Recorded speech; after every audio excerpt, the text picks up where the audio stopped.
right now. Yeah. All right, cool. Hello, everybody. Welcome to the Awesomenauts Arena League. My name is Slow Wolf, and joining me on the casting team is Urancy. How's it going? I'm doing very good, and it's early in the morning, so I gotta be quiet. I don't want to wake the neighborhood up. But either way, that doesn't matter. I'm gonna talk loud. Oh God, I'm hearing Lupin audio. Who cares? But either way, I'm ready for Awesomenauts. I'm ready for competitive Awesomenauts. Let's get this show on the road. Absolutely. So let's take a look at this draft to start things off. Little Boys versus Team Brunch. We've got a Swiggins and a Vinny and Spike ban from Little Boys. Team Brunch ended up banning out Jimmy and Leon.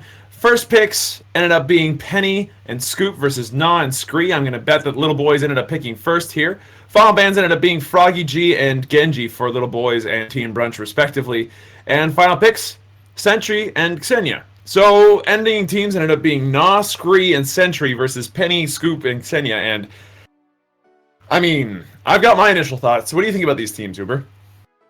Well, both teams they've got kind of set ideas, I guess. If that's the way to word it. Little Boys is very area control-y, and they have some potential for some serious insta-gib or like at least some heavy bursts with, you know, Scree Sawblade. You've also got Sentry like Scree Sawblade, Sentry Black Hole, Scree Totem, and then you've got Na with this pretty solid damage. Even with the nerfs that he's received, he's got really good damage still. And then with Team Brunch, you've actually got a lot of really mobile characters. I mean, Scoop less so, but even then, with something like if you really wanted to buy a Yellow Snow Cone or you know, and for a tank, he's still rather tanky, and as well as having good mobility. Mm-hmm. But so you know, you've got like sort of a set idea for both teams. One's very area controlling, one's got solid damage and mobility, and it's Agilon, so you know that Invis could help out a lot, especially if Sentry or Scoop can get it and really get a nice initiator body block or something on that tiny little bottom lane. But we'll see how it goes. I don't really know who I'm a little rusty when it comes to watching these, I guess. Not really, but it's you know. I didn't do the script show the other week, so you know, obviously the rust is built up. But either way, we'll see how it goes first. Let's just get into the first match and get warmed up for the rest of this show. Yeah, absolutely. So, who do you think you're gonna be cheering for in this one? Red team or blue team? Who do you think is gonna win? Like I just said, I don't know. You're still that's not kind sure? of all right. That's the whole point I was building up to. Was like, oh, I don't know. It's trying to be all elaborate with the way I said it. You know, at least you're honest. A lot of people would just end up blowing smoke up somebody else's butt at this point. But you know, I'm really, really glad that you're just kind of fessing up at this point. It's like, you know what? I don't know who's gonna win this, and I think that's a pretty good way of putting it. So, if you're ready, then I'm at the 12-second mark. On your mark, we'll get going. Absolutely. All right. 3, 2, 1, go. And we're on, Aguiel. It's the land of the free and the home of the Invis. Tempest is going to be playing your Sentry on the red team, followed by Paolo on the Na. And Mr. Manager going to be the one rounding out the Little Boys. On Team Brunch, Sam, he's here.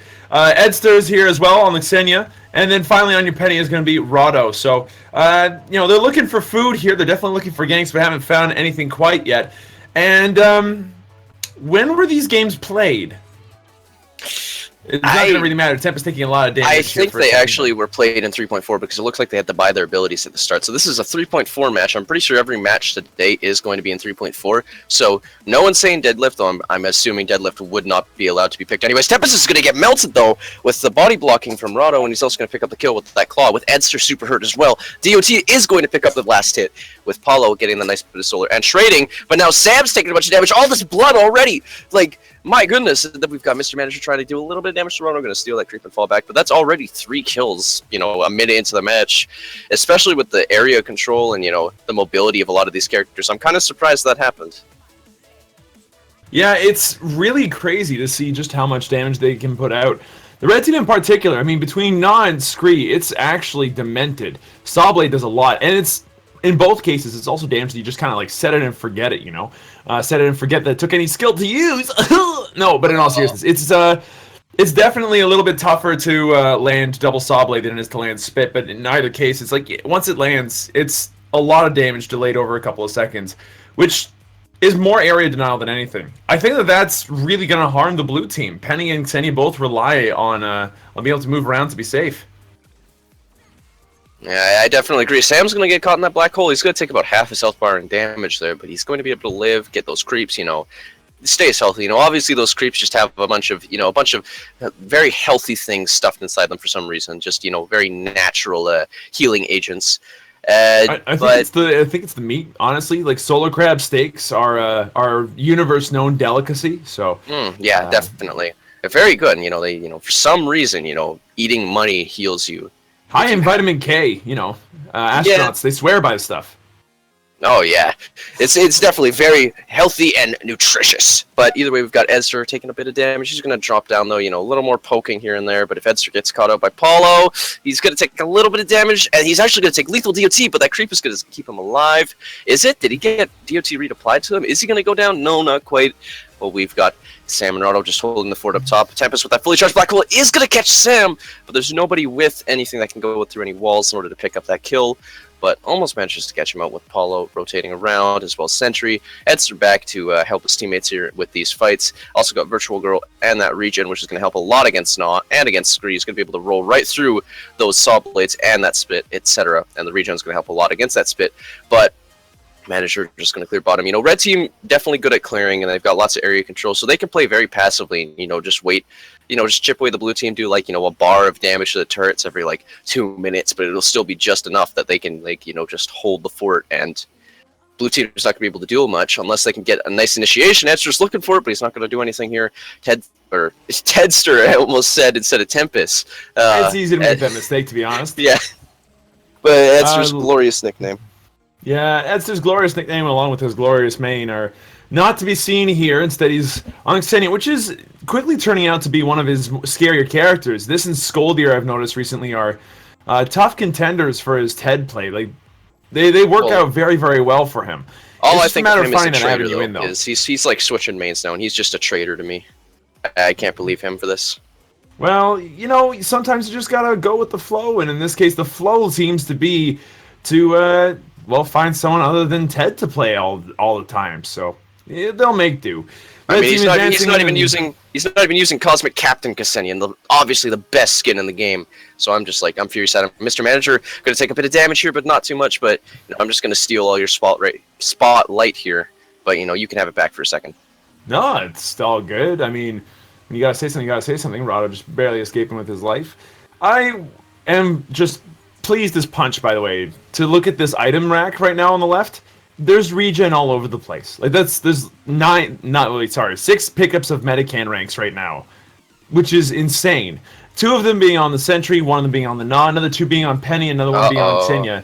Out comes a good black hole. Sam taking a decent amount of damage. The Sawblade is out. Is going to be able to do no pullback damage. Paulo on the back end will end up picking up the kill on Edster, who took too much damage in there and did not have enough regen to survive the DOT. So, good, another pick off here by the red team. I gotta admit, Team Brunch is kind of feeding the red team their brunch at the moment. They're just tossing slower their way, and this top turret's in sneeze distance, so it's pretty much done.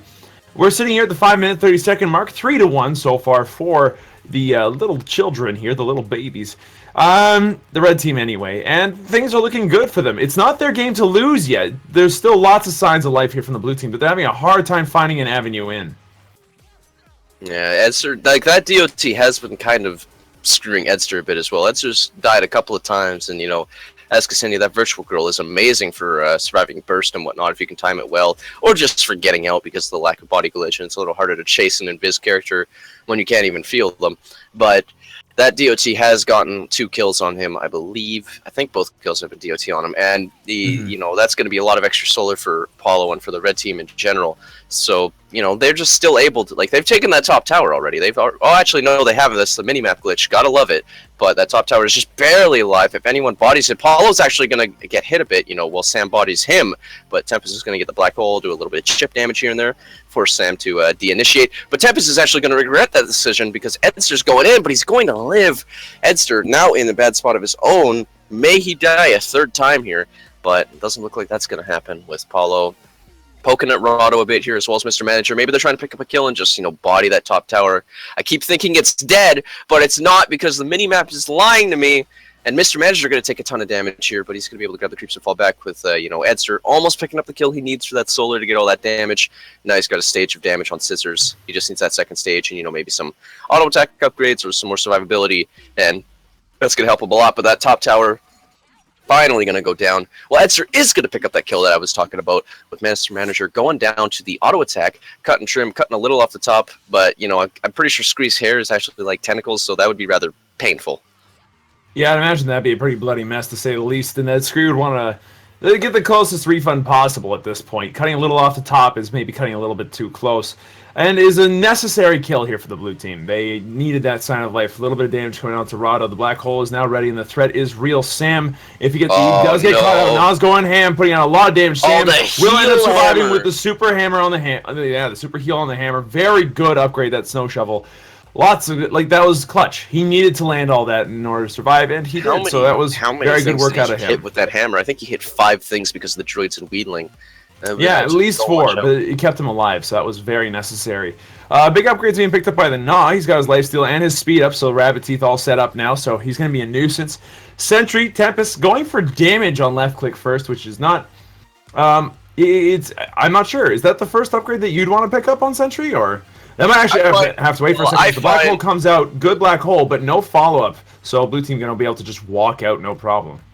I find building auto attack on Sentry is a good kind of, easy way to play Sentry, and it can be reliable. With Paulo actually picking up the kill on Edster, with Mr. Manager doing a lot of the work, they're going to pick up a kill on Sam too, perhaps. The heal hammer, but that DOT, it's just it's so close. But he's going to be able to get that creep and stay alive with 1 bar. With Paulo now in kind of a bad spot, misses. Actually does hit the spit on Rado, doesn't get the plant slam, though. Rado falling back, but I feel like auto attack upgrades on Sentry are just a nice way to increase your black hole damage, because it's just AoE. Auto attack, that's very easy to land. It does a solid amount of damage, and it gives you a little bit of extra push, a little bit extra clear. It just makes Sentry's life easier. It's not too game-changing, but it helps a lot. With Mr. Manager actually going down, that might be game-changing, as well as Paulo taking a lot of damage, but he's got the Invis, going to take a scissor, but he's gotten health, and he's got that great lifesteal on his auto attack there. So, yeah, speaking of auto attacks, Sentry's auto attack upgrades, good. Just makes life easier for him, but I think I've dragged that on a little too much now. Yeah, I agree with you entirely. By the way, on the Sentry thing, I'm just wondering whether damage was the the pickup to go there first things first. But you know what, Tempest, obviously a good player, been landing a lot of good black holes, and at the very least helping his team do the best possible. He's actually been really good in terms of keeping the lanes clear as well. A little bit of work going on Mr. Manager, but he'll toss out a Saw Blade and effectively equalize the equation. No big issues there. Blue team will back off for now. We're at the 9-minute, 47-second mark, and things are looking still really good for red team, but the blue team have been putting in some work. Penny's recent pickups have been, helpful, but more than anything, they've been playing better. Sam going to go toss out a hammer, toss out the bindings, does a decent amount of damage. Red team going to try to back off as best as possible. They do end up getting a trade. Tempest picks up the kill with the black hole. Edster picks up a kill with some scissors. And that 1-for-1 exchange, definitely something that the blue team is looking for. If they can get a pick off on top of that, that'd be fantastic. And the kill onto the Gnaw in particular is very important, as Gnaw is arguably the biggest pain that the blue team has to deal with right now. Rado maybe looking for a pulse, won't find it. Tempest going to get a little bit of suffer a little bit of harassment here from the Xenia, and the blue team just at the moment just taking it easy, putting out some harassment wherever possible, and otherwise getting farmed now that they don't have a Gnaw on the opposite team, kind of clearing up the field. Yeah, and I'd like to mention regarding Sentry's build more, because I don't know, I just love talking about the same thing with Edster. Actually, Edster's taking a bunch of damage. Wow, the plant slam, he's hitting that jump pad. Mr. Manager picking up the kill with the auto attack to finish him off. Is he going to get caught up by Sam? No, it doesn't look like he's going to stay on the bottom lane. That hammer didn't hit Paulo there. Paulo just barely dodging it, otherwise that could have been pretty bad for him. But regarding Tempest's build here, and talking about Sentry's build even more, is... Teleburst, if you really want to maximize damage with solar efficiency, I guess, if you really want to min-max, I guess would be the word, Teleburst is usually the way to go, and that's what Tempest is doing now. But on mobile, I almost said heroes, but on mobile knots, on Ksenia, especially with Virtual Girl, or on Penny, or even Sam in a way, because of that snare, but he's actually going to get killed by Sam as I'm talking about this, and Paulo and Mr. Manager are both kind of hurt, but on slightly more mobile characters, it's a little harder to hit that teleport, especially since, if you want to hit the teleburst, you got to wait 2 seconds without taking any damage. But it is definitely the most efficient way to do damage with Sentry, or at least one of the most efficient, unless you want to take a lot of damage with Black Hole. Absolutely, and with access to the Deafening Tone upgrade, That silence is absolutely key in making sure that Scree doesn't have access to Totem or to those Saw Blades at a particularly key junction. Sorry, other way around. Like Xenia and Penny don't have access to key abilities like the Virtual Girl Barrel Roll or the Pulse to keep them alive. Rado going to take a little bit of a black hole there, but otherwise going to be totally fine. Sam goes in for a bit of bruising, but backs off otherwise. No real commitment out of this blue team in anything yet. They're playing cagey and safe, which is arguably the better play to be making here. Just that way they don't die and let the red team snowball any more than they've already had. Like they've got a really good advantage right now. Sam's going for a very tanky kind of build, going for pills, double barrier magazine, and the Holy Cup to keep his teammates alive. Xenia now has life steal on her left click and full damage on the scissors, so that's scary, but at the same time, it's not full damage. It feels like Blue's just playing the survival game right now. Sam going to eat a black hole. Lots of damage from the Saw Blade, from the placement. And it's going to be enough to pick up a double kill as Rado goes and walks at the exact same ambush. Edster does pick up a kill onto Paolo, however, and will look for a kill onto Mr. Manager. Finds it! The Virtual Girl Barrel Roll going to help avoid a good chunk of the Saw Blade damage. And now it's just Edster versus Tempest. And that's something that Xenia is totally okay with. Because the Dragon Hunter... The Dovahkiin, but he's going to eat a nasty black hole, but it looks like Tempest is going to get away. I was hoping he would get the delayed triple and just kind of, just you could start playing very copyrighted Skyrim music and, just have a good old time, but Edster going to do a bit of damage to that turret, but Tempest has got that fully charged black hole. Edster just trying to be cheeky or something, but Tempest is going to be smart and teleport out of there. Edster putting in the work, though, giving the blue team some momentum. He's just going to body this turret unless Mr. Manager comes in. There's the, the decoy from Teleburst there. The, what's the actual upgrade called? Circuits of Time. I'm going to do a bit of damage to Scoop there, but he's only got one stage of it, so it's only 200 damage, but it's very scary because it's based on where the decoy is, like when you teleport, like where you teleport from where you teleport it shows up. Yeah. It's a really good upgrade, especially cost effective, and it's great for being able to split push lanes as well. Sam gets caught on a black hole. Out comes the Teleburst to back it up. Lots of good damage, but it is a Scoop we're talking about, so he'll be fine. Edster eats a Saw Blade and lots of damage from Paolo. Paolo does take a lot of damage on the flip side. Rado needs to get out of there. Will not be able to do so, Mr. Manager, and that Chain Lightning just mercilessly chasing them down. Out comes the Totem. If Edster goes down here. Well, Edster almost ended up going down. Mr. Manager barely manages to escape Sam. Now Sam in a bad spot as the teleport is out, but Tempest has taken damage in the past couple seconds, so Tempest unable to land the Teleburst and will have to just back off.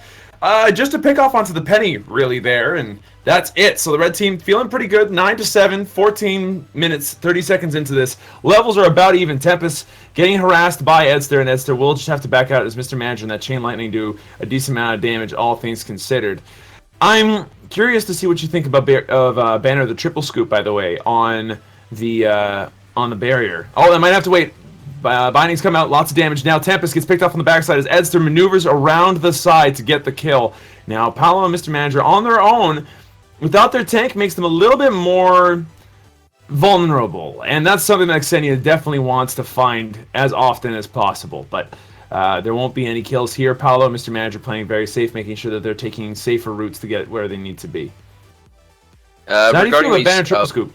Yeah, I was just about to talk about that. Regarding that, really, you can't be wrong. You can't really go wrong with damage on any upgrade. Actually, Rado is going to prove my point there and kill Mr. Manager there. I don't know if he actually has pounce damage upgrades, but I'm going to just pretend he does. Well, he's got Starstorm Statue. Good enough in my book, and he manages to get the kill on Mr. Manager with that pounce there. That's a nice pick for the team, which they need. They're a little behind in kills, not really, but they're definitely behind in the structures and the, Actually, they're starting to get ahead in experience here, but the structures is the important thing here, as well as a lot of the money. Money's surprisingly even, but Red Team does have a slight advantage, with the exception of Ksenia getting tons of cash from all those nice pickoffs that Edster has been doing, being the real assassin of the group. Scoop not getting as many kills, but he's trying to fix that there with that damage, because you really can't go wrong with damage unless it's very unreliable or very cost inefficient. And then, Scoop's damage on bindings is definitely cost inefficient, but it's not cost inefficient enough on bindings, I feel. And it also, you have the binding slots to spare, like Holy Cup, Banner, the triple scoop, and it's like, do you want slow? Do you want Penguin thrown back when it was like a shield? I'm pretty sure it's been changed. It was changed to like damage on sword strike. Sam's actually going to go down though while I'm talking about this. Who cares? But Sam's going to, go down. I've just to say it again, got to really clarify my point. Edster going to get out of there with the DOT on him, with Rado getting chased, going to eat a plant slam, but no black hole or anything in order to trap him. Quite a bit of damage is going to come out on this bottom turret here, while Edster's kind of just clearing. It's going to disrupt the push from for the red team here, but He's got to get back there and help defend with Rado in a bad spot. There's the black hole, though. Edster's in a bad spot, but it looks like the virtual girl and the roll is going to get him out of there, and he's just going to throw out some scissors, see if he can do a little more poke. But regarding the damage, I'd say, unless it's horribly cost inefficient, no damage is bad damage. Fair enough. And Banner Triple Scoop did end up doing a decent amount to soften up the red team, but the red team, honestly, they're in a good spot still. Not too far ahead as inexperienced as they used to be, but they still feel okay. At least until that moment, it looked like they were in complete control. But obviously, still signs of life. Edster trying to put as much damage as possible, though it cost him his life. Now Rado trying to come in and see if he can't land a solid pulse or something, but we'll also have to back off. And another pickoff here going to go ahead and widen the experience gap a little bit. 17 minutes, 40 seconds into this. We have silence and double damage being picked up on the pulse alongside Starstorm statue, so that thing's doing a decent amount of damage now on Penny. Xtenia's got bobby pins, and those things hurt, obviously. 400 damage scissors are nothing to be sneezed at. And to complement all this, the other team still has some pretty big upgrades as well. Circuits of Time have been finished. We got Lifesteal on the towel. We got bite damage coming out. Sam going in with the bindings, doing a decent amount. Pulse going to come out. And Tempest may be in a bad spot. Edster won't find the kill on him, though, and will decide instead to go after, literally somebody else that didn't really matter in that case. And no deaths here. The blue team needs to find some pretty big pickoffs if they want to actually take this game by storm, but it is possible. Pulse into Xenia here could be huge. Silence in particular will be massive. Yeah, I definitely agree. We got that range on Hammer putting in the work there against that Sentry. That just, got all that range. It's also going to improve his healing a little bit. Tempest has a fully charged black hole here. If you can catch someone out, they're probably going to die. Almost going to get Sam, but it's going to be wasted. Sam's going to go in. He's taking a little bit of damage, so got that healing from bindings. Just base healing, but nothing like Bavinian milk, whatever it's called. I don't know. Upgrades. What is this game? I don't know what I'm watching, but it's Awesomenauts. It's a 2D MOBA platformer. Heavy emphasis on 80s style and cartoons to create the aesthetic that it's got going for it. Maybe it's been around the block once or twice. But yeah, all things considered, it's a game that's going off pretty well, and the upgrade that you're thinking of is definitely a good one. The heal increase on bindings makes Scoop so much tankier. Tempest taking a bit of damage from Edster, but as per usual, Edster in the back lines trying his best to just get out of a sticky situation that Sam tries to save him from, but will end up getting picked off instead. Rado jumps into a black hole and then dies. It's now just Edster. See the mistakes that your team pays for when you make the mistakes, Edster? This is all your fault. This is what you get for not playing Ted. Yeah, exactly. And the red team now putting out a ton of damage on this bottom turret, and Edster just can't defend this right now. It'll end up going down. 19 minutes, 50 seconds into this match. Things are looking like it's almost game over. They're putting out tons of core damage. It's down to 3/4 of what it used to be, and Edster can't really do more other than just kind of drop in, do a little bit of harassment. Will the rest of the blue team be able to come in to turn this game around is the question. And then maybe, just maybe, there's too much core damage for this to really go the right way. Mr. Magic picks off Edster, who went a little bit too balls. He did do a lot of damage, but no kills. Like a life of almost kill is a life of never kill. And Edster couldn't quite kill the Tempest. So, again, just almost getting a kill onto this Sentry, but not getting it is costing them pretty badly. Now they're going back in for some more core damage. And this is looking like it's game over. It might actually be game, even though two of them are up. Rado's going to get caught in the black hole. He's not going to be able to pounce out. That's it. That's game. There's a Super Droid at the base. Paulo with the double kill, picking up that kill with the Plant Slam. And that base is going to go down with the red team picking up victory. Team Little Boys. Yeah, that's pretty crazy. All things considered, a really solid game from Little Boys. They did... they were taking that game from start to finish. What could the Team Brunch have done there? Maybe just played a little bit better, picked up silence earlier on Penny and relied on her to initiate a bit more. But it really felt like the Scoop pickup did nothing. Yeah, there's not many situations where Scoop isn't that useful, but this was definitely one where he wasn't as useful, but I don't think he was useless. Sure, 1 in 7. Oh, he wasn't doing that good. He wasn't hard carrying as the super supreme damage dealer, assassin DPS. Well, whatever. Your supports and your tanks, they do stuff to appreciate them. And there were a couple of bad deaths earlier on where the red team started to snowball, and because of all that area control and just that annoying regen and lifesteal on every single character. Sentry's got extra. He's got that shielding on Black Hole as well as regen. You've got Gnaw with Lifesteal, Nanotech, and Regen, and then you've got Scree with guess what, Lifesteal on Sawblade, and guess what, Regen. Very tanky team. Absolutely, and like that lifesteal definitely kept them around in the lanes. It made sure that all those times when Senya should have gotten a kill was an almost got a kill situation, and that cost a lot of opportunities there for the blue team. But that's going to cancel it for that one. So with that said, first game's done. Do we take breaks? I would imagine that we're taking breaks this stream, so we'll probably have a few minutes of a break here. So we'll see you after that. We'll be back with the next match of the set. It is a best of 5, by the way, in 3.4, so no deadlift shenanigans, none of that. And we'll see you for the next match. Stay tuned.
Hello, everybody. Welcome back to the Astronauts Arena League. My name is Slow Wolf, and joining me on the casting team, we got Uber Anti. How's it going? Hello. All right, so that last game was pretty crazy. I mean, Little Boys ended up taking the series, first blood, as it were. They got a 1-up now over Team Brunch, but this is a best of 5, and Team Brunch are not a bunch of pushovers. They're looking forward to taking the second game if they can. If not, I mean, they still have one more chance after this, even if they do lose. So let's try not to lose is their motto right now. But they really do have to play this like they are about to get chopped off. Let's go into the draft here then to get things started off. Team Brunch is going to go ahead and start off by banning off the Jimmy and the Leon, both very powerful knots right now for the brawling potential and damage, and for the silence respectively. Little Boys will ban out Swiggins and Gnaw. Despite the fact that it was their Gnaw that ended up doing as much damage as it did in the last one. First pick ends up being a Vinny and Spike, followed by Frog Senya for the Little Boys, and then Team Brunch is going to finish off their second pick with Penny, so Vinny Penny. They're going to end up banning out the Coco, followed by a ban from the Scree, a ban of Scree, sorry, by the Little Boys. Final pickups, we got Scoop, and then we got Clunk, of all things. Uber, how do you feel about this draft? I mean, it's kind of cool to see a Clunk pick, and it's nice that he might actually be picked and played a little more because of the 3.5 buffs. Even though I liked him anyways, he definitely does need some stuff. The problem is, it's not so much that he's like underpowered because of upgrades. It's his kit that gives him an issue, because a lot of the really strong characters are high mobility, or at least solid, like, you know, medium mobility brawlers and damage dealers, which, you know, Clunk is not that great at fighting unless you're a god with bites and slow on explode and stuff like that. But another thing I want, this is more just a personal thing. On Team Brunch, Ed's just playing on Team Brunch. I'm wondering who he's going to play, because I don't remember him playing any of the characters they've picked, so I'm a little curious to see that as well. That's more a random thing. Yeah, I mean, it's a difficult one to pick out here, but if I had to guess, maybe the Vinny. I mean, the Vinny is up his alley in terms of like a burst assassin kind of character with his recent kind of pickups, but we'll end up seeing. So who do you think's going to end up taking this match? Will it be Team Brunch, or will it be a second round of the little babies? Well, I got to admit, Team Brunch has a pretty solid Sirona comp here, because we're playing on Sirona, something to note. Very high, you know, not that many towers, much bigger map, very tall map as well, lots of air game potential, and some characters are just better at it than others, and really both teams have solid air game characters, but Team Brunch is definitely, it's not just air game, but Team Brunch's Sirona comp is very good. And I mean, you've got characters like Clunk who can stay in the air for a while, but it's not quite as effective. So slightly in favor of Team Brunch, but we'll have to actually see once we get into the match. All right, well, with that said, we're at the 12-second mark. If you're ready, we're going your mark. Alrighty, 12 seconds, 3, 2, 1, go. And we're on Sirona, arguably the planet with the greatest claim to having a sweet Western filmed on it. On the red team, you got Edster playing the Scoop, Sam playing your Vinny, and Rado playing your Penny. Of course, that makes a lot more sense. What was I thinking? Mr. Manager's going to be playing your Clunk on the blue team, followed by Paulo, who's playing the Xenia, and then Tempest playing a Froggy G. He ends up dying, however, as Rado gets off a really good pounce to stop him in mid dash attempt, really.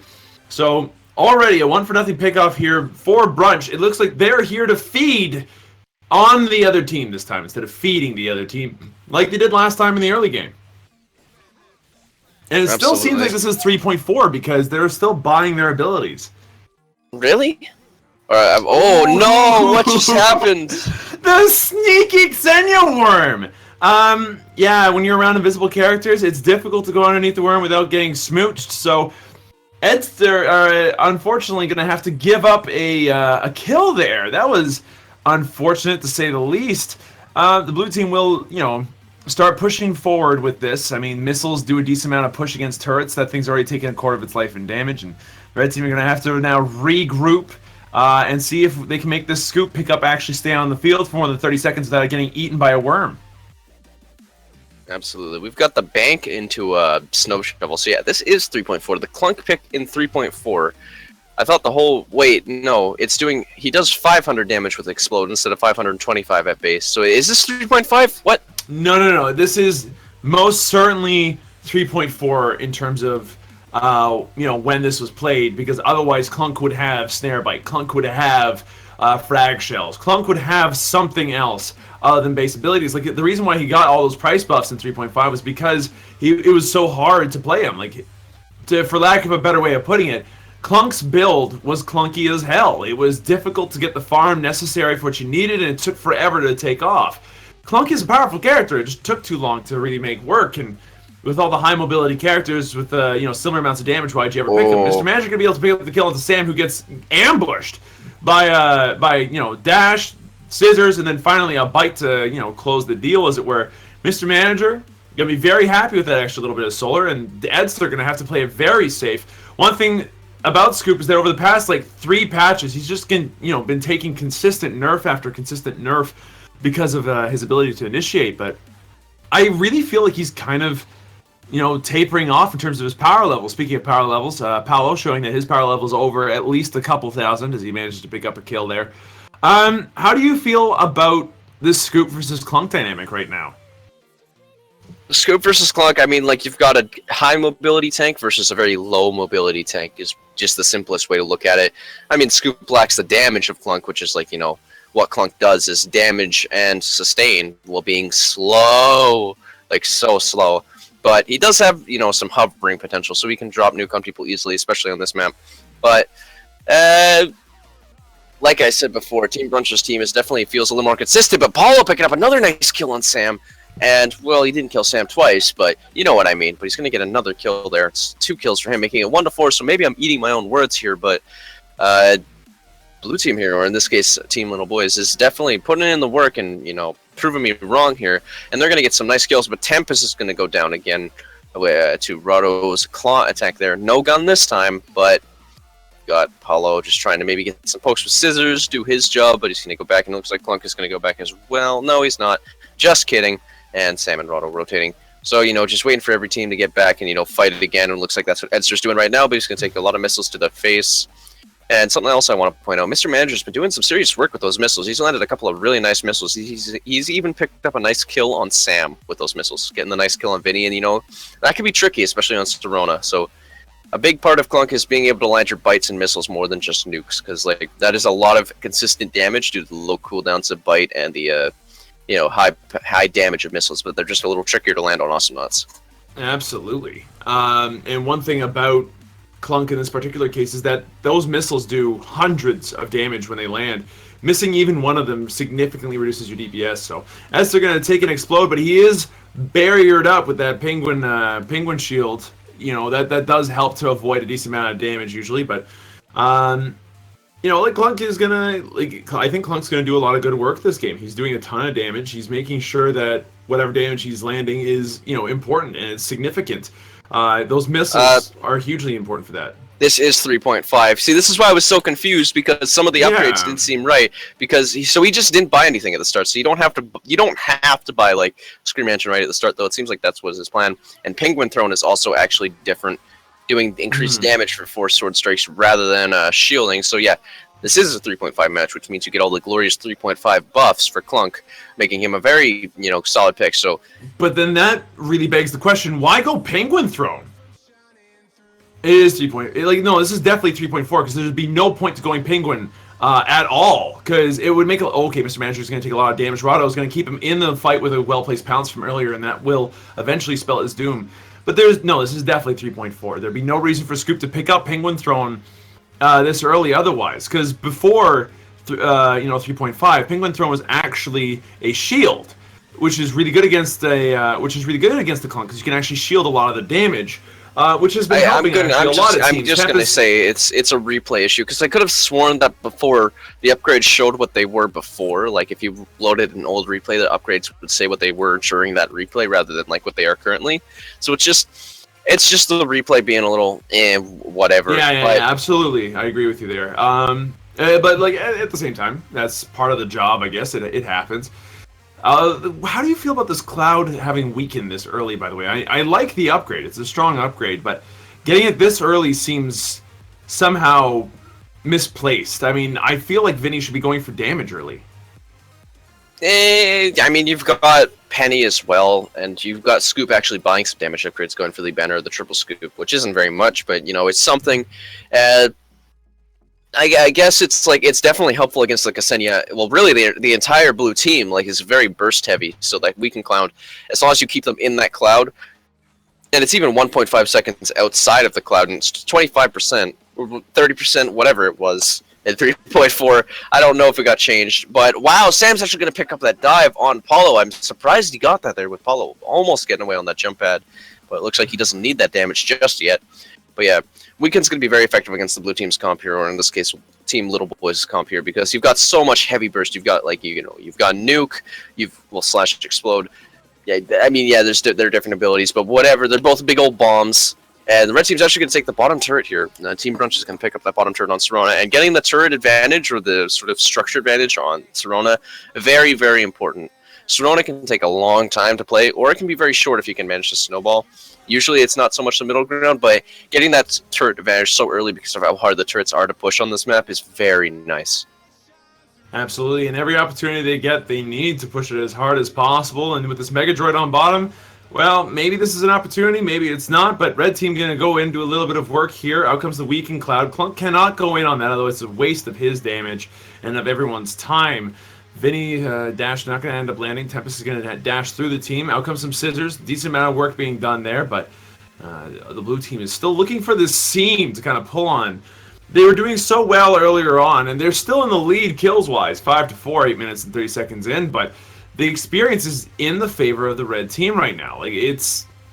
Red team's looking pretty good, especially with Sam now having picked up all of the cloud upgrades. Rado, having no cloud upgrades, does end up going down there and gets killed off. But, you know, it's not like Penny can help it. Penny's, you know, Penny, not Vinny. Doesn't have access to cloud upgrades. I don't even know what I'm talking about. Point is, Sam has access to Rubber Mask and to Rocketeer now. So that's a very large healing cloud with a damage debuff element attached to it. It's really, really good. But he's still hungering for damage. So as soon as we see damage being picked up on this Vinny, I think that we'll see this game really swing in their favor. I definitely agree. And yeah, Vinny needs to go for that damage, but you know, all these upgrades, they're fairly. Oh, that hammer! Fairly almost cheap. Worked. It almost got the kill on Tempest with the bindings backing it, but no dice. The blue team was there to. Is Rado gonna get like super caught out here? No, it doesn't look like he's gonna be able to escape the bottom. Oh, out comes a good explosion, but the pounce to knock him away does end up saving the red team a lot of grief, and that's something that we haven't talked about yet. Penny, as a counter to Clunk, is actually really, really strong. I think it would be within Penny's rights to get the increased knockback on Pounce, depending on the situation, or maybe the increased stun. Yeah, I can see it happening, and I don't know how much it actually costs, but that would be quite an effective upgrade, and it's pretty efficient to it, just dealing with someone like Clunk. There's that's all I can really say. Is there's a lot of better upgrades, especially to get early, like Zurian Mechanic or damage on Pounce. Mr. Manager's going to take a ton of damage. He's going to go down to Sam's auto attack, but Rado is equally as hurt. Not quite at the dead status, but, you know, or dismantled. But life of almost is a life of never. Almost dead is still not dead. But yeah, well, pretty much. Sorry, go ahead. Yeah, no, I'll just keep saying pretty much. That means I'm a good caster, right? Well, pretty much. Xenia right now is picking up some interesting upgrades. I mean, the Gorge and the Beautiful, not exactly the first upgrade I think of picking up. Paolo is actually really, really low and needs to be careful not to die here. Does end up getting away, but that was maybe a little bit too risky. Mr. Manager trying his best to just put out some missiles, put out some explode damage. Will end up sort of pushing off the wave, but without access to frag shells right now, there's no cheap and easy way for Clunk to push out or to defend his turret, so the red team, I think, has a pretty significant advantage right now in terms of their push and their poke. They have they're on the aggressive side of things right now. The blue team have to struggle to kind of push out against this red team right now. Their push isn't spectacular, but with Vinny's Spike Cloud and with their nice clear ability, with, you know, like Cleave on Scoop and just Penny's auto attack and Vinny's, because they all pierce. You know, if they can pick up, maybe get the wipe, or maybe even just pick up 2 kills, which they might just do here, they could pick up the game. Because they've just got such a huge advantage on Sirona already with, like, you know, a half health back turret, more like 75%, but, you know, if they get some push going and they take out that bottom turret and then just get 1 good kill, the game's over. Like, this could be the potential for a short game, like I said, but absolutely. But yeah, they're actually pushing this bottom turret really hard here. Mr. Manager's going to kind of beef that nuke with whatever he was doing. But Sam's going to pick up the kill on Tempest. There's the push. There's a lot of damage coming on Mr. Manager. Paulo's going in. Sam's going to take a bit of damage from Mr. Manager again. Rado's super hurt, but he's going to go back. But it looks like Paulo's trying to chase. But Paulo going to take more damage. Paulo's going to take even more damage. Paulo, the hammer, just barely misses. But Mr. Manager's going to go in. He's going to trade with Edster. But Sam's going to pick up the kill with Paulo with 2 bars. I keep saying Paulo's name. Paulo's doing all the stuff. All the super pro, awesome that stuff, but he's going to drop down. He's got 3 bars. He's going to go in. If he gets spike dive, he's going to die. Paulo, no. Sam's going to be so hurt, but he's going to be able to get that health back, and he's got heal on Cloud. Tempest just doing whatever. Oh, the damage on Pulse. That's it. That's game. Absolutely. That was an incredibly well played by the red team. That last push lasted forever.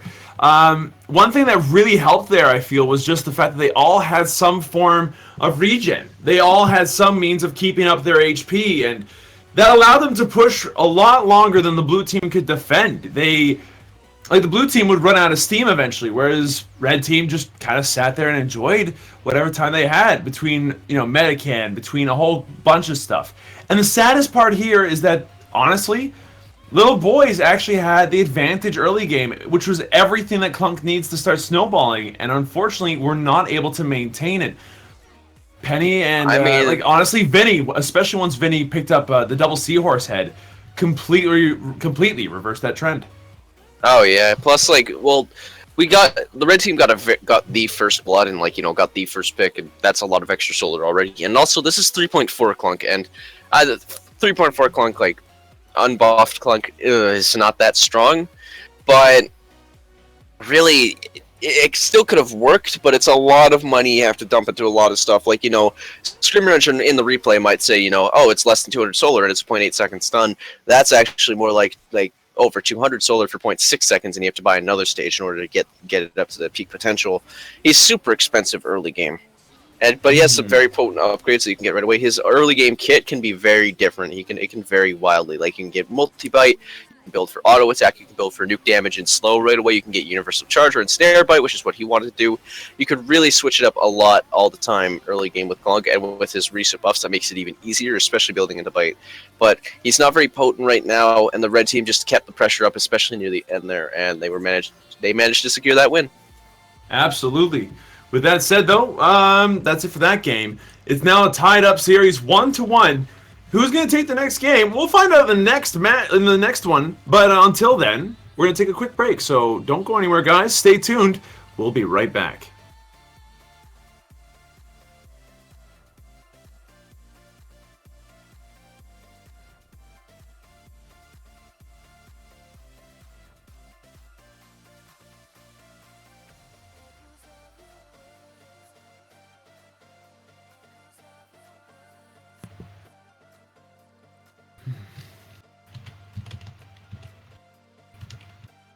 The what in this chat? Oh.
Hello, everybody. Welcome back to the Awesome Knots Arena League.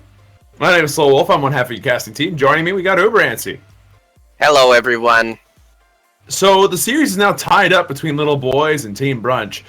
And honestly, last two games have been really, really good. Excellent, play out of both teams. But we're still working towards who's going to go ahead and take the second, the two part in this series. And you know what? This draft is going to actually spell the beginning of that. So we're working our way into the draft right now. We're going to start off with a Swiggins ban by Little Boys, followed by a Vinny ban by the blue team, Team Brunch. Then we got a ban out of Penny, and then a ban out of Lux. So both teams kind of going for getting rid of particularly annoying characters or characters that can initiate whenever they want without really taking a big problem. Penny in particular and Vinny were also very strong in the last game, so I'm unsurprised to see those two banned. Then we got some real picks, and Na pick goes first. Then we have the double Leon into Froggy pick, the OGs of the original 6. Finally, Coco being picked up by Little Boys. Final ban for the red team ends up being Scree. Final ban by the blue team ends up being Scoop. Final picks end up being Chucho for Little Boys, and then Team Brunch gonna go ahead and pick up the second invisible character on their team, Ksenia. So our teams end up being Na, Coco, and Chucho versus Leon, Froggy, Ksenia. Interesting teams. What's your take on it, Uber? Well, Team Brunch actually has really what's the word? I mean, initiation heavy, obviously, and lots of damage because they're all assassin characters. But they have the almost kind of like an Overwatch term almost. But dive comp, kind of just able to just dive in on one person and just absolutely destroy them with all of the damage with two silence abilities as well. That's pretty scary. And then Little Boys has they've got a good team for Serona as well because you got Chucho and Na, which can hold down that middle very well, and Chucho can kind of fly around up top if he needs to. Coco can get the knockback, and which is really helpful on bigger maps, and isn't too bad on Serona either. But Coco's not too potent, definitely not a bad Na, but just not the most amazing broken overpowered thing in the game. Mm-hmm. All right. Well, with that said, who do you think's going to take this one? I'd say it's pretty even, maybe a little in favor of. I haven't watched Chucho in a little bit, but I'd say so just because of the unfamiliarity. If I can talk properly, I'd say it's a little uncertain for me. Maybe a little in favor of Team Brunch. I'm gonna, you know what? I'm actually gonna go for Team Little Boys here. I think that Na pickup is gonna be absolutely brutal to deal with. But we'll end up seeing who ends up taking this match. I'm ready to go. 12-second mark. We'll go on your mark. Yes, we have the casters clashing opinions here. Who's gonna win? We're rooting for different teams here, but either way, I'm at the 12-second mark as well. I will count us down. 3, 2, 1, go. And we're back on Serona, as we said before. There's wide open skies and, easy place to dispose of bodies. Paolo gonna be playing your Chucho, Tempest gonna be playing your Coco, and Mr. Manager gonna be playing your Na. On the blue team, you got Rado playing your Frog, you got Edster playing your Leon, and Sam playing your Ksenia. Excuse me, Slow Wolf. This is a Ronimo Games sponsored stream here. I don't think you can just go saying stuff like that in this T-rated game. What, disposing of corpses? Okay, that's all right. Well, we're just gonna ignore that. Slow Wolf has definitely taken a turn for the worse, but Rado missing his dash there. There's a worm. I mean, if Dune can do it, so can Awesome Knots. Okay, that's how I feel about it. Fine, we'll just indulge you. But either way, we've got the missed dosh. The missed dosh. The missed dosh. Do not miss the dosh. This opportunity to dosh comes once in a lifetime. The EMONE. The Emon. Best YouTube video, best song. No, I rate that song a 5 out of 7. Right now, base ability is being picked up by everybody, so nothing too special quite yet. Sam doing his best to put out some daggers, but Mr. Manager already kind of solidifying the presence of his team on the field, doing a lot of good work to make sure that it's difficult for the blue team to do anything. As they're taking spit damage, taking blast damage, will only barely survive. Rado now making sure that he doesn't die here, which is, there's a chance. It's not likely, but there's a chance if you want to agree that could have happened there. And it seems like the red team's got the field at the moment. Yeah, they've got the mid control, and they can definitely they do a good job with it too. Because you got Chucho and Na. That's a lot of sort of semi-disposable turrets, and just extra bodies and summons that you can just kind of, throw there in order to soak up damage and deal a little bit of extra damage in return. Blue team taking a bunch of damage from that exchange because of that. Froggy and Leon both very hurt. I can kind of see why you decided to, root a little more for Team Little Boys here, because they've got that mid control just on lockdown. They have so much control there. With Edster actually has lethal DOT, it looks like he's just barely going to survive that little tick of, red/green/blue, whatever the health bar colors are, but, colorblind is the master race when it comes to the health bar colors. I would agree. I mean, I use that all the time, and it's very, very helpful. But you can check out the blue team right now with all of their regen, and it might end up being a kill on this Knot. They can just catch the little guy, and they do. Rado going to be able to pick up that last hit with a tick on Nado. But you can see that the blue team is forced to pick up regen early to deal with this Knot pickup. And whether or not Mr. Manager ends up, playing differently as a result of that, we'll see. But I don't think Nah these days, at least in a competitive setting, needs the dot damage to work. It's more about the plant slam, as you put it earlier, and the amplified damage to back it up. That's the scary thing. With the amount of HP that these characters have on the blue team, the plant slam in particular is devastating, to say the least. Yeah, I mean, who doesn't call it Plant Slam? It's just such a perfect name for it. I forget who I actually heard that from originally, but it was someone else who was casting in a stream when, we saw, a really weird Gnaw pick, because that was back when Gnaw wasn't too strong. I think it was 2.13 or something. But it's grown on me, because that's just such a great way to say it. With Paulo taking a ton of damage from Sam here. Sam going in. He's going to take a bunch of damage, though. He's very hurt. The Plant Slam from Mr. Manager. Oh, best name. Oh, he's going to get 2! He gets 2 kills. Gets the second on Edster as well. 2 slam dunks? Oh, this man's on fire, Mr. Manager. NBA Jam player. Yeah. Yeah, dude. Oh, amazing. Welcome to the slam as the red team starts to put in some serious pressure. They even have a Wheedling backing them up on this bottom turret.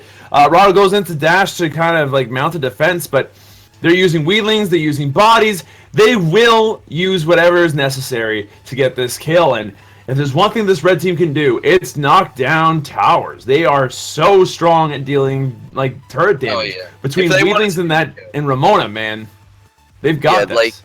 If you really want it to be just, stupid, but, fun and just absolutely ridiculous, you could go for something like auto attack damage and structure damage on Coco because of the Power Glove upgrade, I think is what it's called, where it's extra structure damage. You could just be so stupid. You could just throw yourself at turrets.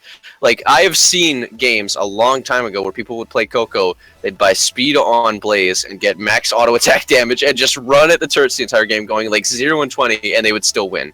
Because Coco's structure damage can be through the roof, even if your push is I think Power Gloves were changed, but probably for good reason. Outcomes of bombs gonna end up doing a decent amount of damage, but no deaths from it yet. It's definitely gone at this point. I believe that it's a damage reduction thing. I've never played Coco, so that makes me sad.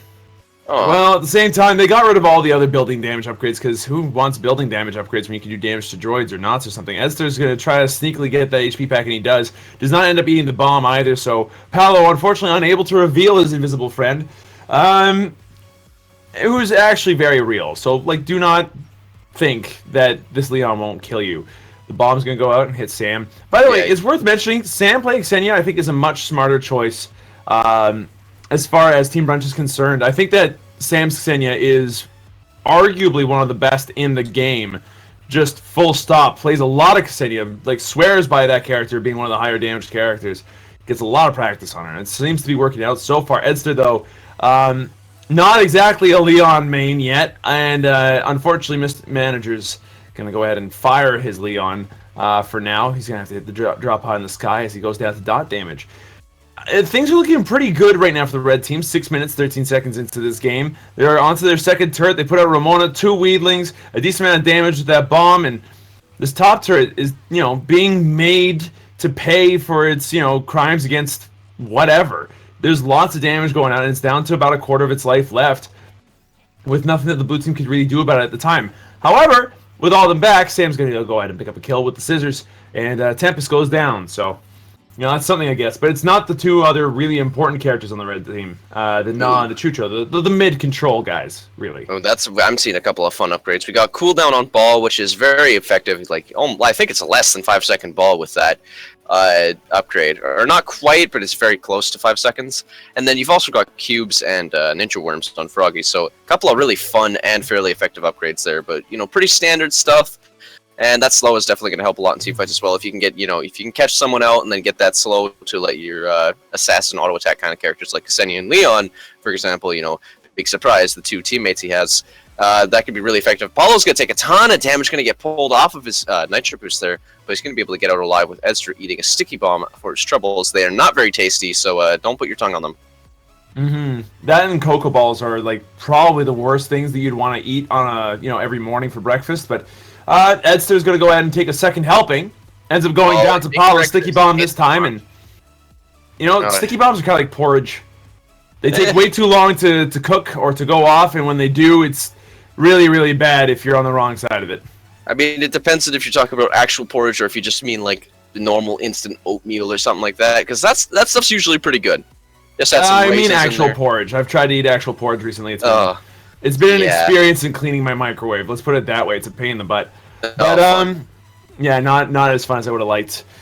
Still, with that said though, the blue team is going to lose another turret, and they're kind of clinging on for life right now. The snowball is definitely in favor of the red team. They are pretty much a full level ahead now already at 8 minutes 20 seconds into this game. They got a lead of 4-2 in terms of kills, so they're looking good on that front as well. And this Gnaw is just, it's too much for all these little people to deal with. Same thing with the bomb. However, Gnaw is going to take a lot of damage. Does end up going down to Edster, who picks up a creep right before the lightning ball is about to get it. So he's going to stick around, do some more damage. He does end up eating another bomb, so he's going to take some damage there and have to maybe back off. Sam taking a decent amount as well. He's so low. You should not want to go in on Paolo. Paolo right now is still able to kill you even with 1.5 bars left, considering how low the rest of the team is. Yeah, this is not looking good for blue team right now. They aren't showing enough signs of life to make me feel confident with their play. Well, I mean, they do have a lot of late game potential as well, especially like, well, kind of. Ksenia's mid-game, a lot of their characters are mid-game, maybe not straight up late game, but mid-game, they're going to be very strong. They're going to have a lot of damage upgrades, if not all of them. I mean, you've got Speedwell and Viz as well. Rado's actually going to go and kill Tempest there while I wasn't paying attention, because I was apparently looking at, Chucho shopping right now, looking for upgrades for Ramona. Probably not the best use of my time, but yeah, we've got the Invis and still 20% pretty healthy movement speed as well as damage on pull. No silence. I'm assuming he's going to pick it up, but if not, range might be a good option as well. Or if you want to be really stupid, or silly, or fun, but fun doesn't exist. You could get something like blind on pull, but that's just straight up not better than silence. That's going to be 400 damage on that pull though, and Rado's going to go in. He's going to get the kill with the tornado, but he's going to go down to that sticky bomb. 1, 2, 3, 4, 5. You're dead. You ain't coming back from that. Yeah, and that's an exchange that the blue team will take as it starts to put them ahead in terms of experience, but only slightly. And I was worried about their team, but now it's starting to look a little bit better. It seems that player skill has a little bit more to do with it than they would have initially given credit for. Whether or not the blue team can continue this is up to them, but they definitely have a harder game ahead of them than the red team does. The red team could probably, take this game in their sleep by accident with the characters that they've got access to. It's not that Gnaw is necessarily easy to play, but it's certainly easier to play in this situation than Ksenia is. Rado needs to run away, takes a plant slam and a dash, but will end up dashing to get some HP back on the regen. Sam will pick off Paolo on the flip side with some scissors, and Edster is going to be totally fine. Pick up some kills with on the neutral creeps to get his HP back. So despite being a turret or two behind, blue team is looking like they want to start fighting back, showing that they got a bit of spine. Sam tossing out some daggers, doing some harassment if possible, but otherwise, they're looking for opportunities. They're looking for chinks in the red team's armor. It's so far turning out to be okay, but they really do have to keep up a very high level of play if they want to be able to take this game back. Yeah, that's the problem. Like, the red team might have chinks in their armor, the blue team has very massive dents and holes. If the red team can, exploit that and just get, like, a couple of good kills, they could just body that last turret and maybe even take the game. And it seems like that's going to be at least one part of it as Ksenia goes down, and Ksenia arguably the lifeline of the blue team right now. She does so much damage with just her scissor damage increases. It's scary. Comes with a decent amount of work onto Edster. Edster does back off. Rado's going to dash in and put in some NATO, but he's going to have to back off as the lightning ball is maybe a bit too much. Edster's going to have to back off. Rado is now bombed up. will end up taking no damage thanks to dash, but still the red team, like, they're in the position that they need in order to start doing some damage to this turret if they continue to apply this kind of pressure, which is going to be helped by the fact that they now have access to Koi Robbers, the Slipper, and ball damage proper on their characters. Mr. Manager does take a tongue, but we'll back off. And, like, things are looking good right now still for the red team, but there's still obviously some fight in this blue team. Absolutely. I mean, like, they do have good structure damage, and Paulo's actually going to go down. He's going to get demolished, going to get pulled. I mean, deja vu with Rado taking a sticky bomb in the exact same fashion and in the exact same spot, but he's still going to survive it this time. He's not going to go down this time. And the blue team, if they can, get some droids going, but against non-Coco, that's a little more difficult. But if they can get some droids coming up to the turrets, they can body that, or even just body the bottom turret. They can kill it, no problem. They got good structure damage. It's more, they just need to clear, and they need to deal with, like, the red team's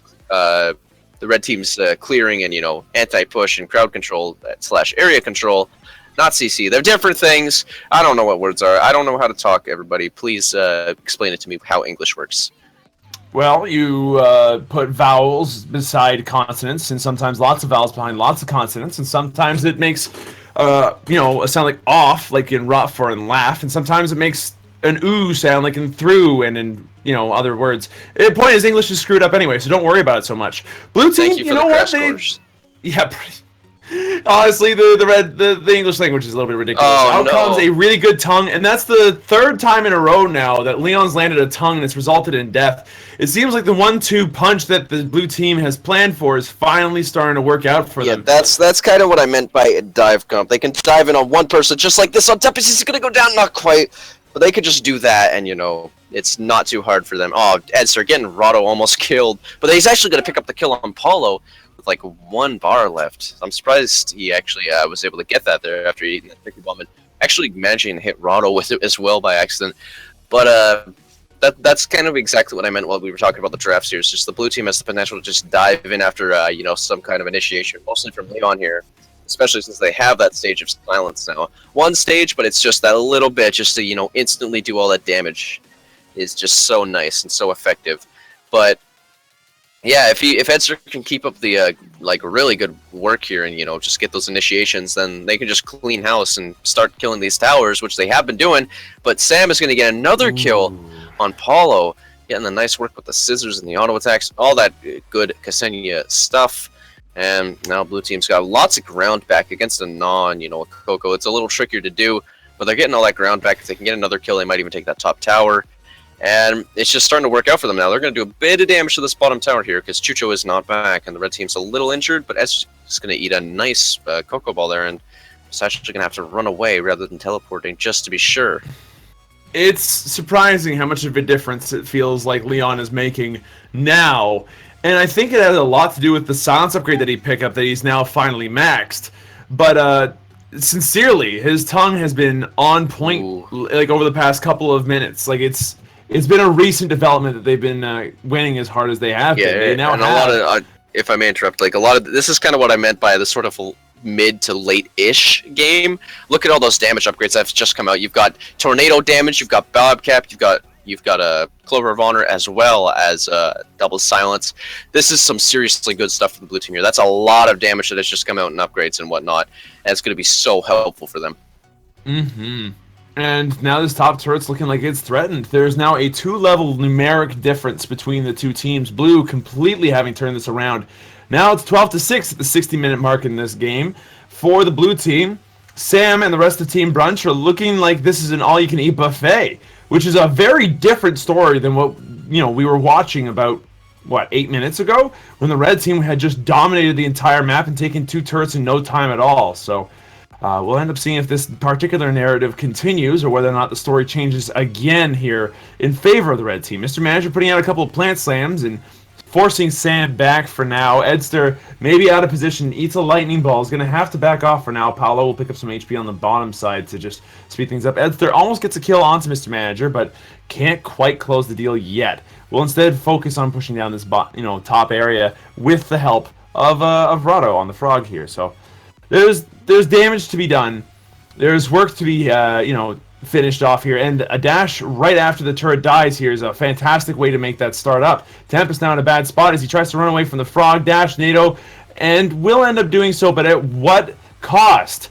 Mr. Manager's life, it seems, as the blue team now finds the opportunity to actually kill him, no problem. And now is a 3-1 advantage for this blue team as they put on the numbers on this last turret here on the red team. It's going to end up going down.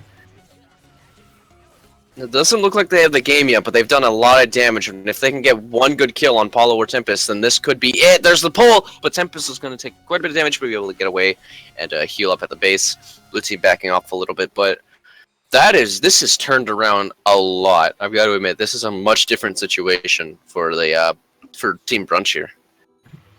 Absolutely, and now these upgrades are frightening as all get out. They've gone into a whole, lots and lots of pills. We got more damage coming out by the frog. Clover of Honor has been finished. There's the range increase now on Sam's knives, so the threat range on Ksenia has been increased. Mr. Manager, super low, needs to be careful. Sam, looking for an opportunity to kill, puts out a dagger to steal one of the HP creeps, and Rado will pick up the kill to Paulo. Now, the tongue comes out onto Tempest. Tempest is taking a lot of damage, is trying to find a way out, and will succeed in doing so for now as the Blaze becomes a very real thing. Edstar on the flip side is getting chased down by Mr. Manager, but Mr. Manager didn't realize that there's a frog nearby and will end up dying. Tempest will end up getting picked off as Edstar picks up the cheeky tongue, and that's going to be the game as the entire red team gets wiped. And the blue team has more than enough push thanks to Ksenia doing as much damage as she does to turrets, as does the Leon with the clones, as do these droids. Team Brunch picking up their second meal of the series here, and that's going to make it 2-1. That turnaround, I really feel, is when Edstar picked up Silence Tongue and they started, getting those pickoffs one after the other. Yeah, like they really turned that around once like they started getting the easy picks because of Edstar getting that silence, just getting the nice initiations and the nice pulls there, /tongue, whatever you want to call it. But yeah, that turned around pretty well in their favor there. Like I said before, I feel like it wasn't so much red team having an issue; it's just like the blue team. Or Team Brunch in this case, just the mid to late game was much stronger for their team, and you've got all these look at you've got some seriously game changing upgrades. You got all of that damage on Froggy. You got double boombox, double hydro splash. You got Bobcat. You even got range on Scissors as well as slow, which is not very fun to fight. I got to admit, even if you're a fast character like Chucho or Coco, with especially with upgrades, especially with silver coating and nitro boost, etc.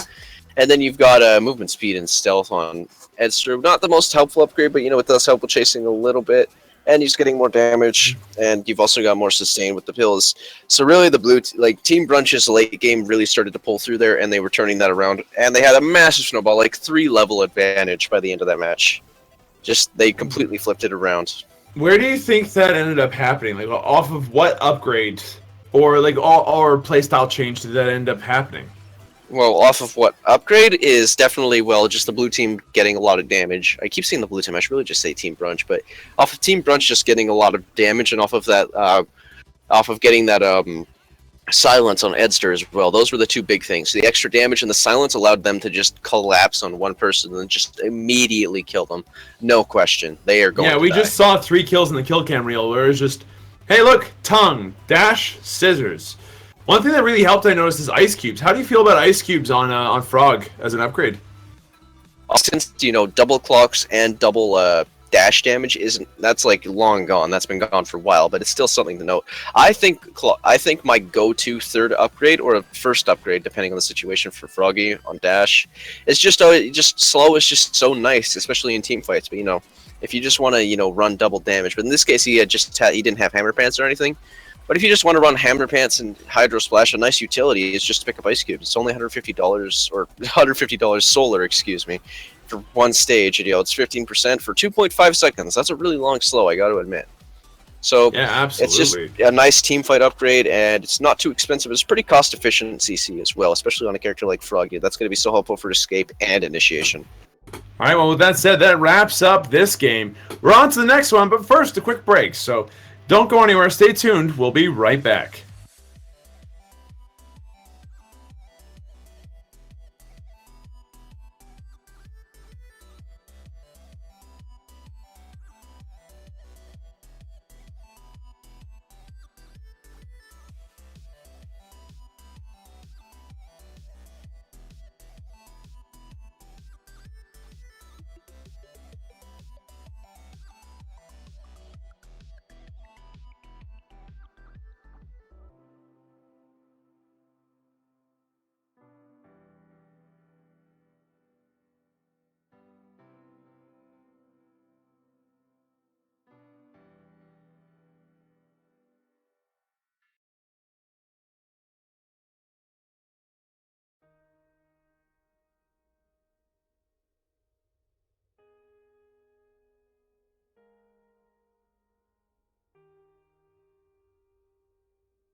Hello, everybody. Welcome back to the Awesomenauts Arena League. My name is Slow Wolf. I'm one half of your casting team, and the other half is going to be Ubrancy. Hey, Ubrancy.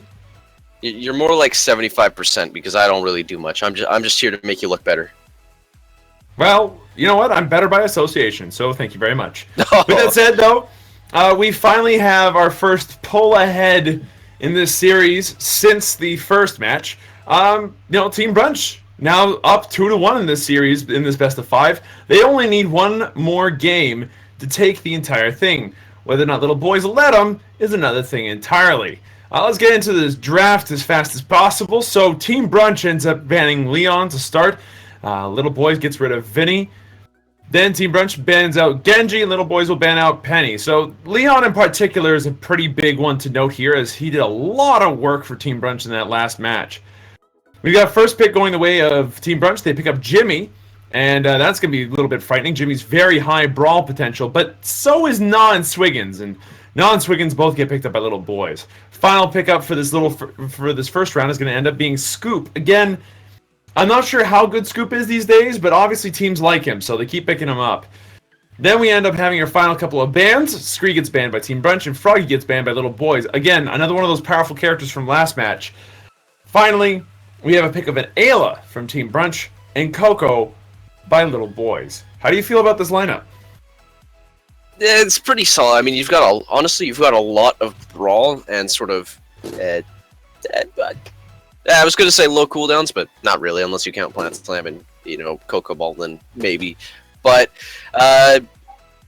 both teams definitely have some good brawl potential. Maybe less so on the Scoop for Team Brunch, unless he builds into like a ton of sustain and bindings damage, and less so for Swiggins, because I feel like a big problem with Swiggins is he costs a lot of money and he has trouble keeping himself in high health, despite being a rather beefy character. Those are the two issues I really have with him, though he is still very potent and very effective.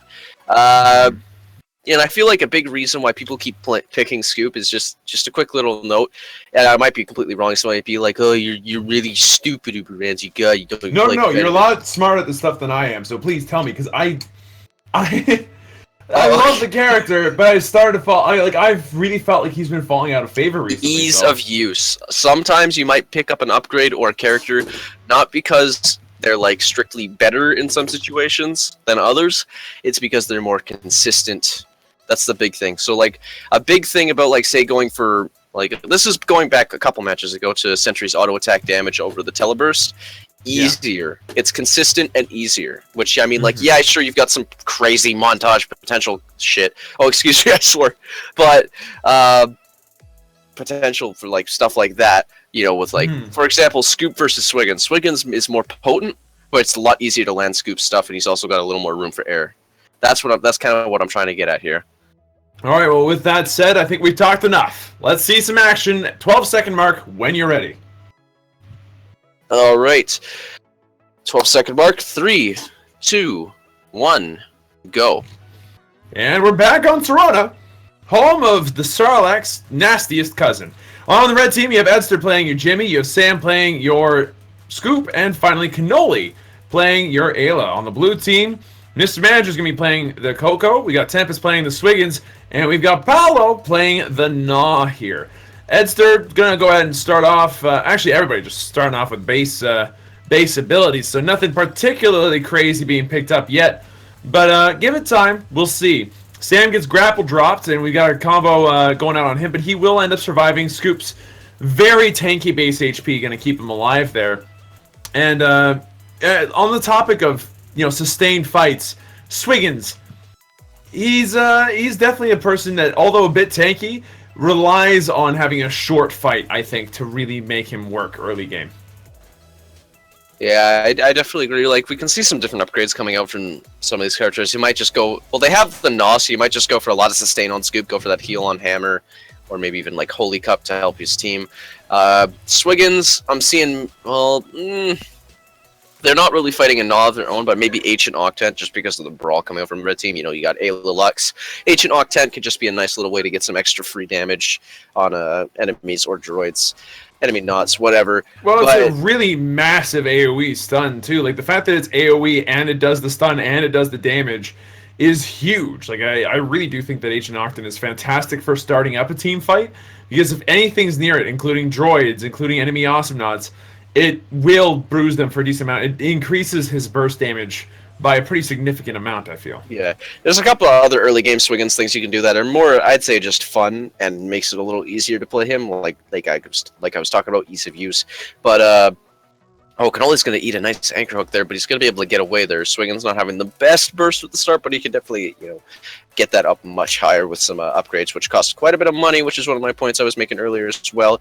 He's actually going to lose his anchor to the turret by accident there, it seems. Solar Crab Burgers coming out from Ayla as the first fuel upgrade, and then regen. So lots of sustain, and since it's been like, the third Serona match out of these 4 games is like, it's a very desolate, planet, and in this case, a desolate map as well. There's not that much sustain, except for in like the very far reaches of the, behind the turrets for both teams and whatnot. And you got to hit the jump pad in the mid usually to get to it effectively.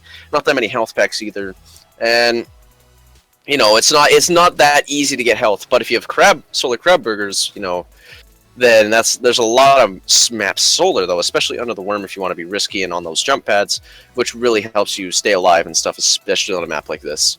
Absolutely. Solar is plentiful, but the coin pickups anyway are, but like you mentioned before, it is an issue when it comes to regen, so making sure you do have access to that regen away from home is going to be important for characters like Jimmy, like Scoop, and like Swiggins in particular, who are going to be the first ones in a fight. And considering the amount of HP that a lot of the characters in this matchup have right now, honestly, it might... never mind, Mr. Magic to be able to pick up the kill on Cannoli with the Blaze, but that was really all Tempest getting a really good grapple drop combo. But as I was saying, it's going to be really difficult to kind of bruise your way through the walls in this match. Like, Edster and Sam and Tempest are all playing fairly tanky characters that require effort to take down. It's gonna be a game of who can punch through the tanks first. I really feel like that might take a bit. Like this will be easily a game that goes into mid game, and that we will see builds that are in the 3,000 solar mark, I think. I'd say so. I mean, you've got a lot of very investable characters. Let's say that. You've got Scoop, you've got Lux. Kind of Lux's early game is definitely pretty potent, but investing a little solar just makes it even stronger, especially Swiggins. And if you just invest, just give them a small loan of 1,000 solar, and they can do some serious work with that. Absolutely, but 1,000 solar is going to come from 2 places: kills or from underneath the worm. And currently, the red team has been making, I think, the best use of the worm. They've been in there a lot more often to take control and make use of the worm. Edster in particular has been pretty active about it, but right now they're going to go ahead and put down both ranks of droids just so that way they've got something to push on, or I don't know, just because they could. But they've been denying with the worm for the last little bit every time they've been in mid. It's been very helpful for them. Lots of extra solar, stopping the experience gain from going too far to the right side of the map despite the kill deficit. I mean, there's some good stuff going on, all told. Speaking of upgrades and things that could be going on that are good, we got nanobots by Jimmy first thing. So Edster definitely thinking about his survivability right now. Double regen going away with Scoop and... Yeah, I'm kind of surprised we're seeing that instead of Danger Pins right away, because Danger Pins has some nice bursts, especially against Swiggins, and Gnaw can be quite effective at just clearing those Weedlings a lot easier. Edster's actually going to take a bunch of damage. He's going to be able to charge out of it, though, before any more harm comes to him, or the toddler that is inside the robot. Because I guess I'm just going to assume Edster is the robot. I don't know. Wording, but Sam is going to eat the DOT from Apollo, and Cannoli, slightly lower health, going to use Solar Crab Burgers to try and get some health back, as well as the lifesteal and auto attack. Red Team definitely building into a lot of sustain, though. I mean, you've got Scoop already with plenty of sustain, with double regen and nanobots, Solar Crab Burgers, all sorts of yummy, healthy goodness. And honestly, that yummy, healthy goodness is going to come in handy against this Gnaw pickup. I mean, poison has always been an issue for like anybody to deal with.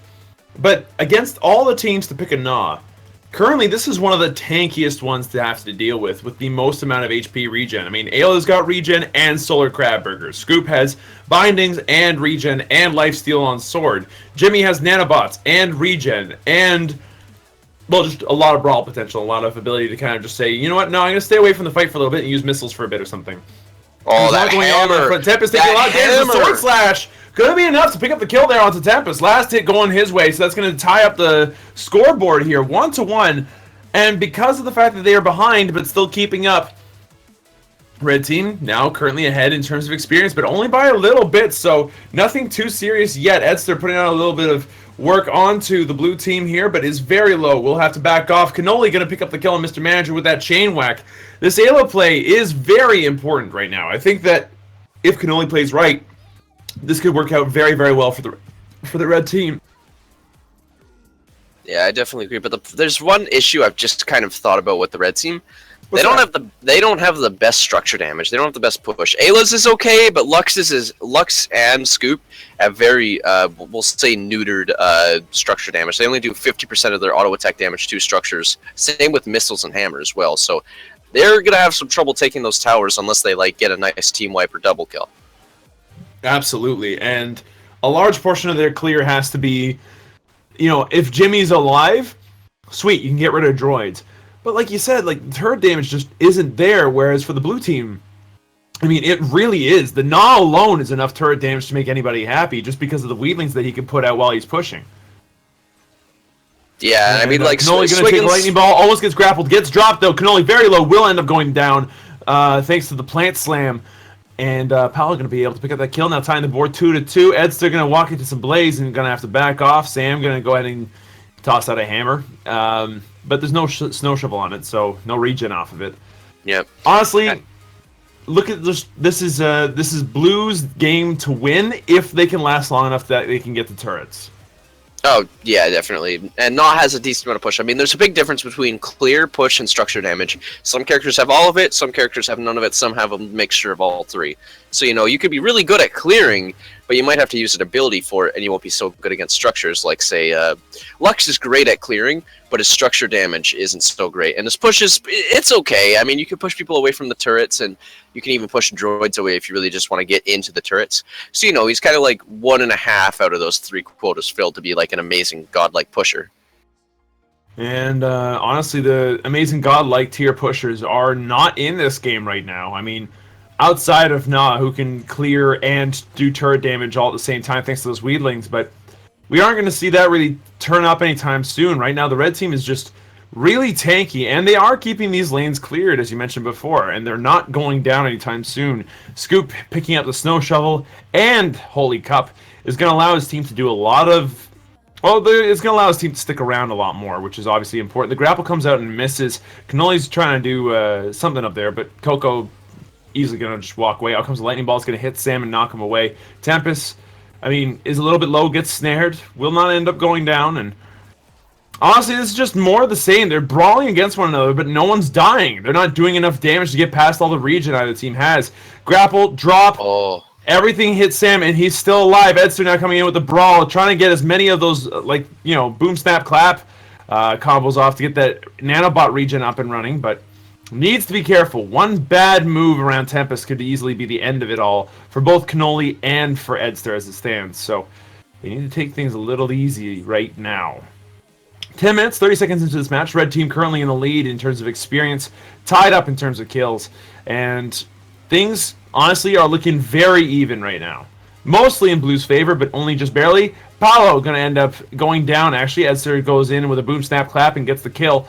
But like, despite that death, like I said before, it really is incredibly even. This game has not really swayed either way yet. Yeah, I definitely agree. I mean, like, it's a bit of a slower game, which is what you come to expect from Sirona, especially with Red Team's comp with the ability to clear well, not so much push, which I think I've emphasized like enough anyways. But looking up the upgrades here, we've got an insane amount of sustain on Scoop and Lux, and then we've also got but they all have so much sustain, man. Like, they're just buying damage now, and it's only one stage of Angry Drawings and one stage of Banner of the Triple Scoop. So I think the Red Team is going to have a real problem dying even if they want to. Well, there's always the worm. No, that's true, but I don't. Like I said, it's a great place to dispose of stuff. Of stuff. No. The Swiggins actually does, want to go for burst now, though. He's managed to pick up both ranks of blue heart metal. He has access to Ancient Octane, so that team fight is on point. Does a decent amount of work there, but Sam will, end up having to back off for now. Like the Scoop will have to back off for now, as there's only so much damage you can take before you go down in this game. Like, you can't have infinite tanking. It just doesn't exist. As to doing his best to put out some charge, Tempest going to eat everything, including the danger pins, and despite a grapple drop, will not be able to survive. Paolo will pick up the kill on Cannoli on the flip side, however, so everyone needs to be careful. Mr. Manager trying to land a lightning ball will not end up doing so, and now Sam needs to be a little bit careful. Will back off safely instead. Edster trying to go back in there, trying to find some way to bruise, push, find an advantage. Will not find it quite yet. And blue team and red team, again, just exchanging numbers, saying, hey, come over to my place later tonight, and then both of them kind of just bailing on each other, Yeah, I know. And we've got, I barely paid attention to what you said just there, sorry. But we've got, Polo's actually going to pick up the kill on Edster there. He's going to get good kill by Paolo. Past that, I wasn't paying attention to anything either. I see how it is. Cannoli trying to protect his friend. Rage going to come out. It's going to do a decent amount of damage. Now he's in a weird spot. Tempest, can he find the kill? He gets the drop and the grapple. Weird combo, but it worked out that time. Sam going to go ahead and chop apart the anchor. Almost gets lightning balled, but that's going to be a 2-for-0 pickup, really, by the blue team. And that's going to actually put them in the lead in terms of kills and experience now. So they're looking to start pushing, putting some pressure in on these turrets. And we're finally hitting, a mark where the teams feel like they're starting to settle into something that they are meant to be doing.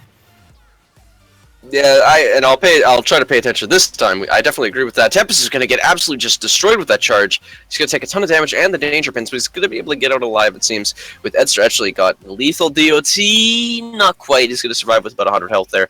Regen and the nanobot's going to just, keep him alive. He's not going to have any issues surviving that DOT, especially if there's enemy droids around or a creep or something. Not going to have any issues there. And oh dear, we've got Wild Growth, and we've also got Slow on Spit, Tentacle Soup.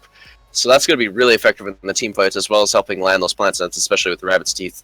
Gnaw is already very effective with the chasing and damage Absolutely. with Plant Slam and Rabbit's Teeth. But now the Slow's Mr. Manager just barely going to be able to escape this gank by Edster. And now the rest of the red team coming in to get the kill. Cannoli will be able to pick up the last hit. Now Tempest needs to run away as fast as possible. And we'll be able to teleport away. No! The range says you do not get to leave, sir. And they will be able to pick up the kill. A 2-for-1 exchange now for the red team. Tying up the board again. Both in terms of experience and in terms of kill numbers now. This game is incredibly close. Neither team is really able to gain any purchase. And this bottom, but at the very least, the red team will find a turret on bottom. And so now there is a lead somewhere that can be measurably demonstrated. Bottom turret going down. Red team finally feeling like they're getting, a little bit of actual objective-based gameplay done here. Yeah, they really need to get those structures down when they can because of, I've already talked about it enough. Don't need to keep talking about the same thing every time. But yeah, they need to get those structures down when they can, and getting that bottom tower is definitely going to help. And that top tower is actually surprisingly hurt here at about half health. So another couple of good kills, or trades at least, and they're going to be able to take out that top tower, especially if Ayla and Lux are alive. They can push much better than Scoop can. But speaking of Lux, he's actually going to be very hurt. Edster going to go and grab that health. Mr. Manager as well, with Cannoli just clearing, being very good at clearing. I mean, Ayla is just fantastic at that. And we got the Cocoa Ball also doing a fantastic job with that. Do you think the Scoop should be going for more Brawl? I really feel like if he went for attack speed and double liquor right now, he'd be able to go toe-to-toe a little bit easier with these guys and maybe start helping out with these turret pushes a bit better. Yeah, I mean, with Lux and Ayla, you already have such amazing Brawl. I don't think just having Scoop going into kind of a mediocre Brawl build is going to help too much. Sam got that DOT from Blaze, going to stay alive though, and get the healing from Bindings. Mr. Manager barely getting out as well. But I don't think Scoop needs to go for the brawling so much because, I mean, you've got Ayla Rage, you've got marking on creeps, actually. That's going to be very helpful for the red team to stay alive as long as they don't help their team or the enemy team by accident by giving them the marked creeps. And, I mean, Lux hasn't even built auto attack damage or missile damage or anything like that. Lux has some absolutely ridiculous damage potential.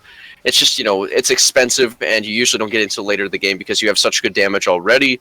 You can focus on sustain and mobility and whatever the hell you want before you get those damage upgrades. Just danger pins and, lots of sustain, and you're good. Then you could start getting missile damage, auto attack damage, maybe like, attack speed or something. Cooldown upgrades, because Lux has a lot of great cooldown upgrades. And then Lux is even more efficient at brawling when he's already great at it with like no upgrades. Alright, fair enough. Speaking of no damage upgrades, this Na still hasn't picked up anything other than 1 rank in like Weedling placement damage. Everything else has been like obviously, good. Overcharged metabolism is very strong on that front, but that's gonna have to wait. Cannoli taking a ton of damage is gonna have to back off from the blue team. Blue team gonna try to follow up half-heartedly. Never mind, they're just backing off. Honestly, this is a really weird kind of matchup right now. Cannoli and Sam going to be able to pick up a kill on Paulo, kind of out of nowhere. That was weird. But they will get it, and now the red team in a situation to start pushing forward. Right now, it looks like Brunch might be taking the 3rd game in the series, and as a result, the whole series to go with it. We got the red team trying to get some kind of push on this top tower here, especially with Nog on. Missiles are pretty great for poking at that tower, though. You get about 400 damage from those missiles, but it's on a fairly long cooldown and can usually be better used against droids or not, especially in 3.4 where the droid damage on missiles is not neutered in any way like it is in 3.5. But looks like we got Tempest going in. Gonna get the nice anchor drop on Cannoli, but Rage is just so good at clearing that anchor. But the lightning ball, Mr. Manager going in, gonna get that kill on Cannoli. But Edster very hurt as well. He might go down, but he's got the nano repair bots. He's taking so much damage though. Oh, that DOT is not going to be lethal though. The shielding on charge as well as regen is gonna save his life. With Paulo just bodying this bottom turret here. Could plant slime it to death perhaps if he can kill these droids, but it looks like Swiggins is there as well as Mr. Manager. Tempest and Mr. Manager. Sometimes I just call them by the Knots names and sometimes the actual players' names. I don't know words once again, but English, it's hard. Trust me, yes. I know. I try to teach people. Red Droid has somehow ended up in the blue creep area. That's bizarre, but you don't see that all the time. But that's going to get cleared up by Na very quickly. But we got the red team back into the fight here. They've recovered from all their previous ailments and sicknesses from Na, and they're back in this to win it. A really good worm push by Sam to make sure that the rocket droid was gone. Esther trying to push Mr. Manager into a turret. Unfortunately, unable to push all the way and cinch the deal, as it were. Tempest now taking a decent amount of damage, but will back off. Lightning Ball will miss, and the red team is starting to put on some pressure. Despite all the advantages we were talking about earlier, grapple drop, sorry, I'm going to have to interrupt my own sentence. Grapple drop going to be able to pick up the kill there by Tempest, well played. Now Cannoli needs to run away for their life. Out comes the grapple drop, round 2. Lightning Ball will be able to pick up the last hit, however, and now it's a 2-0 here for the blue team. And I was just about to say, look how even the kills are. Look how even the experience is. And now just look kidding. at how just kidding.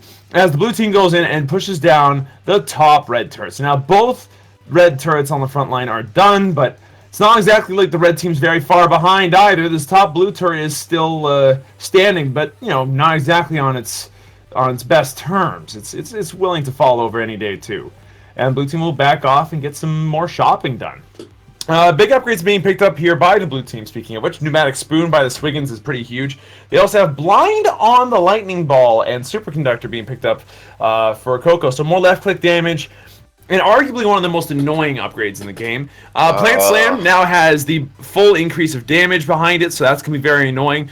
On the red team, Banner Triple Scoop, it's been maxed out. We've got Fresh Scrubs to reduce the cooldown of Evil Eye by 2 seconds being picked up by Ayla, and we have both ranks of Flip Arm add-ons. The left click on Edster, going to be very brutal if they can manage to land it. Tempest going in for a bit of a grapple. Sam going to take a lot of damage off of Lightning Ball and Wheeling placement damage. So, really good pick off there by Mr. Manager. Now Edster's going to go ahead and push in. Tempest is very low. He's going to get picked up. Edster does pick up the kill with that robot wrecking ball. Mr. Manager on the backside will kill off Cannoli. Now Edster running for his life from the Na. The Na is just too scary. He ends up doing a juke. He's got a tiny amount of life with the wheeling. Nanobots. The Nanobots going to keep him alive for now. Is he going to be able to survive all this? No. Paolo says, have some spit, sir, and gets the kill.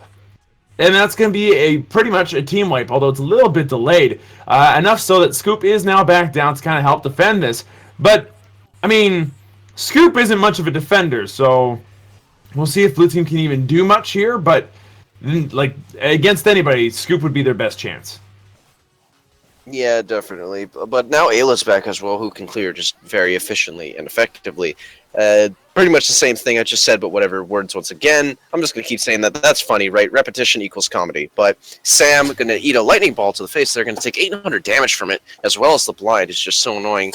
It's not 3.5 blind, where it's now 1.5 seconds, but much cheaper. It's 3 whole seconds. That's not fun. 3 whole seconds of blind, especially with the new visual effects that they've added over time, is just so aggravating. It's just so annoying and hard to deal with. Well, not really hard to deal with, but you just can't see, man. And seeing is kind of important in this game. Cannoli's actually taking a ton of damage here, though. Apollo's chasing in the plant slams, but the mark on creeps gonna give Cannoli so much health. With the charge coming out, gonna do a ton of damage. There's the rage, gonna pick up the kill. Cannoli just trying to get out of there before they die to the DOT. With the red team, although everyone is very hurt, is gonna be able to get a 1-for-0 there. And it's really going to help here. We've got, we're getting pretty late into this game here. We're past the 20-minute mark here. And, I mean, it's Serona, so it's what you expect. But we haven't seen the back turrets go down for anyone. They're actually both pretty much full health, both teams. Red team had a slight disadvantage on that. But we might see this top turret go down for the blue team here. With the Cannoli throwing out the Evil Eyes, very high damage against those towers. And, you know, they're just trying to poke it to death. You know, they're doing, like, a bar every 10 seconds or so, but Na is going to be back, and that's going to completely, ruin their push here if Paulo can get in there and do a lot of damage. And Grapple drop going on. Cannoli is at half HP. Lightning Ball comes out and knocks her down to lethal. Mr. Manager picking up the Olay kill. Now they're going in on Sam, and Sam needs to get out of there, but Tempest is on them. No kill, though. Edster gets grappled instead. The drop is too slow, and they will not be able to get it. Blue team are looking like they've got this game in hand. For the first time all game, there is a significant experience difference, 1 level in this case, and they do have the kill advantage by 4 kills, 13-9, so things looking good for them. Edster ends up eating a big combo there. It goes down to 3 bars of HP, realistically speaking, and is going to have to be safe. Tempest is waiting for him, as is the Coco, as is the Knob, but the charge is going to be able to get him out of there safely. Oh no, he's getting body blocked by the droids! He's just barely surviving, and so far Cannoli on the backside going to come in and ambush Mr. Manager and pick up the kill. Now Tempest and Paolo need to be careful. Cannoli is here, and Cannoli is angry and picks up the Tempest kill with the chain whack. Now they're going in after the turrets. This is the time for the red team to start pushing whatever advantage they just managed to pick up here. They've equalized the experience. They might be behind on kills, but who cares? It's all about getting the money necessary, and more importantly in this case, getting the experience back on track before it gets out of hand. 24 minutes, 15 seconds into this. Things are looking all right for the red team. They start putting some damage, but Edster's taking maybe a bit too much as they start putting on the pressure on this blue middle turret. Yeah, we got Mr. Manager going in for the chase. Got that speed on Blaze. Actually going to do a ton of damage to Sam. That cooldown on Ball is back up right now. It is going to get used, but is it going to hit anything? It doesn't look like it's Sam, Cannoli, and Edster. All very hurt. Edster slightly less so, though. And it looks like there's actually some initiation going on. Cannoli's going to get hooked and get the anchor drop, and Tempest is going to get the kill with Fanatic Spoon. 300 break damage is nothing to mess with. And Mr. Manager is going to go down to Edster, though, making that a 1-for-1 trade. The hammer just barely misses Paulo, and it looks like the red team is not going to be able to retaliate with another kill, maybe even some more push. So they're just going to fall back to the turret, get some extra upgrades. You got lots of late game stuff you don't usually see until very late game. Is very luxury upgrades like Milk of Righteousness. That's the name of it. But we did see one stage of it a little earlier. You know, we're seeing extra healing on bindings, which is very nice, but it costs a lot of money, and you might just want to go for damage or support for your team instead. You've got, you know, shielding on Rattle Wave after using it, after using an ability. Speed on charge is very nice for getting those long range pins, kind of, you know, getting away super fast. Damage on Evil Eye, damage on Spit and DOT. Shield on auto attack on Swiggins, or shield if you're not holding your anchor on Swiggins, I should say, as well as Grill Biscuits and Boots. So he's going to be a very fast squid. And we've got lots of slow on Blaze as well. So we're seeing a lot of late game luxury items, as I've already said. But Sam's actually going to take a ton of damage, but the binding's health is just so insane now. Edster's taking even more damage, so Tempest has to get out of there. But that shield and that movement speed on auto attack after using anchor drop, it's going to help him a lot. Paulo's going to take tons of damage as well. Not going to eat that missile or anything, but the danger pins is going to hit him, I think. Tempest is going to eat a hammer, so he's not going to be able to just go in right away. Red team has definitely got the ground now. They've been able to keep up this pressure now.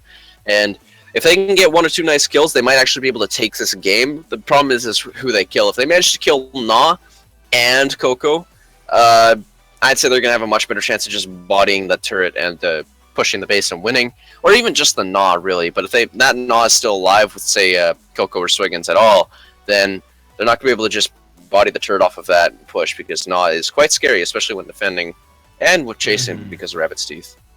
Yeah, absolutely, and the poison damage is absolutely going to make sure that that's the case. The other big upgrades that we've seen here include the Evil Eye, Shank Toothbrush, which can do a lot of damage. We'll see if it ends up doing a lot of damage here as the red team starts brawling in, but honestly, they took the worst end of the deal, and now Edster in a weird situation does not get grapple dropped quite properly and will end up surviving for now. Despite this, the blue team comes in, starts chasing around, trying to find an angle to get a kill or a pickoff, and they have split up the red team. Cannoli is very low, ends up eating a spit. The Ancient Octane damage is enough to be able to actually knock him low enough that Cannoli has to get out of there, die to damage over time, but does not that lightning Sam ball. gets a really good juke off with the jump cancel. Oh, the hammer misses! Sam. The hammer! What Sam. are you thinking? And gets left click down, Mr. Manager, going to be able to pick up the kill.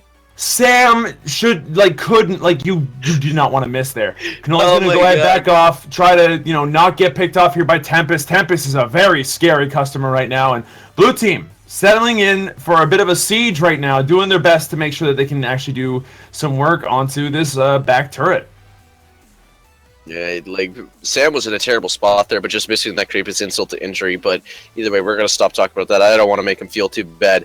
He has carried Mia Ksenia before in scrims. But either way, we've got Edster and Cannoli just defending here. They can do a pretty solid job here. Lux is, very large AoE and cleaving auto attack, as well as missile is going to help a lot. As well as charge, he's going to go in, just get the danger pins burst, not too much, but every little bit helps. Can only try to go in with that rage there. Got size on rage as well, I believe, and that's going to be a ton of damage. Paulo is super hurt. He's going to have to get out of there. The Rabbit's Teeth is going to help a lot with Tempest. Also getting the speed boost from Trubiscuits, and he's got base boots as well. Base boots, I guess I could just say boots.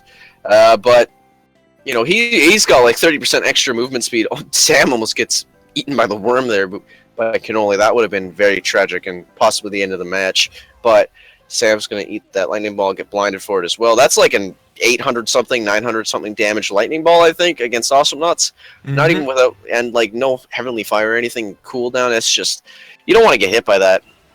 And it's got blind, so it's brutal against the triple melee team like this that needs the ability to see. Out comes a grapple. Edster gets dropped as well, so he's going to take the damage off the pneumatic spoon. He's very low. Gonna have to back off, very close to dead. Unless if Mr. Manager can find him, but I don't think so. He's backed all the wee way home.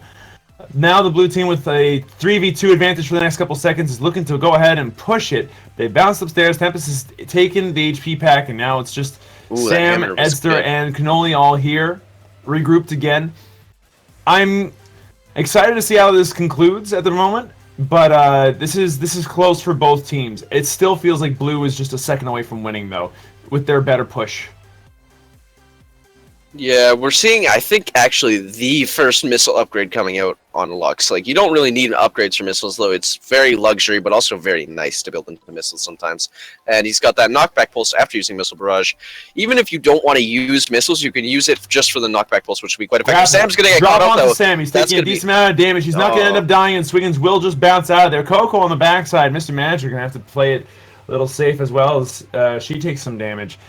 The red team and the blue team are just kind of bouncing off of each other yet again, and Sam's pushing down the bottom lane. They're gearing up for another fight on the blue side of the map right now.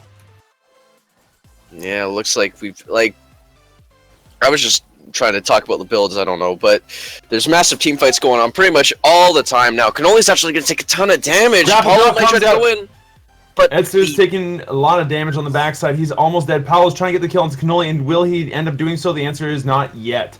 Red team is now kind of in full retreat. Paulo taking a lot of damage off of the Evil Eye is going to be able to pick up the HP pack, which puts him in a good situation to actually survive with that lifesteal. Grapple drop comes out. Cannoli is low enough that the spit is going to guarantee the kill. Paulo is going to be able to pick up that with the spit hit of all things. Poor Cannoli. That is not a way that you want to be going. Now it's going to be a 3v2 advantage for the blue team.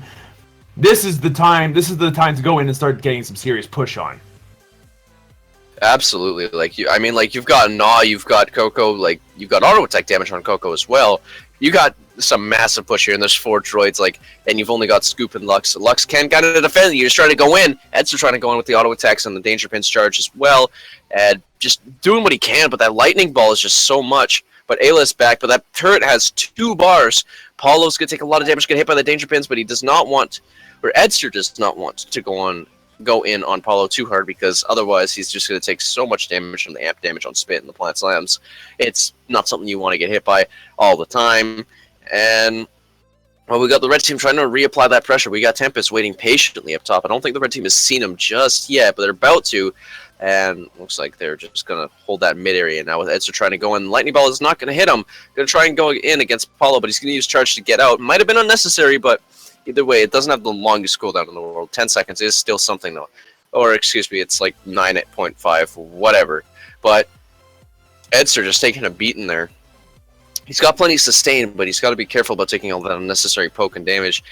Or necessary even. You don't want to take too much damage. There's a lot of damage on that blue team that they can just kind of throw whenever they want.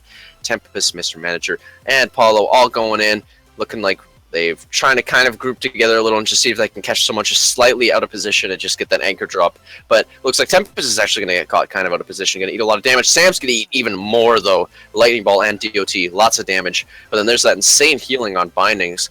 Tempest has got that great movement speed, so he's just going to get knocked away by Edster there.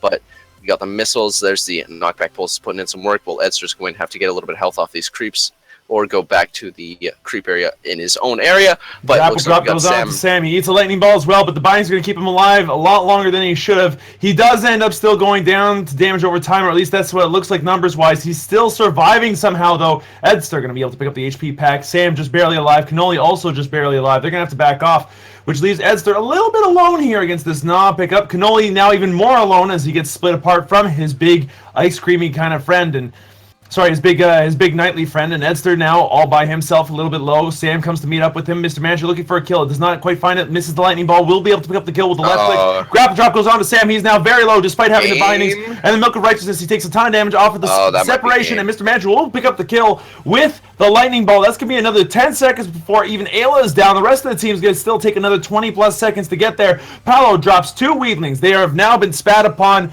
which, it doesn't really matter in this case. They still have increased base damage thanks to one of his earlier upgrades. And the core finally goes down.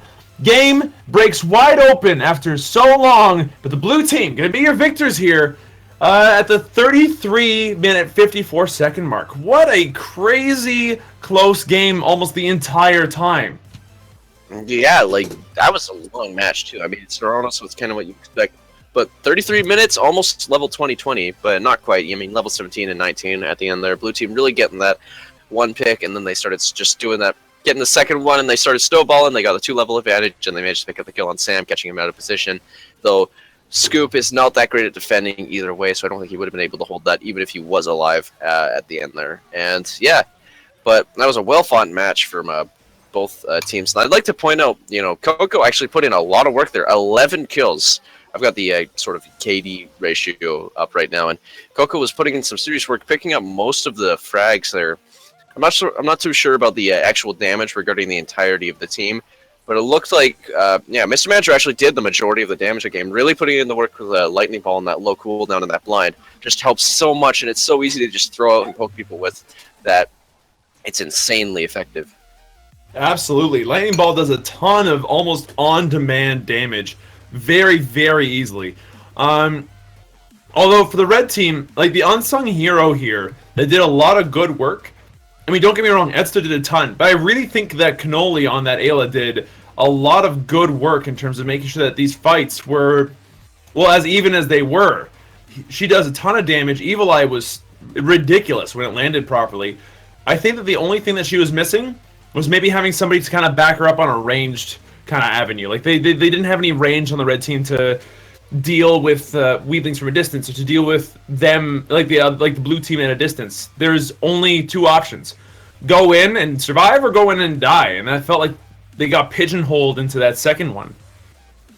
Yeah, I mean, that's a big thing. It might even go back to the draft here, but technically every character in this match right now is a melee character with auto attacks and whatnot, but the blue team definitely has much better poking and range than the red team did. I mean, you've got missiles and Evil Eye, but then you've got a low cooldown Coco Ball that does like 800 damage. You've got Spit and Plant Slam. You've got Rabbit's Teeth, and you've got like Swiggins. Swiggins can kind of go in with Anchor Hook and then just get out if he really wants to, or he can commit to it and drop the anchor as well. So he's got some options there, and it's pretty consistent. Yeah, the grapple drop combo is pretty much an on-demand, like, here, have 1,000 damage on this one character, plus about 500 to 600 damage on whoever is too close to the anchor grapple in the first place. He's a frightening character, and I think that he had a lot of moments where he shined. There were a lot of good fights for Blue that were started by simply having a Swiggins in the right place at the right time. Yeah, I definitely agree there. Swiggins was one of the biggest, well, I'm not sure how to put it. I guess I could be cheeky and say something like anchor of the blue team, but he really was one. Sorry, but yeah, but that was a good one though. Yeah, he did put in a lot of work for the blue team there as well as Coco. So they both did. Like Cannoli on the red team and Swiggin or Tempest and who's playing Coco, Mr. Manager, putting in a lot of work for their respective teams. But it was really well played from everyone. Long match, and I think we need to. And we're talking for a long time as well, so we should go to the next. It's a break. long kill reel, to be fair. Yeah, that's true. But either way, we should go to this next break pretty soon. And this is 2-2, and since this is because of the way this tournament works, because it was round robin, and because we have losers and winners finals, pretty sure that this next match is either going to be the end or it will be a bracket reset. So we'll see how that goes in this best of 5, and we'll see you after the break.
Let's go.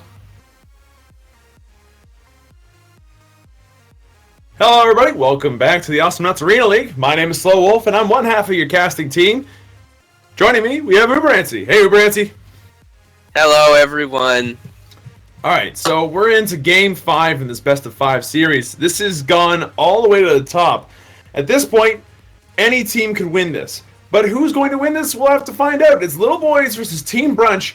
Let's get this draft party started. So, while we're looking at this draft, keep in mind that certain knots have kind of cropped up a lot, and this match is in patch 3.5 proper. So, some of the knots will have changed in terms of power level and ability. First ban ends up going to Leon, as that's no real surprise. Leon Tongue into terrible places is an awful thing to have. Team Brunch will end up banning out Vinny. Little Boys ban out Nah, and then Team Brunch bans out the Amy and the Lux 5000. Red team then picks up Ted for, I don't know. Sorry, ends up picking up Swiggins, which makes a lot of sense, honestly. Tempest's Swiggins was very strong in that last match. The two counter picks going the way of Team Brunch end up being Genji and Froggy, a very powerful 1-2 hit combination. Whatever will they pick in return? Little Boys will end up picking up Penny Fox. They'll also end up banning out Ted McPain. They do not want to give that to Edster if they can manage to get that off the board. The following ban and the final ban of the game will end up going the way of Coco. Not having to deal with Coco is a very good plan. Little Boys will end up picking up Kesnia. Is that how you pronounce it properly? Why? Do not pander to it. So, Little Boys will end up picking up Xenia at long last. So, rounding out their team, it's a very strong collapse comp, and Team Brunch will end up last picking Ix. As the sixth not pick. Ix is the sixth not pick. Anyway, point is, they've got a very interesting kind of double support DPS comp. And Little Boys have a very strong collapse comp. We'll end up seeing what happens. Uber, what do you think of these two teams? Well, I mean, we've seen Sirona for the fourth time now, so you know. Oh, I hope you like Sirona. Hey, you know what? I love worms. I don't know what you're talking about. That does okay, but okay, but anyways, yeah, we've got that, and I mean, I'm just gonna state this: I don't like Ix in general, and he can be a pretty interesting knot here. You don't see him too much competitive, but he is very strong. And you've got Genji and Ix, Ix, Froggy. Oh God, that's all I gotta say. Like that's terrifying. It's a very malleable team with a lot of ways to kind of say, you know what, you stay right where I want you to. And then we'll have Froggy do our dirty work for us, to which he, kind of runs by screaming on his recently stolen bike, holla holla dollar dollar. So, it's an interesting matchup, and we'll end up seeing how it works out. Lots of invincibility, lots of protection versus a collapse comp. It's gonna really matter here who gets the first drop. With that said, are you ready to get started into Game 5 of this Best of 5 series? Last game between these two teams. Absolutely, I'm at the 12-second mark. Oh, one more thing, I don't know if we mentioned this. Team Brunch is coming from the losers finals, so if they win, that's the bracket reset. If Team Little Boys wins, then they take the entire tournament and win the grand finals, because of the way the round-robin tournament setup works and with the way the playoffs works. But enough talking about that garbage. We are now in 3.5, very updated, very new, and sparkly and shiny. At the 12-second mark, 3, 2, 1, go. And we are here on Sirona. Look at the color palette. It's yellow and purple. I don't know. I ran out of things to say. We've been on this map too many times.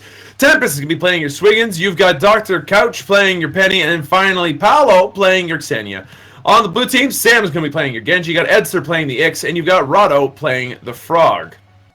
And since this is 3.5, everybody starts off with base abilities and can buy something else. Ancient Octant being the first pickup here. Oh, Tempest gets swapped into a Dash No death yet, but decent amount of damage is going to force him back.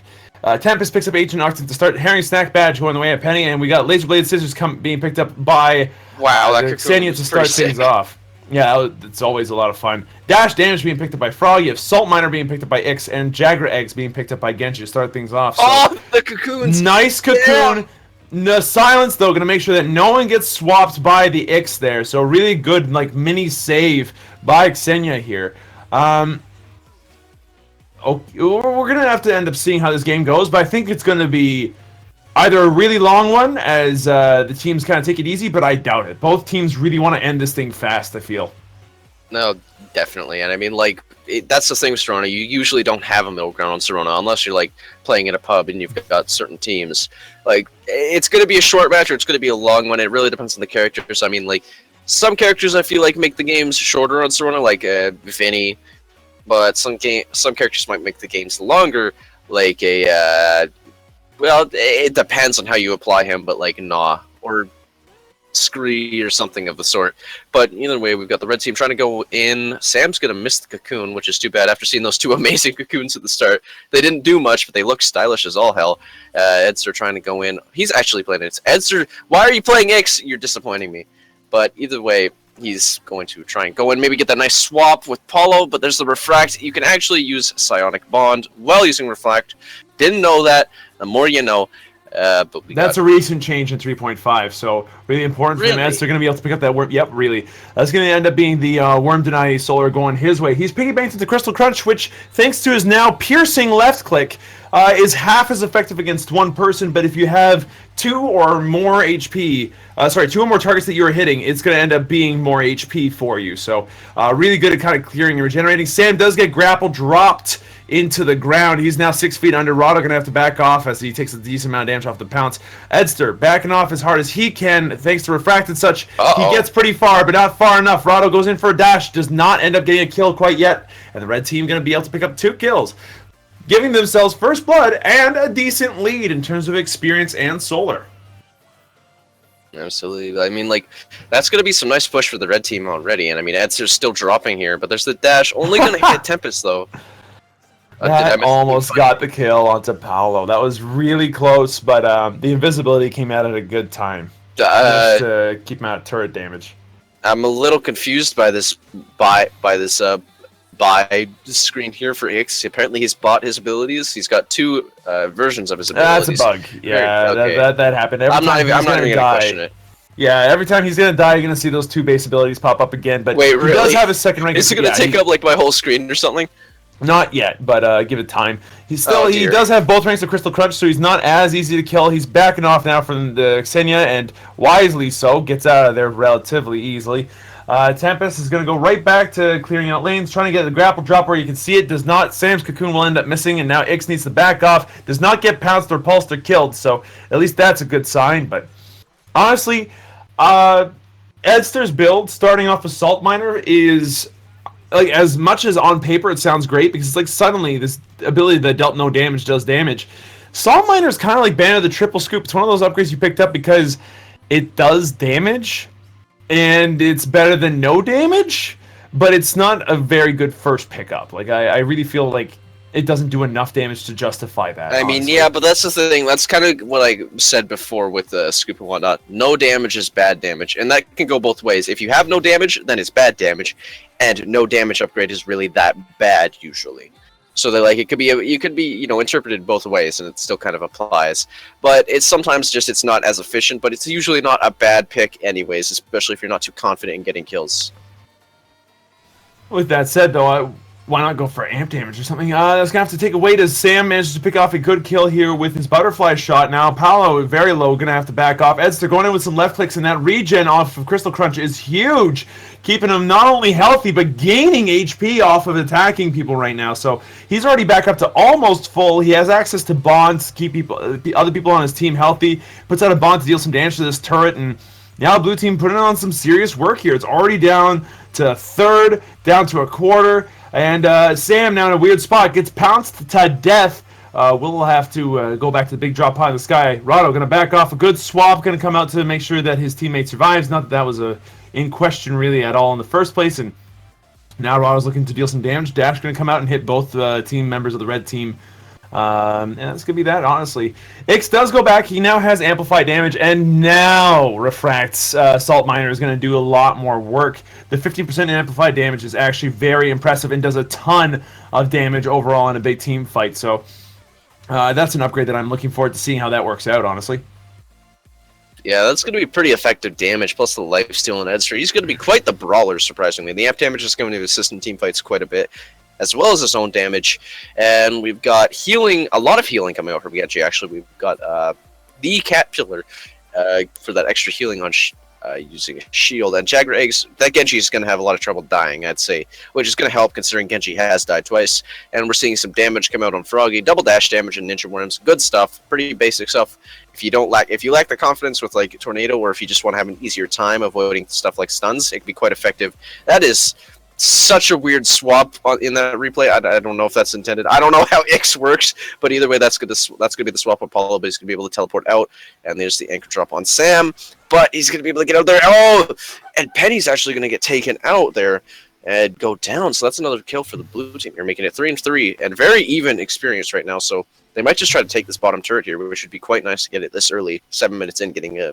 Yeah, it could start something really, really nasty here. The blue team can do a lot with an early lead, and if there's one thing the red team can't afford to do, it's fall behind. Swiggin's very bad at playing catch-up, as is Xenia, and Penny to a certain degree as well, though Penny has a better chance than the other two members of her team at doing that kind of catch-up game. Still, it's not good to fall behind when you've got a snowball collapse comp like this.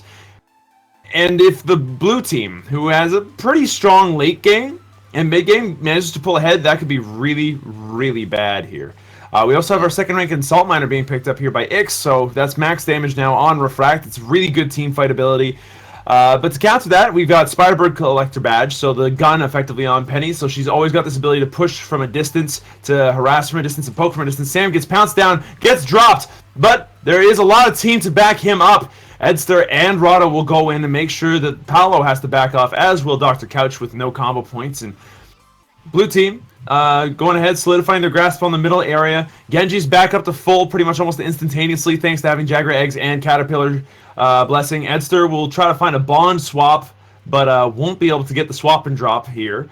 Cocoon comes out. Ooh. Dr. Couch in a bad spot. The fight starts off on the right foot here for blue as they go in, refract, put in enough damage on Tempest to get the kill, and now Dr. Couch and Paolo will return the favor, getting the kill onto Sam with a well-placed pounce into scissors damage. With that said, though, the blue team is getting all their HP back. Edster putting out a good swap. Dr. Couch gets swapped and dropped into Frogland. Frog says, I want you dead, and will dash and will miss! So he's still alive! Now Ix trying to survive from the Xenia assault, but Xenia's not going to be able to get the kill. Will not get killed by Rado in return, and things kind of reset back to the way things were. Genji does pick up Spiritual Cooking. We got Sans being picked up by the Penny, which is a very frightening upgrade if you're the blue team right now. And we have Stun increased duration on Tempest here. Very strong in an AoE, but still a 0.3 stun increase more than anything else is not all that much. A really good Refract and Bond is going to do a ton of damage and absorb a lot of abilities. Rado will be able to follow that up with a good NATO to kill Dr. Couch. And now it's a 1-for-nothing pick off for the blue team. They're looking pretty good at this point. Now they just need to find one more good kill, one more good opportunity, and they can manage to make something happen here. The Bond does not end up getting the swap off, but Edster can survive for now. The Blessing's going to help keep him alive a little bit longer. Now Tempest wants to find something in here. Gets off the grapple. No drop. Dear. Gets swapped. No need. They got Rado going in with a dash, and that's going to be a really easy kill for them. So you know the blue team has really good snowball. I feel like that might start to come into play now if they can get another kill, because oh my goodness, Dr. Couch is just going to get demolished here if he's not careful. That pounce, the swap mid pounce. He's so hurt. He's going to go down to Sam. But Apollo's going to pick up the kill on Edster. So that's a good trade there. Paulo just kind of might have potentially saved that top turret there if Swiggins can get back in time. But Paulo's in a bad spot, stuck in the blue territory here in the blue lands. But he's going to be able to get out, get these creeps and whatnot. But yeah, the blue team's got a pretty big advantage here. Not too much in experience, but, Solar now, and they're already a very deadly team comp. And with the red team being a little... with the red team here not having the best well, like you said, catch-up game, not having the best early game potential, you know, Oh man, they're gonna have to be very, very careful that they don't get just absolutely demolished by the blue team here. But absolutely. Oh man, there's a fight that I smell is brewing here. Tempest goes in with the grapple, no drop here, not yet. Edster will go ahead and regenerate most of his HP just by left-clicking the droid wave down. But right now, the blue team is just becoming durable. They've got access to Blessing, which went off there and healed the entire team. Edster's still alive somehow as a result. Now Sam looking to find the cocoon off the Tempest will do so. Put out a little bit more left click and harass him back down. Like, after a really bad initiation with a lot of damage going out onto the blue team, they're already back up to full. They've got so many ways to regenerate HP between Bond, between Crystal Crunch, between Genji and his Blessing. And on top of that, they got extra HP thanks to Spiritual Cooking. Tempest is now bonded. He's been amplified damage. He's now been swapped. No drop yet, as the rest of the team wasn't quite ready to pick up the pieces there. But this is looking definitely like Blue has control right now. Do I put it this way? But is this a control comp? Is this what it feels like to be playing Blue in an Awesome Knots game? Oh my goodness, so much damage on Penny. He's gonna go down. Or she's gonna go down. I don't know what gender is Penny, but anyways, we got the blue team pushing this bottom turret. Yeah, okay. Thank you for clarifying. You're welcome. But, words, man. English is hard. I know, but either way, the blue team is just. I mean, they got Genji here. They got 4 droids. I mean, you've got Ksenia, who's okay at defending, and Swiggins, who's kind of okay at defending. You got a super droid. This turret probably isn't gonna go down, but it's gonna take a hell of a beating. And set a few bars here might actually go down if they want to try and body it.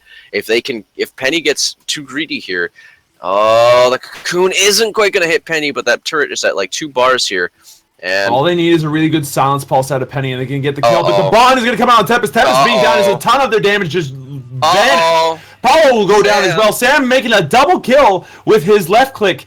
Honestly, that was unfortunate. They really needed Penny to go in with the silence pulse first before the rest of her team got demolished. But now this is a Penny trying to defend against the rest of the blue team. There is no way she can deal with sustained damage to deal with this blue push. The core is down to 2 bars. Rado very low, but won't even mind. Puts out enough damage to help take down the core. Blue team, Brunch, ends up resetting the bracket here in Game 5 of this Best of 5 series with their unique and ultimately very potent like control and survive comp. Yeah, that was I was, you know what, I was not expecting blue team to just kind of roll through them after that, and the game's over before 13 minutes even. And blue team's comp, like, it's scary, like, it just because of what, like, the abilities they have. They got all these iframes, they got all this, like, you know, denial with like shielding, cocoon, like refract, swap, dash. Like 5 out of the 6 abilities on the blue team here could just like stop damage. Just pretty much, you are not allowed to do damage to me. And they've got all this sustain as well as all this damage from Froggy as well as Jagger eggs and, you know, refract damage. That's terrifying. I like, if I were to fight a pre-made like that in a pub, I would just like I would just like drop the keyboard or / controller. Like that's not fun to fight. No, but it is hella entertaining to watch. One thing I really enjoyed about that was seeing how they used Swap, how they used Shield, how they used Cocoon to kind of control what the red team was doing, despite having access to 2 different characters with silence in some way, shape, or form. They were not able to deal with the amount of just stuff that the blue team could do. And it ended up costing them dearly, as like Sam, you know, was able to pick up early blessing upgrades that helped to do a ton of work. Ix obviously was able to do a lot of work as well. Frog doing everything that Frog does. It was actually just a lot of fun to watch. But we'll end up seeing whether or not people can pick up a counter to it. I think that Penny honestly is a strong pickup here just because of her AoE silence. But that's going to go ahead and end it for this series. Team Brunch going to be your victors here in this particular match, resetting the bracket. So we'll be right back with the next series, but you know, this was a lot of fun to watch. We're gonna need to take a quick break while we do this, so you know, be sure to sit right there and let me tell you about a tale about how we started another series in a couple of minutes. So don't go anywhere. We'll be right back.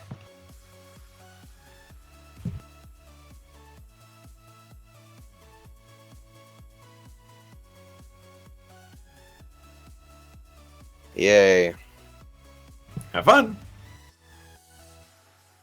just gonna close the game. I'm hoping you guys don't need me for anything. Um,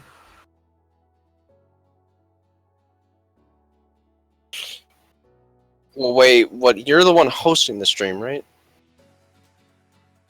yeah, if you have to go, Jay will stream, and I'll have to get another caster. So I might ask you, Renzi, if you're still The there. problem is, I might be asleep.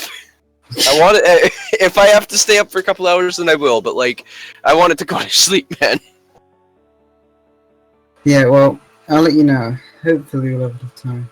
I'm not feeling too good now.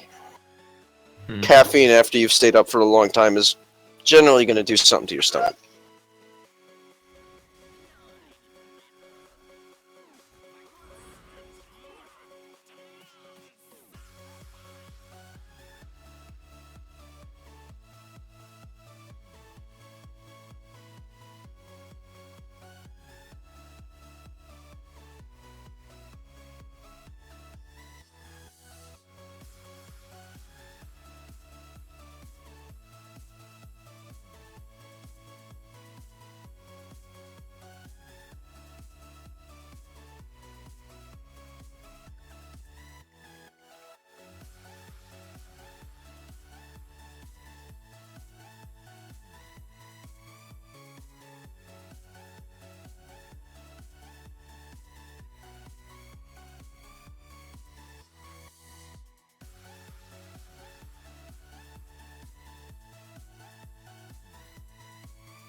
Ladies and gentlemen, welcome back to the Astronauts Arena League Grand Finals. We are in set number 2. My name is Mr. Pillow, and joining with me today is the wonderful Skinner. Skinner, how are you doing, sir?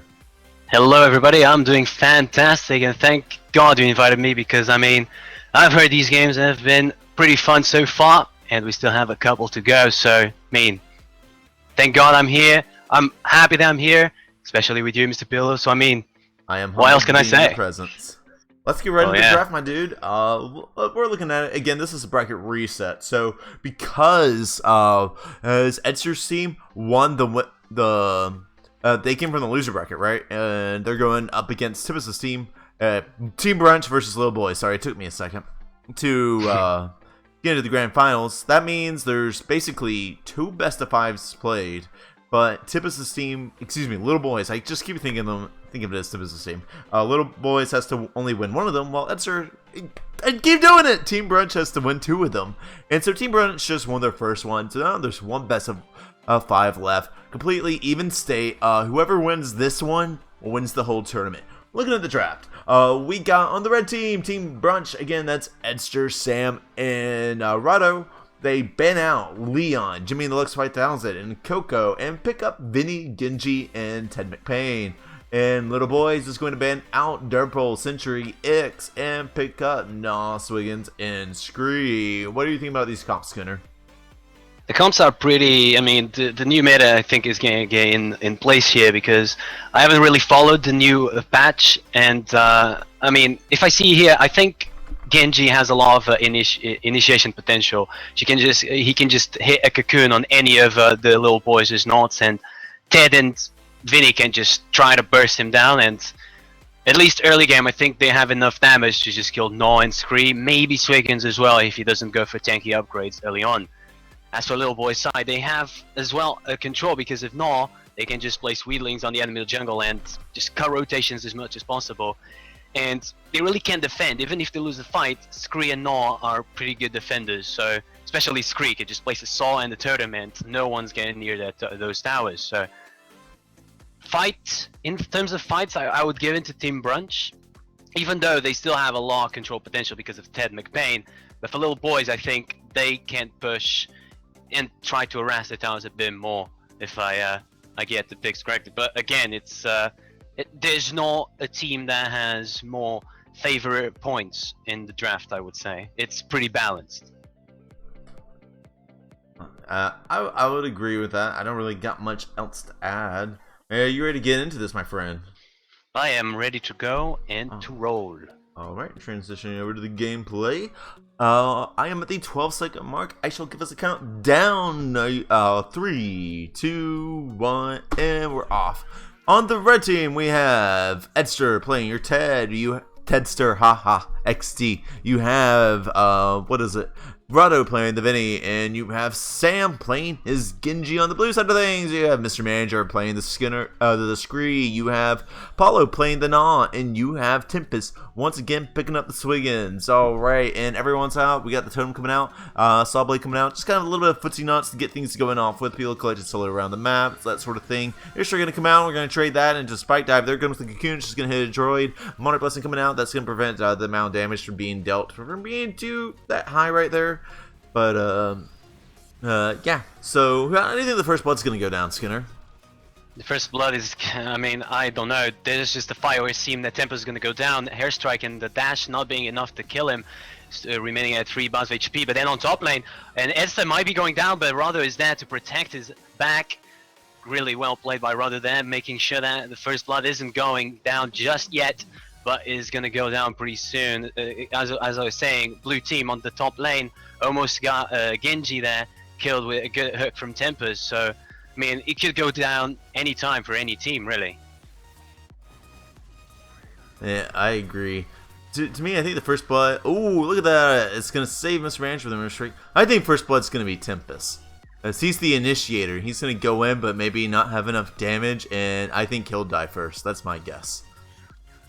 It could happen, I mean, blue team is maintaining control of mid, but look at the airstrike. Just hits those droids really easily, and now Rado is in a bad position, but he's going to run away. Blue team is also not very fancy in HP-wise, but Paulo, there we go. He's making sure that the red team doesn't have a lot of control over their own jungle. So he's going to get a bit of control to push those droids, but Ted McPain is in there. Ed can just clear away for droids with airstrike and the shotgun shell, so it isn't really going to be much of a problem. Indeed. And they're going to be going doing the solar boss on the side. Blue team's going to go ahead and take mid. Tempest is auto-attacking the right side of the map.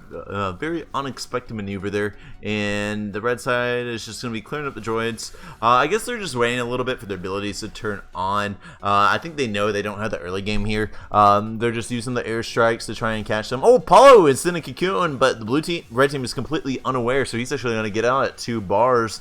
Just going to go ahead and teleport home. That's going to be taking a lot of damage. Tempest is going to hit the anchor dive, get back, and just trade droids. So it's going to take an airstrike. Oh, actually, really missing. And now the fight's going to continue on the top side. Everyone's just kind of peppering down with auto attacks. Oh, there's a Cocoon right there, but Sam is in a terrible spot. There comes the blessing there, and he gets body blocked by Mr. Manager, but not before Edster can go pick up the Tempest. Barely missing my prediction by just a couple of seconds. And that's going to be a 1-for-1 trade at the 3-minute mark. You were right. Tempest just died because of the initiation. He had to go in quite heavily, and then it wasn't really enough for him to leave safely. But Edster is going to go down for Paolo in the meantime. So, I mean, 2 kills for 1 in the long end. This may result in a bit of pushing for the blue side of things because, I mean, they have Gnaw and Scree alive. Swiggins dying doesn't mean a lot of push, and they are going to be applying some pressure on the bottom tower. Rondo is there to defend. Tempest is already back. Edster will be back any second now. Red team's doing a good job defending those towers. Just a couple of bars, not even a couple, just 1 or 2 bars from the bottom tower. Not a lot of pushing going on so far. Indeed. I think both teams have kind of snowbally comps. You know, that Null gets far ahead, that Swings gets far ahead, they'll just melt the red team. But I mean, obviously you get Genji and Vinny far ahead, then that's just brutal, you know? That's just one of those things that you're just like, how do you even come back? But yeah, Tempest Lucy, he's about to go in. He's going to get the anchor dive, but not before he gets airstrike. Now he's going to get spike dive. Now he's seeing a lot of damage. Sam is a little bit slow in the reaction speed there, so not going to manage to find him on that lane rotation. It could have resulted in a kill, but especially because he does have a max Jarga Eggs Cocoon, so that's already going to be doing 300 damage or so per Cocoon. But either way, we're going to see everyone just skip back, refill their health. They're going to quickly take out the Solar Boss, while Mr. Manager takes out his. They're both taking out the Solar Bosses as fast as possible. No one's really looking to interrupt each other's Solar Boss. There's going to be a Cocoon on Paulo there. Edster's coming around to see if there's anything to do. There isn't. Tempest is there just in case they did initiate on Paulo. Tempest is going to take an airstrike, and we're going to see another Cocoon. This time, Paulo's in a Cocoon in a much worse spot. He's going to be taking a lot of damage. He's going to be getting out 1 bar. Sam's going to control that health, while Paulo has to go ahead and go back. He is caught out again, but he gets the Cocoon, so he has the health. He's actually going on the offensive on Mr. Manager. Mr. Manager is going to get out 1 bar, as is Sam. I think if Tempest had came down instead of being on top lane, he could have picked up that frag there. But unfortunately, nothing else is going to happen. Oh, Sam's going to take a nice little spit. He's going to get a Cocoon on Tempest in exchange, though. Spit for Cocoon. And there's going to be the spike dive out there. That's going to take Paulo down to just 2.5 bars. So here comes the airstrike. And everyone's just really fishing out for their abilities. But yeah, I feel like a lot's happening, but nothing's happening at the same time. You know what I mean? Yeah, I kind of agree. There's a Cocoon going on Mr. Manager there, but nothing really happening. Rather just dropping using the Vinny's drop out movement technique thingy. Just drop as fast as possible. Just even give a slight little peek on the bush. But there we go, a good Cocoon coming up. Oh, he actually missed. The Tempest is a very low position. He needs to run. He's going to run. Nobody's going to touch him now that he's behind tower. But again, that is it is a teleport, and that means that red team can have some momentum to go into mid and take mid back from the blue team, and they seem to be doing that. I feel like the red team is slowly getting the mids back from blue team here, because they're getting those picks where they leave Tempest or Rodo or Mr. Manager or anyone at least low HP. They need to go back, and then I mean that's a bit of control they can have to just apply some pressure. That's going to be very important to mess with the minds of the blue team, really. Indeed, and they're just gonna be chilling out there for a second. Tempest is gonna pick up a creep, and then it looks like he's going on the offensive. They better watch out. Okay, never mind. And Sam, he's gonna manage to get a Cocoon. He's taking some damage in the process. Not much happening now. The blue team is actually raiding that jungle a bit, seeing they can find those lane rotations. But now Rado's gonna make the flank, and he's actually gonna get the spike dive in. And with the cloud and the airstrike, it's gonna be a whiff. They're still getting Mr. Manager down to half health. Tempest is gonna trade an anchor dive for a spike dive, while Edster clears out the weed leads in the red team jungle. Tosses out an airstrike. Not much really happening, but he sees them get the Cocoon. Sam doing his best to try and keep Rado alive. Unfortunately, his best is not enough, and Tempest is going to pick up the frag using the anchor break damage. That's going to be a 1-for-0 in favor of the blue team. And now we're gonna see everyone going to reset. Tempest is going to do the classic get a kill and then go back to base while his team goes and pushes up. And now Sam is on the defense here. He's just clearing it out with his little paddle. That's just going to put the airstrike in mid. mid. He should be good. He can defend this pretty well. They're going to go ahead and pick up their Solar Boss with Opportunity Alliance. That's going to give them a bit more time to go ahead and take some control, but in exchange, the Solar Boss is going to be respawning for blue team faster than it is red, so we'll be able to capitalize on a little bit more if they keep up that pattern. And yeah, again, not much going to happen, just footsie nuts. Everyone uses some abilities, and the only one is going to be Tempest, but then Sam gets a nice use of the Monarch Blessing and keep Rado alive. And now not much coming in. Oh, Edster being caught on lane rotation. He's going to go down to half without getting out any damage of his own. There's going to be an airstrike. It's going to hit Tempest. He's going to be able to go back, so I take that back. Edster did get some damage after the fact. And Paulo going in for the Weed Slam on Edster. He's going to miss. He's going to go for the Spit. He's going to miss. But Sam is going to hit the airstrike. There's going to be, the Cocoon. And the airstrike's going to be a miss. Spike dive through the floor coming out from Vinny. And we're going to see the Cloud forcing the team fight at the same spot that the totem is. Everyone trying to really contest that little bush at the top of the jungle there. And no team either is capable of taking it because both teams are doing a good job. There's some great synergy coming out from Edster and Sam, as Sam cocoons Paulo, but then the airstrike gets blocked by it, but they still manage to get their auto attacks in to get them really low. Barado overcommits, and he's going to take a Weed Slam to the face to get taken out in another 1-0 in favor of the blue team. What's kind of the deciding factor in these team fights right now, Tempest? Excuse me, Skinner. Tempest. Well, I mean, from what I can gather, it's basically I see a lot of aggression coming out from the blue team. They have control of mid so far into the game. Red team really doesn't go in there because they know there's a lot of residual damage from Scree and Gnaw. If they go in there, they need to, or at least focus in one and get a kill in under 2 or 3 seconds, or their HP is just going to melt as fast as Gnaw and Scree are around, as long as they are around.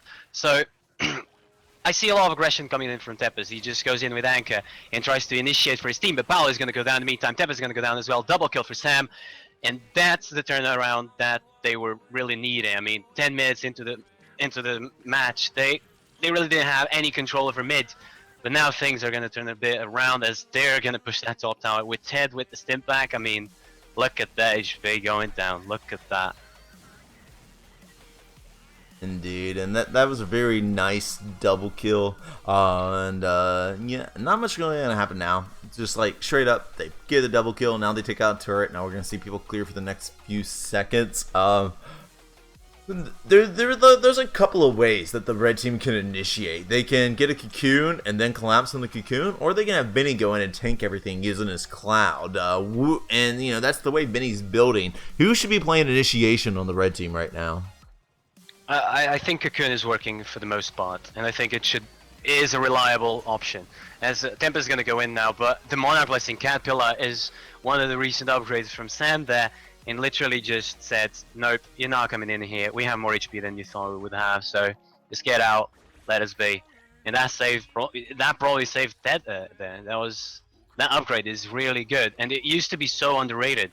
And now I'm happy to see that being picked off more often because the upgrade is really good. Oh, just to even counter initiate. Oh, he almost got caught out there for a second. He was by himself, but thankfully he's got confident players like Paulo to back him up. And now the red team is just going to get back to clearing, and not much really happening. This is going to be the Spit there trying to zone. They're getting some droid chip on the top, and Rado's going to use that cloud to take bottom mid. Blue team is pushed out, so they're just going to go ahead and grab the Solar Boss, and airstrike on the rotation is going to give Paulo a little smack there. And now they're going to go in. They're going to get the anchor, but I mean, there's a Monarch Blessing, there's a cloud, and you know, it doesn't really do that much. Sam is about to go down to DOT, but he manages to pick up a creep right before that happens. Rado in a really bad spot. He's just going to have to sit behind turret and clear for a second. Now blue team has a very firm position grasp of the bottom, and yeah, not much really going on right now. Again, oh, airstrike and grabs Tempest right there, and yeah. Oh, and he's going to catch out Rado after gracefully dodging the spike dive, but Rado's going to get out at like 1 HP. He couldn't get in. One more auto attack. Unfortunately, now the airstrike's going to put him at low. We got double airstrike coming out from Edster, which is not something I typically see on the Tedster. Why would he be going double airstrike now and changing up how he usually goes with Ted? I don't know. If I would have to guess, I would say just to have a bit more damage, because if you hit both airstrikes, I think that there is a bit more damage combined than just having one airstrike. So if you miss one, obviously you have low HP, but there's a fight going on. Tempest is going to go after Ted, He's gonna hit the cocoon. The anchor drop, and that is gonna be traded by his teammate there. And there we go, another hook there. And Rado is in a bad position, needs to run, dashes away, but is the DOT going to be enough to kill him? I don't think so, because Genji's there with him.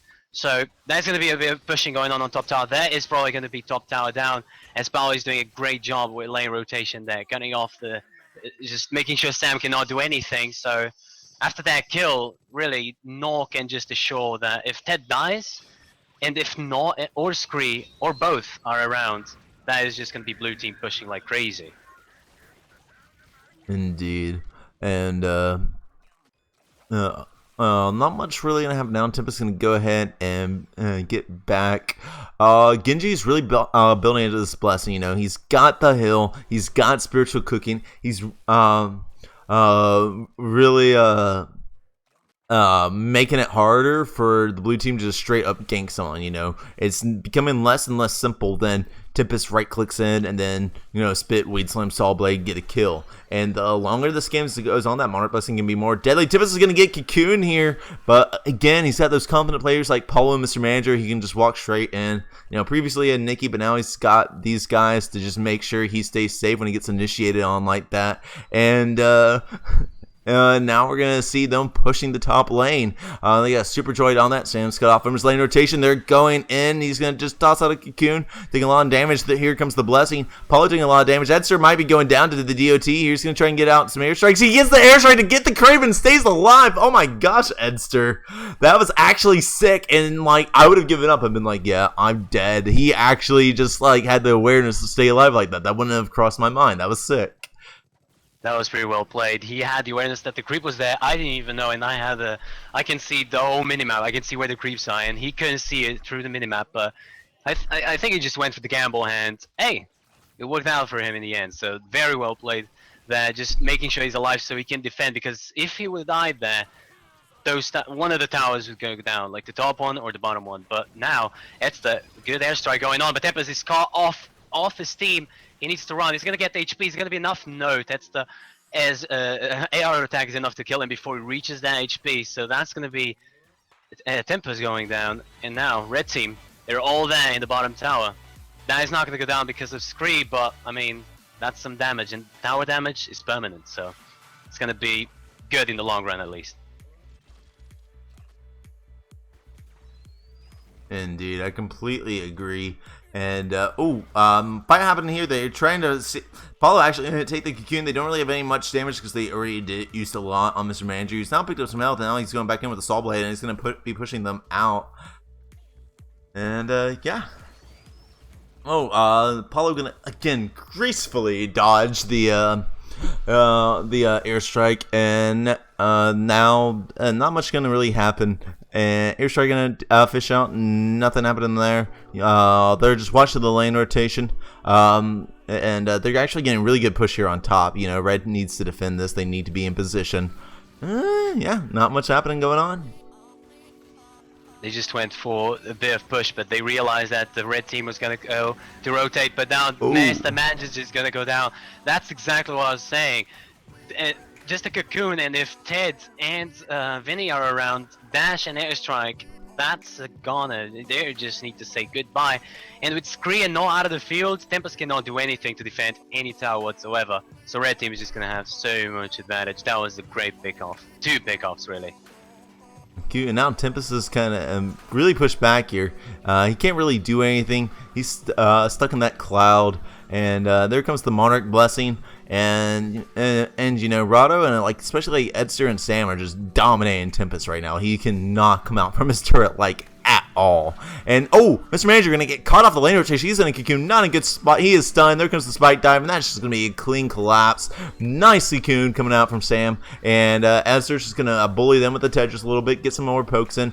Sam going in for the Cocoon, miss, spike dive for anchor in front of the turret. A bit more damage coming out on that in favor for the blue team, but like there's still more positioning rewarded basically for the red team on that. They got droids on each side. They got pushing team on one side, super droid on the other. Tempest is taking care of that on the bottom, and yeah, they're just really pushed back right now. And look at Edster. He's sitting on 650 solar. 650 solar. So, you know, you can't really call it a snowball because actually, technically, like, for example, he's like sitting about 200 solar behind the blue team. Like, and just still going in. If you look over at...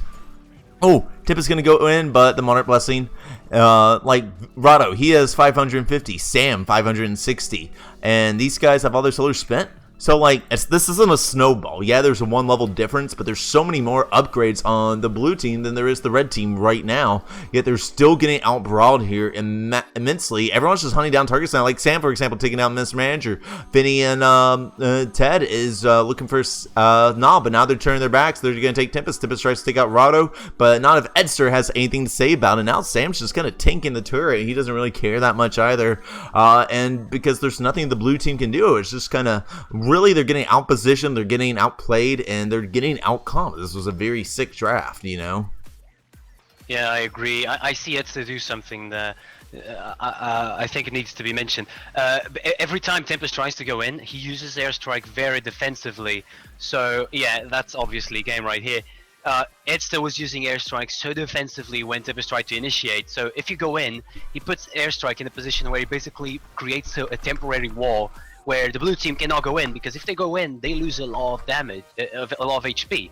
And if they go in, then Monarch Blessing can go out, and we're almost full. We, the blue team, are almost full. We, the red team, are almost full, I mean. And you guys that initiate on us are kind of low because you really overextended over those airstrikes, and that damage is going to be very dangerous for you, because now we have the upper hand. We have Monarch Blessing up, and you need to run. And that happened like 2 or 3 fights.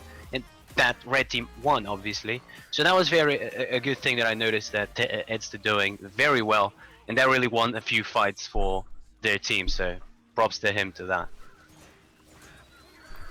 Indeed. And yeah, they were just really good about using their abilities in reaction to the enemy team. You know, there was anytime the blue team went in, there was always the Monarch Blessing, and Sam was always in the cocoon. So one person was always out of the fight for 2 seconds, and it was just. It was making a big difference. You know what I'm saying?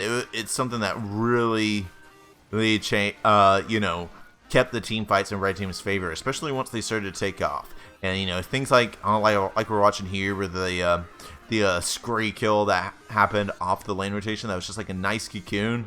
But, yeah, so not getting tongue-tied, but it was just kind of... They found some nice kills that really helped cement their lead, and then they got to the end where they just stayed in lane and never went back. Like Edster ended this with 1,000 solar, and yeah, that's pretty much how the game ended. Like it was like really even, and then like probably about 3/4 of it just became extremely in favor of the red team, and they just you know what I'm saying? Yeah, in the early game, it seemed like blue team had control over mid. They were kind of making pressure. They were making red team go back.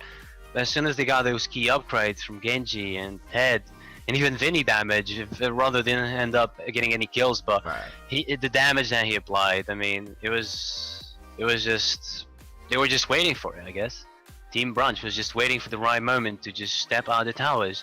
At the 10-minute mark, that's where the first fight happened. They took the bottom tower down, and they just, from that, they just started winning, and they slowly won until the 18th minute mark, and there we have it. Team Brunch going victorious after a very good match, in my opinion. Indeed. Anyways, we're gonna take a short break. We'll be back in about 5 minutes. Go do whatever it is y'all's do, and y'all shortly. See you in a minute.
Hello, everybody. Welcome back to the Awesome Nonce Arena League Finals.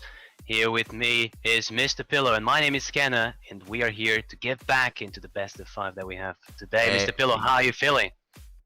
I am feeling great. We're in an incredibly intense bracket reset of the grand finals of the Astronauts Arena League. It's again Little Boys, that's Mr. Manager, Apollo and Tempest versus Team Brunch, that's Edster, Sam, and Rado. Excuse me.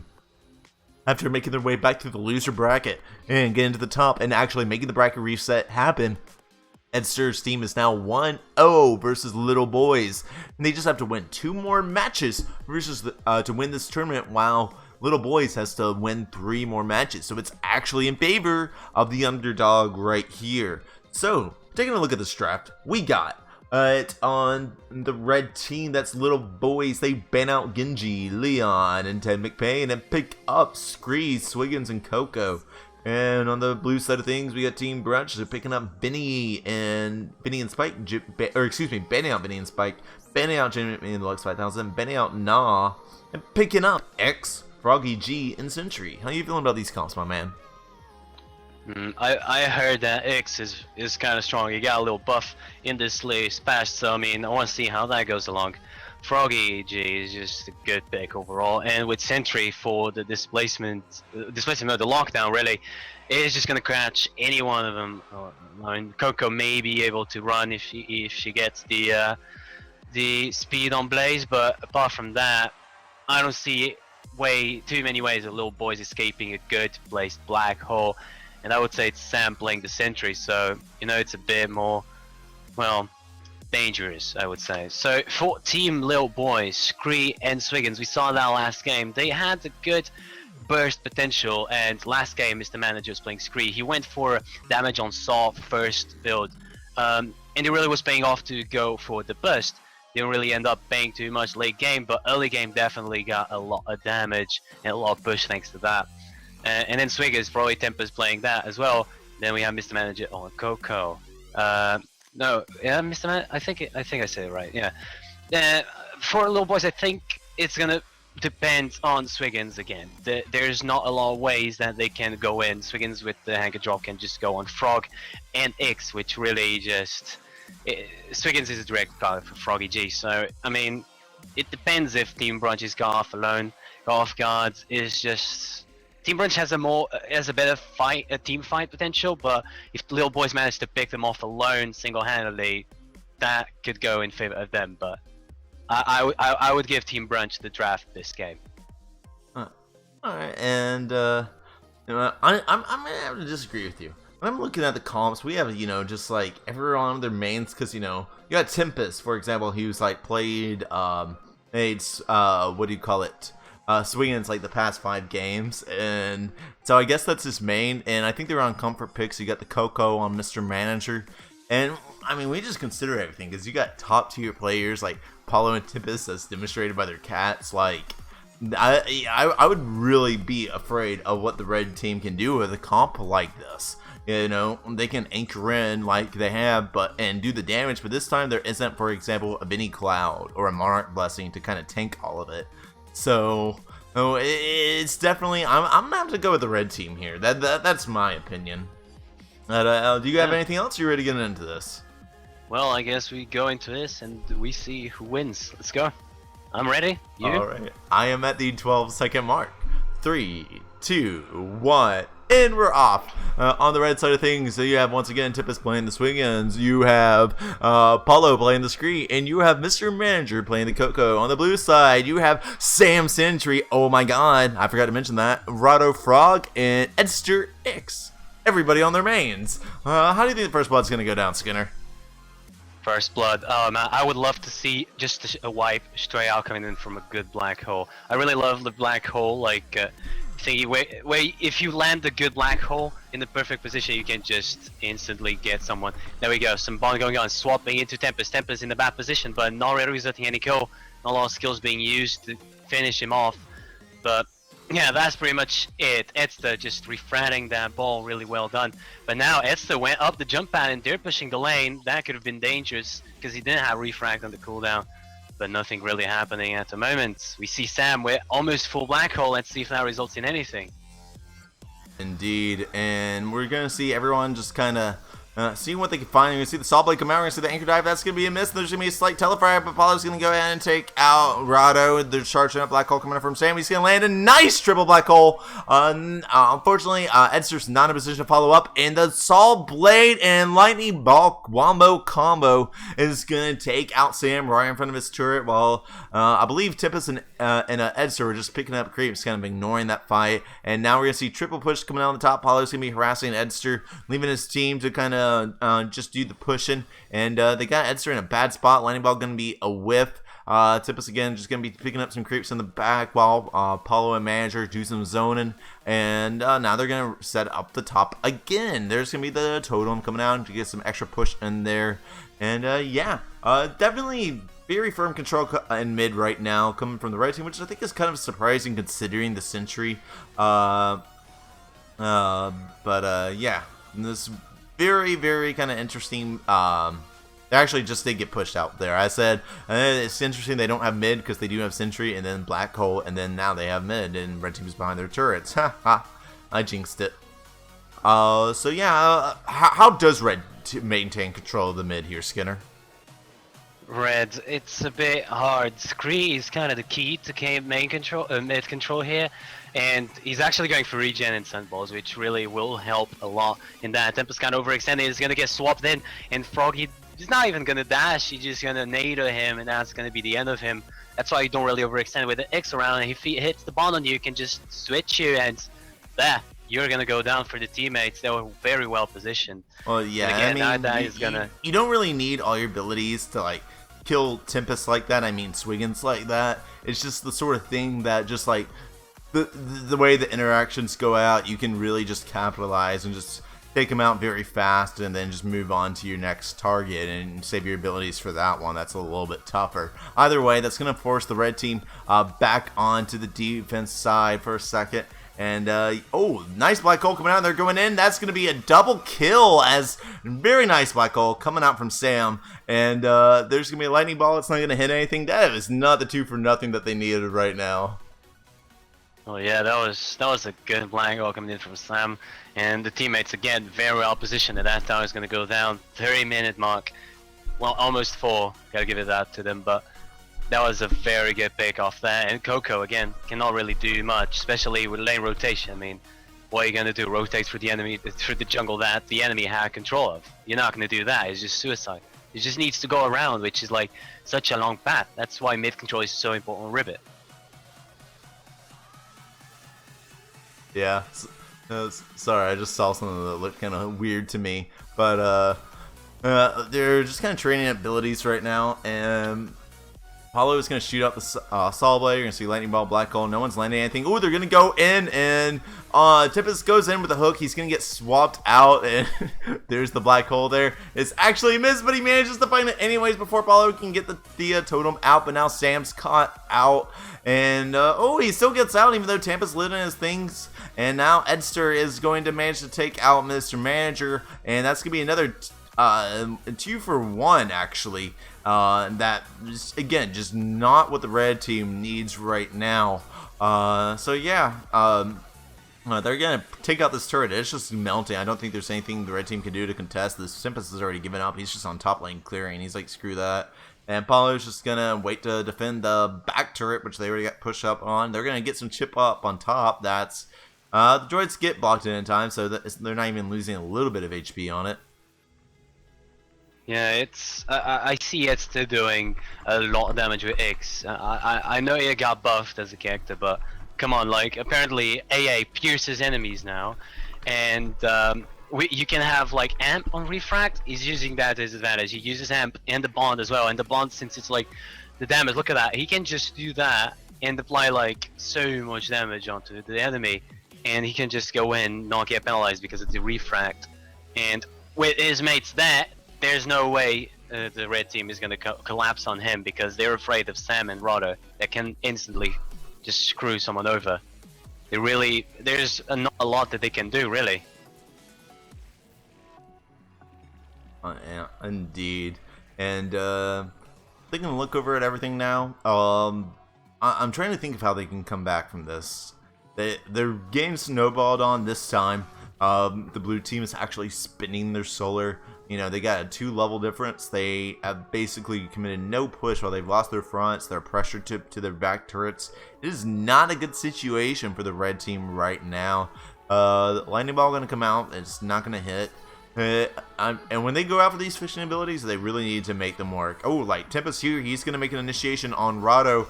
And actually, everyone's just going to go in. Mr. Manager's just going to be kind of swatted out of the sky there. And Tempest and Paulo are just going to be sitting behind the turret, waiting in the next wave of droids. Esther's now sitting on a healthy 600 solar, so he actually does need to go back soon and kind of get things evened out. He's got a lot of upgrades that he can buy whenever he does, and that would just really help seal the fate of the red team right now. Yeah, it's just like red team, they really need to get a very good initiation. Maybe bait out Ed's abilities, because I feel like X is really just collapsing too hard on everybody from the red team. It's just so strong. I feel the amp is like, if you hit the amp and the bond and have that both at the same time, it's just like, look, now there was a good opportunity for him to collapse, but no, Tempest is gonna go down. Mr. Man is not in a good position, but he's gonna miss the ball and just run away safely because they don't have a lot of HP. But again, another pick off on Tempest. I mean, again, it's very hard to say what they could be doing differently. But in your opinion, you probably know the meta more than I do. What do you feel like they need to do as a team to avoid these types of things that are happening? Just get pick offs around the tower. They need to not attack people that are mid refract and then get hit by the entire enemy team, like we just saw happen to Apollo right there, unfortunately. And they need to bait out the refract. They need to hopefully bait out the black hole charge. That would be a nice bonus. And just go in, focus their abilities, not get collapse on. Because when they go into like collapse on Tempest's anchor, for example, well, Tempest right here needs to not miss this ability and then needs to dodge the X-Bond. And now he's going to get a double kill going. But not before Dr. Couch. He's going to manage to take that out. Paulo actually manages to go in, be the top tier player. Very confident that he is. Takes out Edster. Now it's a 1v1 between Paulo and Sam, and Paulo's actually winning it. He does have up the chain lightning, getting that poking on the downtime that they're just clearing, but now he's going to have to go back and clear up the back lane. Yeah, it's so hard because they have the lane so pushed up that even if they get a double kill for each side, and for example, Scree, you'd expect it to have way more control over a sentry, but that didn't happen because the lane's so pushed up that Scree needs to go back to clear it. And what are you gonna do? You're gonna you're not gonna let the creeps, the droids do damage to your towers. You need to clear it. It's like there's really no choice for what you can really do. So that is a bit of downside of that fight, because if the lanes were a bit pushed up, but there's a good swap, he's gonna kill Paulo. And there you go. Like, I feel like every time it's the swaps, they focus in trying to help the guy that has swapped, and usually the guy is dead because he's inside the black hole. And there we go. That's a good black hole coming in. Tempest is probably gonna kill Sam there, but no, Edsta is gonna go in and just Tempest just took that health from Mr. Manager. Sorry, I just thought that was really funny. I actually didn't notice that. What the hell? Okay. Yeah, like he had like 1 HP missing, and Manager was at like 25%. I guess Tempest needs the health more than Coco though, because you know he's initiator. But anyways, oh, black hole. It's gonna be a slight whiff. I like what Sam was trying to do there. That was a sick idea to be managed to pull him out in front of the turret a little bit. That would have been a nice setup for a swap from X.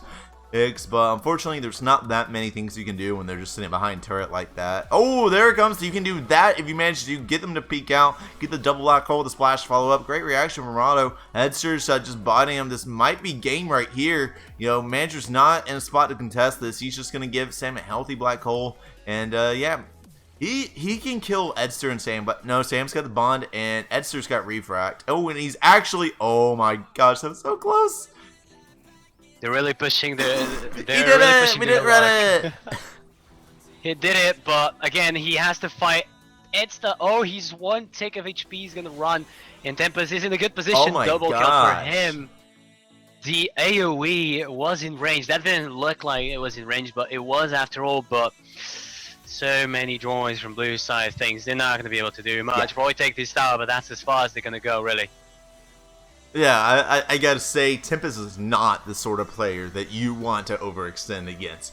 He's gonna whoop you like he did just there if you wait too long. Now they're pushing this back top turret. This could be the comeback that they needed, and Tempest is gonna be picking up a creep while his teammates continue to push. Now we got the blue cavalry going in. Oh, there's the double kill. Oh, there's the wipe. No, they got juked. No comeback for us. That's gonna be the game right there. Yeah, that's definitely a game they're gonna rush in, and that's the GG. I mean, they had something going that last thing, but they were just like denied. They just came in, black hole, bond, refract, boom. Hello, good morning, sleep tight, good night. That was pretty much what happened that last fight. Indeed. Oh, and so Skinner, tell me, what are some of the things that the red team could have done differently? I mean, I see a lot of like, it's very hard. I feel like X is really strong. The way that he can use his piercing AA and refract amp, I think it's the really got that going on. Like the amp, he discovered that he probably is like, oh yeah, if I can have bond and refract on at the same time, I'm gonna use amp to just deal more damage with bond, and the amp is gonna stay there for the follow-up of my teammates. And he did that like almost every single pickoff. He has 7 kills, and most of them were thanks to that. He really got that upgrade going on very early game, and after that it was just a bit of a snowball. 11 minutes, 50 seconds. I mean, they really dominated this game, I feel. And even though they had Scree, which is like a bit of a stally knot, I mean, they were almost picking off him. So I mean, it was just hard for them to do that. Maybe X is like one of the broken knots in this batch, maybe. That's what I feel like. X is just so strong, but I mean, not just bashing them. It's the saying, oh yeah, you're playing a broken knot. No, I mean, if you put a very strong knot and a very strong player together, this is the result. Complete Indeed. mowdown. Yeah, and you know, I guess you know maybe Team Grunch is a little bit better at just figuring out the new meta. And since this was played to 3.5, you know, it was a new patch. When they accidentally had to play the match in 3.5 just because of the timing of everything. You know, the red team, they just weren't as quick to adapt, I guess, and that's what happens when you get major outdrafts like this. You know, they didn't know how to play against the X-Frog combo. They were constantly getting swapped, they were constantly attacking mid-refract, and it just did not work out well for the red team at all, you know. The 11-minute loss on Ribbit, it was actually like 13 minutes, and yeah, it was kind of very clean cut win for the blue team. They did have that wipe at the end, but they quickly came back from it and said, like, you want a wipe? Here's a wipe. Got the triple kill, Yeah. and that was game. Anyways, guys, we're going to be right back, and with another match. It is currently 2-0 in favor of Team Brunch. Team Brunch only needs to win one more game in order to take this tournament home, while what's their face? Little boys will have to win 3 whole matches in a row. We will be right back, my friends.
Ladies and gentlemen, we are back. This is the Astronauts Arena League Grand Finals Round 2. The score is currently 2-0 in favor of Team Brunch versus Little Boys. Team Brunch just needs one more match to take this home. Joining with me today to see if they will indeed take it home is Skinner. Skinner, how you doing, man? Hello, Skinner here, reporting for duty. Yeah, I am here excited for these next couple matches. I mean, currently, as you said, it's match point for Team Brunch. I mean, if they win this next game, it's GG. They win the tournament. But Team Little Boys, they're not out yet. If they manage to win 3 games in a row without any mistakes whatsoever, they can still win this. So, I mean, they'll just be excited. I would love to see a comeback here. But so far, Team Brunch is really showing who's the boss. But things can change. Things can change really fast. Really fast.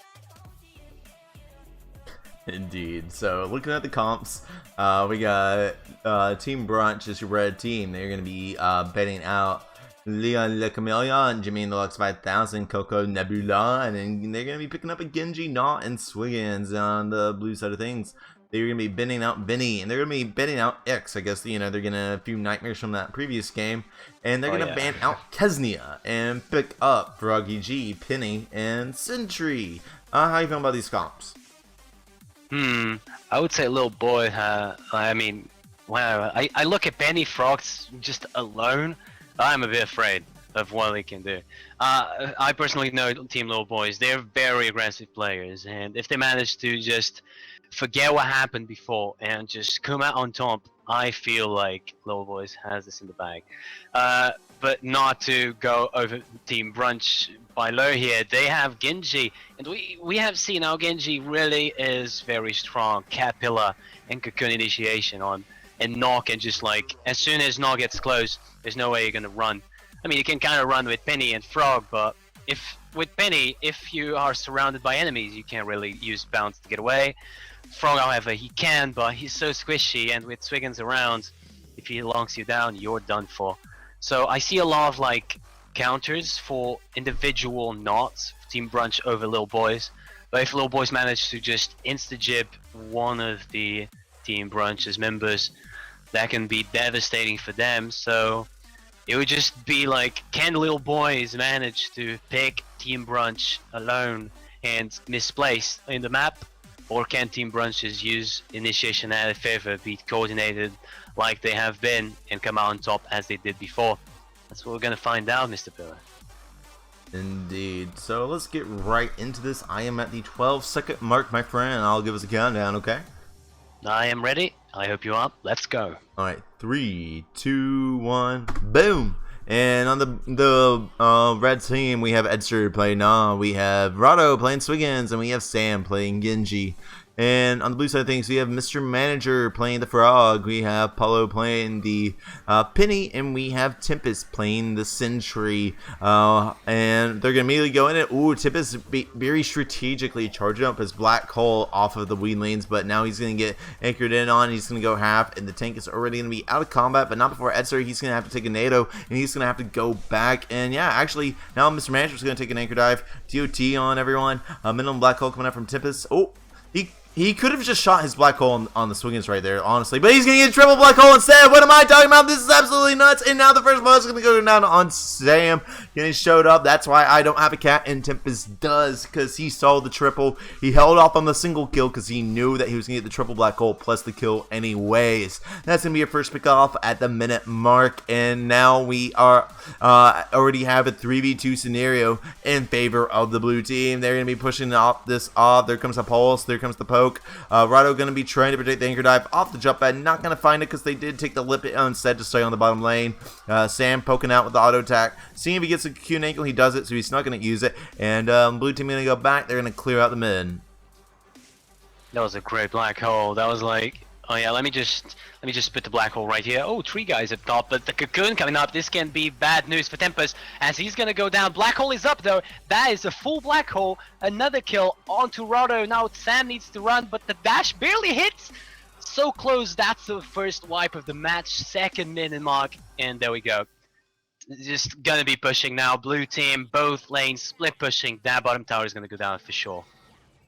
Paulo and Mr. Manager should be very fortunate. They got aggressive players like Tempest to help make room for them to go and pull shenanigans like that. And now they get to pretty much take a free bottom turret. And nothing Red Team can do. They couldn't get back to a lane in time to defend that, even if they wanted to. And now Red Team is going to go in aggressive, though. Going to get the spit on Tempest. And they're going to very firmly go into that cave and be like, hey, this is ours.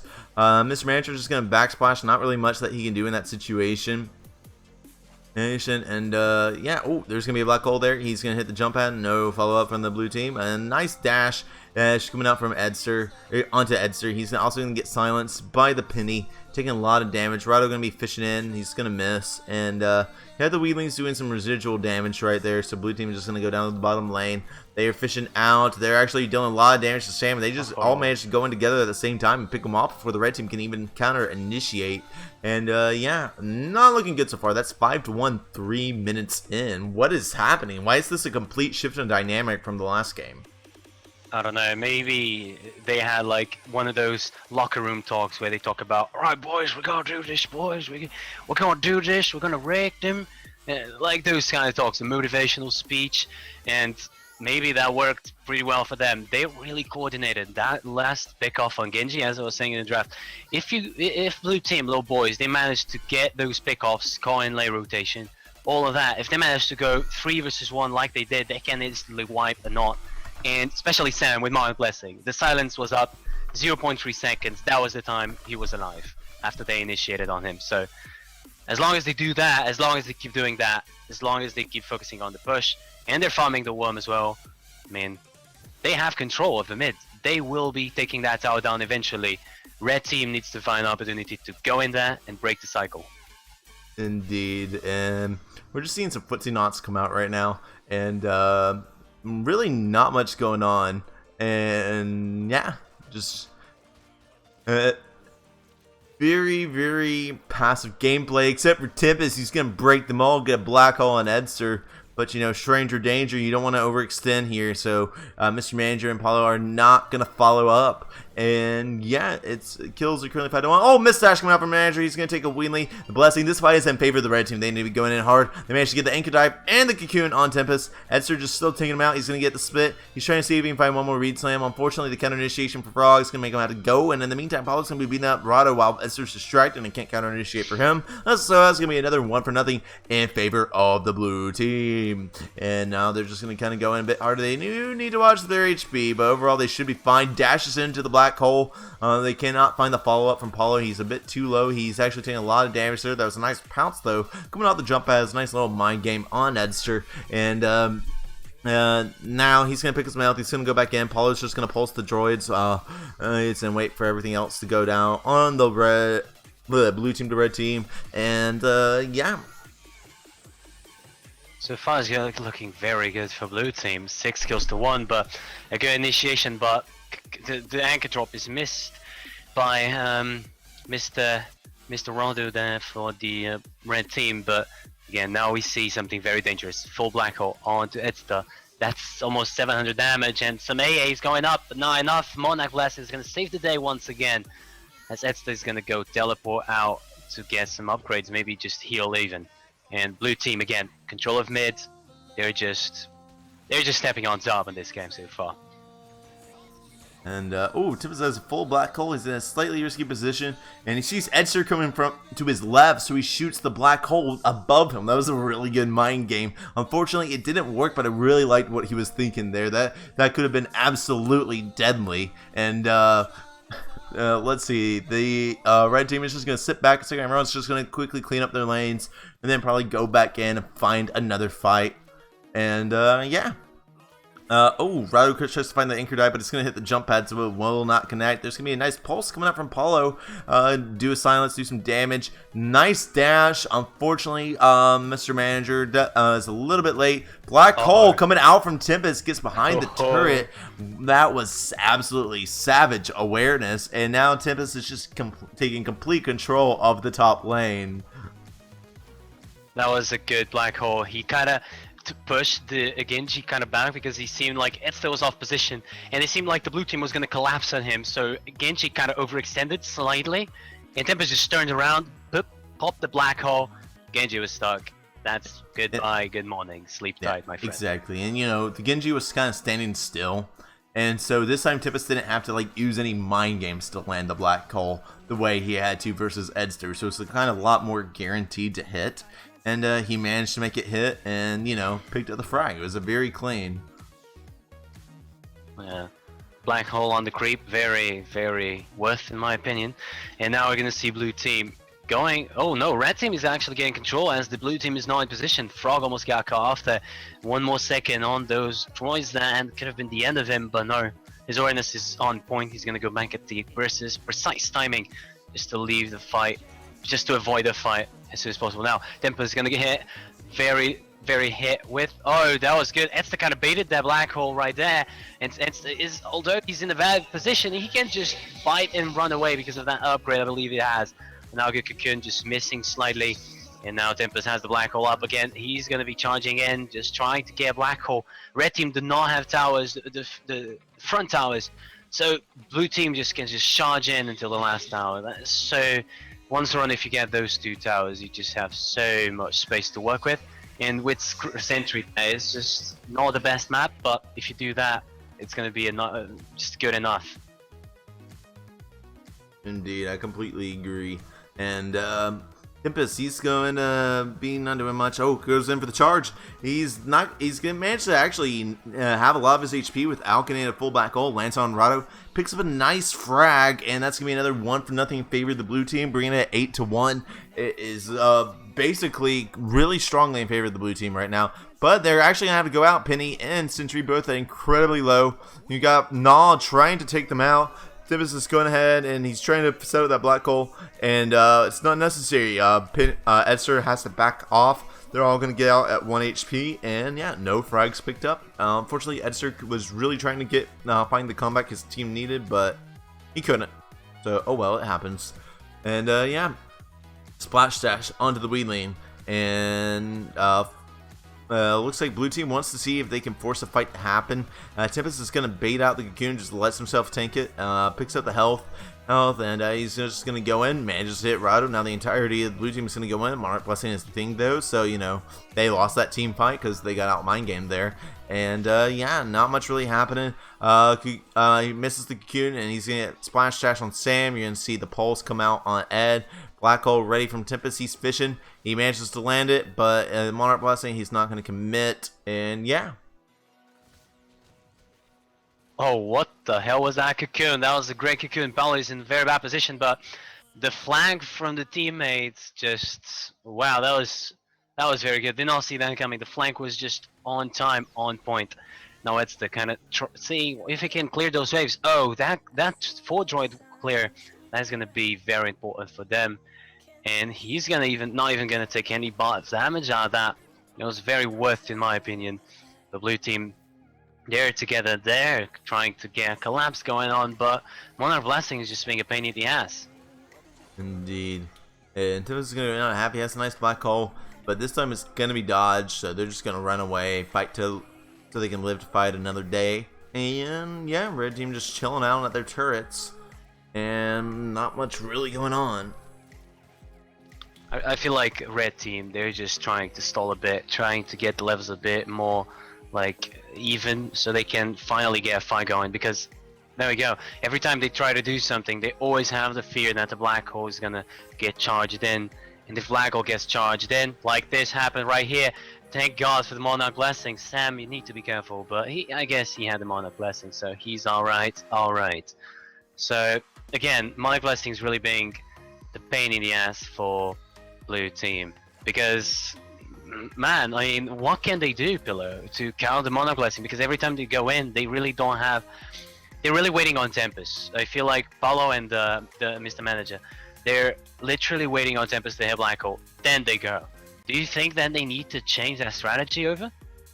Well, the thing is, Tempest, the only damage that he's bought is auto attack damage. And oh, nice frag coming out from Ed. So that's going to have to wait a second. Now Sam, he's going to get in a black hole. Not much going to happen. This might be the break that the red team needed. They are going to be able to get the lanes pushed up a little bit. But what I was saying is, you only see auto attack damage coming out on the Sentry right now. And he's not really using it. It's not like he gets a black hole and The only times that he's using the auto attack to follow up on his black holes are the kills that he would get without that auto attack damage anyway. So it's not changing the pace of the team fights, it's helping him clear a little bit faster than most. Imagine if he had telefrag damage, imagine if he had black hole damage, imagine if he had silence to cancel out Monarch Blessing from even being procced in the first place. Then these black holes would be overpowering the Monarch Blessing, in my opinion. But, I guess the flip side of that is, the auto attack is very easy to use. You're never not going to land your auto attack. You're never like the way you might not capitalize on max black hole damage or a telefrag. You know what I'm saying? So I guess going for the low risk, low reward maneuver here. Yeah, but I mean, you have a null. It's very hard to do the telefrag if you have null around. The DOT really just counters it by the most. Maybe that's why he's doing AA, I guess. I would have to guess that it's probably the reason, but maybe it could work because Nas DOT is not always present. He's present most of the times, but not always. I haven't seen Tempest go for a telefrag since the game started. So I guess he's not even trying to do that single-handedly because of null. Indeed. You know what I just noticed for the first time? Maybe I'm dumb, but does Sentry's arm always glow when he's got a black hole? Yeah. I swear to that God, I've means he never has a noticed black that. hole. I've never noticed that. You don't play enough Sentry, my friend. Yeah, I'm not a know, Sentry because, main. Unfortunately, like Tempest. you play the skins, right? I think the skins don't have it. I'm not sure. Oh, yeah. I'm not too sure though. I always use Alien Sentry. I swear I've never noticed that. Well, Maybe it doesn't have it. I don't know. yeah, and another thing that I'm not noticing is any fights happening as both teams are playing extremely passive right now, and really Time to hasn't. grab a cup of coffee. Oh, okay. That's gonna Oh, have to never wait mind. a minute. Edster's gonna be taken out. Tempest's gonna be cocooned. It's like the teams heard me, and yeah, they're like, yeah, this is kind of boring. So they went in, picked up a frag on Edster, decided that it was time, and now red team's gonna get even further behind their turret, and yeah, they're just gonna be chilling. Yeah, the red team needs to stall. I mean, it's a very strategy, but that's exactly what you need to do. Froggy G, Mr. Manager getting the AA range on auto attack. That is a very interesting upgrade. Don't see that too often. But Rado is now going to come in, killing Tempest. But Paulo is going to take the trade off of his dead teammate. And now Paulo is not looking very good. Now Froggy G needs to run. As Headster came back to kill Paulo. 2 for 1. Maybe this is a comeback. Team brunch needed. They're going to be pushing very heavily. You're now Froggy G alone. Does he need to go for fights maybe? Oh, he's clearing that wave with that arrow attack range, but Headster's trying to go for him. Oh, the dash, this is probably a bit missed, but he's going to use the button of the one to clear a bit more. And he's going to be back to safety, just clearing and clearing. He's doing a good job for the most part. Look, he's just trying to rest, making sure they don't get a lot of pushing going. Because with no rounds, you need to be careful with the push. Indeed, and black hole not gonna be found out there, but yeah. So yeah, really not much happening. I'll talk while we're on the Footsie Knots side. Oh, they might make a play. Nah. We're talking about Sentry's balance. How you can counterplay him. They bait out the black hole shield. He's pretty weak, is what I'm seeing, which is kind of true. But they don't bait it out. Rado gets collapsed on like that. So yeah, they have to play around the black hole right there. They need to be aware of when Tempest is using a black hole to save himself and when he's just trying to bait out their abilities to set up a big play. And understanding what the intentions there as part of responding and figuring out how you want to react to the situation. Mr. Manager, he's going to go ahead and he's going to be trying to back clear as much as he can, try and keep the lanes pushed up, which forces the red team's hand to kind of focus on doing droids so they're not focused on pressuring the blue team, which then returns the map control for the blue team, which Tempest is going to further submit. He just kind of walks across the map and the red team backs up because they can't really combat Sentry right now, not until Monarch Blessing gets even beefier. They do get the first stage spiritual cooking, but right now the counter initiation that Genji has, especially now that Tempest has picked up the black hole, is way more than enough. This is a good example of when they were aware that Tempest was using black hole to save himself. He casted it on himself rather than even trying to cast it on the enemy team, so that they went in, they would just immediately get hit by it. But they were aware of that, so they waited till the black hole expired, then chased him down and got a clean 1 for nothing. And that's kind of interpreting the mind games that Tempest is doing and just kind of staying 2 steps ahead. It's a whole checkers versus chess sort of thing that you want to do versus Sentry. There's going to be a nice dash coming in. That's going to deal a lot of damage. Probably going to go in. He's going to pick up a frag. The entirety of Red Team in a really, really bad spot right now. Sam going to get dashed out. That's going to be a 2 for nothing. Really, really overstayed their welcome. Losing that 2v3. They did have to remember they were still at a significant Saludris advantage and an extreme level advantage. But Rado's actually going to manage to pick up a frag on Paulo at just a couple bars, because Paulo does overcommit for him. That is very nicely done by Rado. And that kill could have possibly kept the red team in the game. They need to get their turret relatively fast. It's less than half. Tempest is going to use it, all of his abilities, but I don't think the red team knows this, or they might. They could have hooked Tempest right there and just completely collapsed on him. He just now has Black Hole Shield back, but they didn't know that. And that means that he's going to live to see another day. That was a really free frag right there if he had just hooked him and then the knock collapsed on. Yeah, that must have been scary for Tempest, really. I mean, he knows that he doesn't have the abilities, but the enemy team don't. So it's just a bit of a funny thing to watch, because they could have just collapsed, as you said. Like, the hook drop would have been insta-kill on Tempest there. Definitely.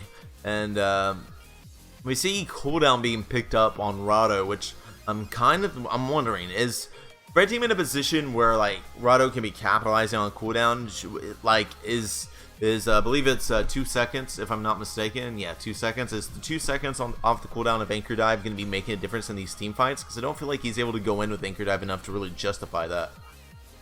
I feel like it's with Swiggins, if you want to get the cooldown, you really need to do something that is don't let your Hanker get destroyed.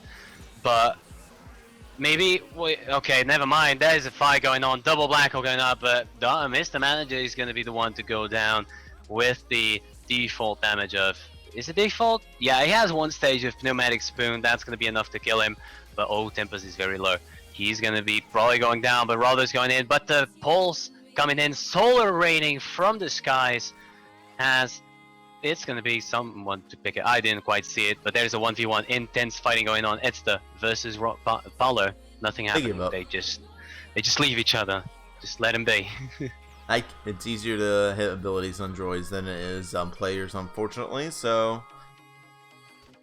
yeah, as I say, like I feel like if you go for cooldown on Swiggins, you don't want to have your handbolt destroyed, because if your handbolt is destroyed, how can you take advantage of that hook, you know? So what you want to do is usually get HP on the thing. It's usually what I think it's good and works. You get HP on the handbolt so it doesn't get destroyed, and then you can pick it up as soon as it breaks, and then you can hook another guy instantly after. So it's the exact timing. That's how I feel the cooldown could be used for, but hey, what do I know? Indeed. And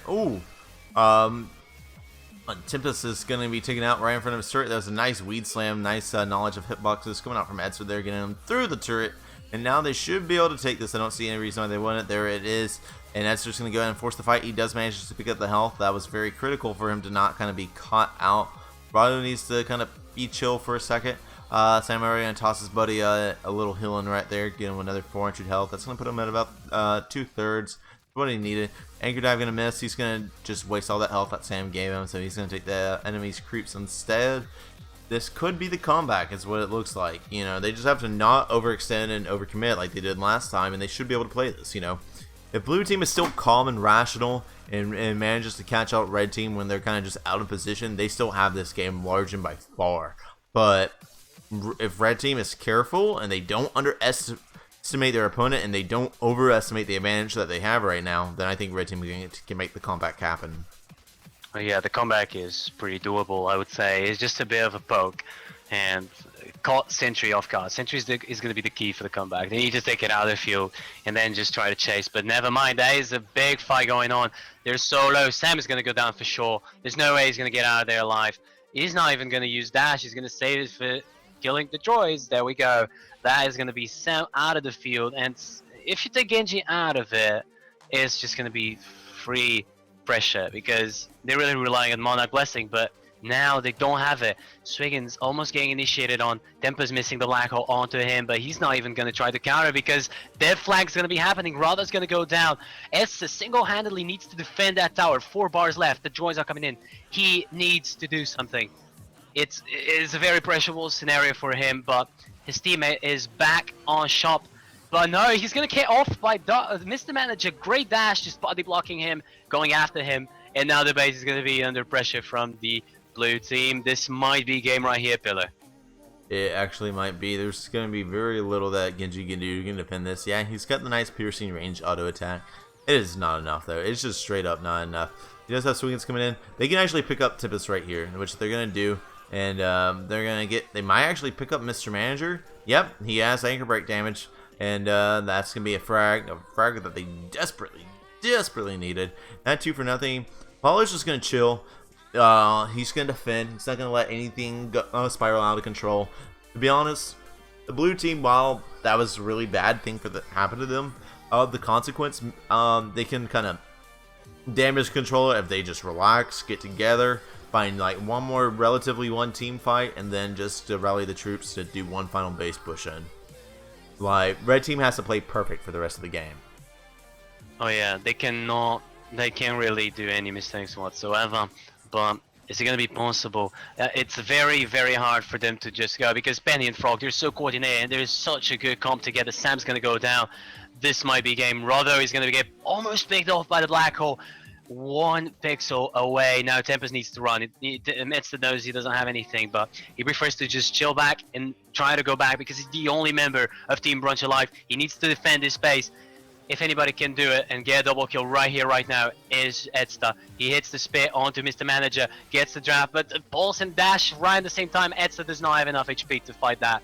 Not even if he didn't miss anything, but 2 versus 1, not gonna work out. Game, and finally, Little Boys managed to take a first victory of this best of 5 in the grand finals, Pillar.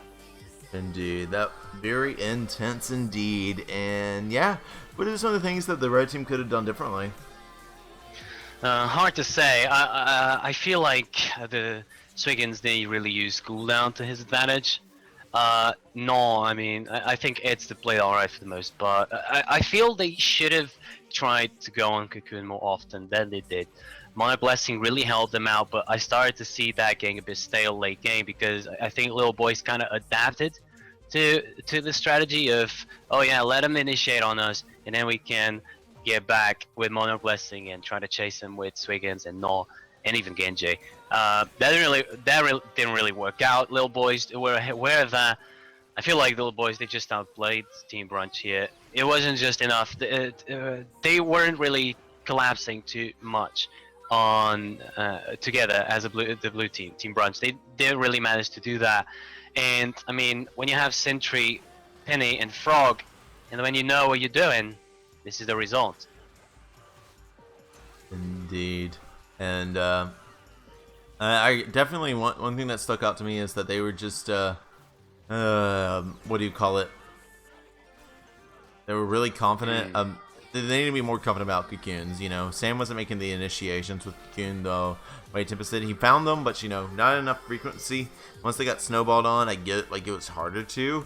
But then the blessing just wasn't enough to survive the immense damage output that the blue team had, and just constantly, you know, they were finding, putting the big numbers on the board, finding the frags, and you know, red team definitely found their kills. Like, there's no mistake about that, and they had some very nice clutch plays that not a lot of people would have been able to find, but unfortunately, just more and more, I think the Swiggins wasn't that effective of a pick here. It was almost never safe for Swiggins to go in with an anchor dive and anchor hook, and like, they needed someone that could just kind of play around stuff more, because Swiggins anchors in on this situation. If he's not Black Hole, he's still going to take a Pounce, NATO, Impulse, and Dash, and it's just death that not even Monarch Blessing will save him from. That's right. Well, if that's all we have to say for now, I guess we're going to go into a short break, and we can go into the next game of this best of 5. So Alright. we'll see you guys right back. We will be right back, my friends.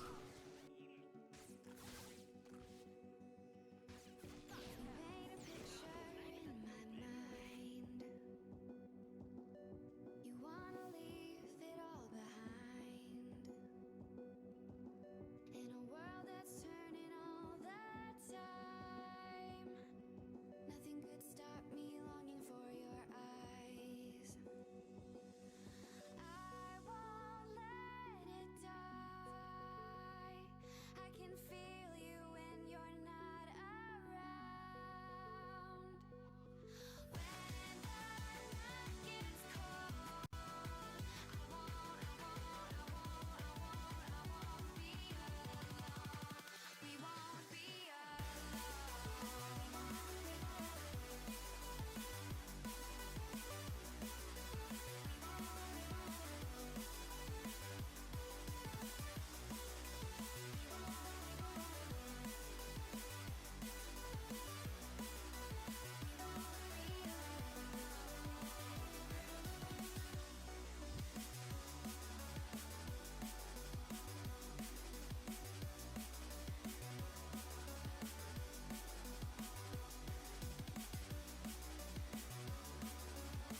Hello everybody, welcome back to the Awesome Knots Arena League Grand Finals between Little Boys and Team Brunch. As you probably already know, this is the 4th match of the Grand Finals after the losers reset.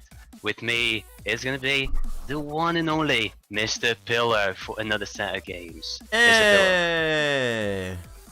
How's everybody was- doing today? We are in the finishing moments of this match. Of this series. Team Brunch only needs to win one more match, and Team Little Boys only needs to win 2 more matches in order to take home the tournament. Team Brunch can win it right now. They will be taking it home. The grand prize of, I believe, 80 pounds of Steam currency, if I'm not mistaken. And so yeah, hype. This is our first full 3v3 tournament of the year, and it is shaping up to have an astounding conclusion. Taking a look at this draft, we have Little Boys. This is your red team. Team Brunch is your blue team. The map is once again Sharona, and Leon the Chameleon, Ix, and Penny will be banned out by Little Boys, and they will be picking up Froggy G, Nah, and Sentry. And then on Team Brunch, we will have Vinny, Jimmy the Looks 4000, Genji banned out, and they will be picking up Swiggins, Keznia, and Chuko. How are you feeling about these comps, Skinner? I feel like it's Chucho, not Chuko, my friend. That's what I said. And it's not... okay. That's what I said, Alright. Chuko. Alright, I give up, man. That was a poor attempt of me trying to correct you. Anyway, for the... Oh, whatever you say, pal. Okay, what's up? Alright, Little Boys, Froggy G and Sentry. We saw how that really works out very, very well for Little Boys last game. And Nah in the mix instead of Penny. In my opinion, it's kind of a bit of a downgrade, but again, they had to ban Penny. And they could have picked Penny, really, but they didn't. Maybe they have something going on here. They're trying something new. They're trying to surprise the opponents.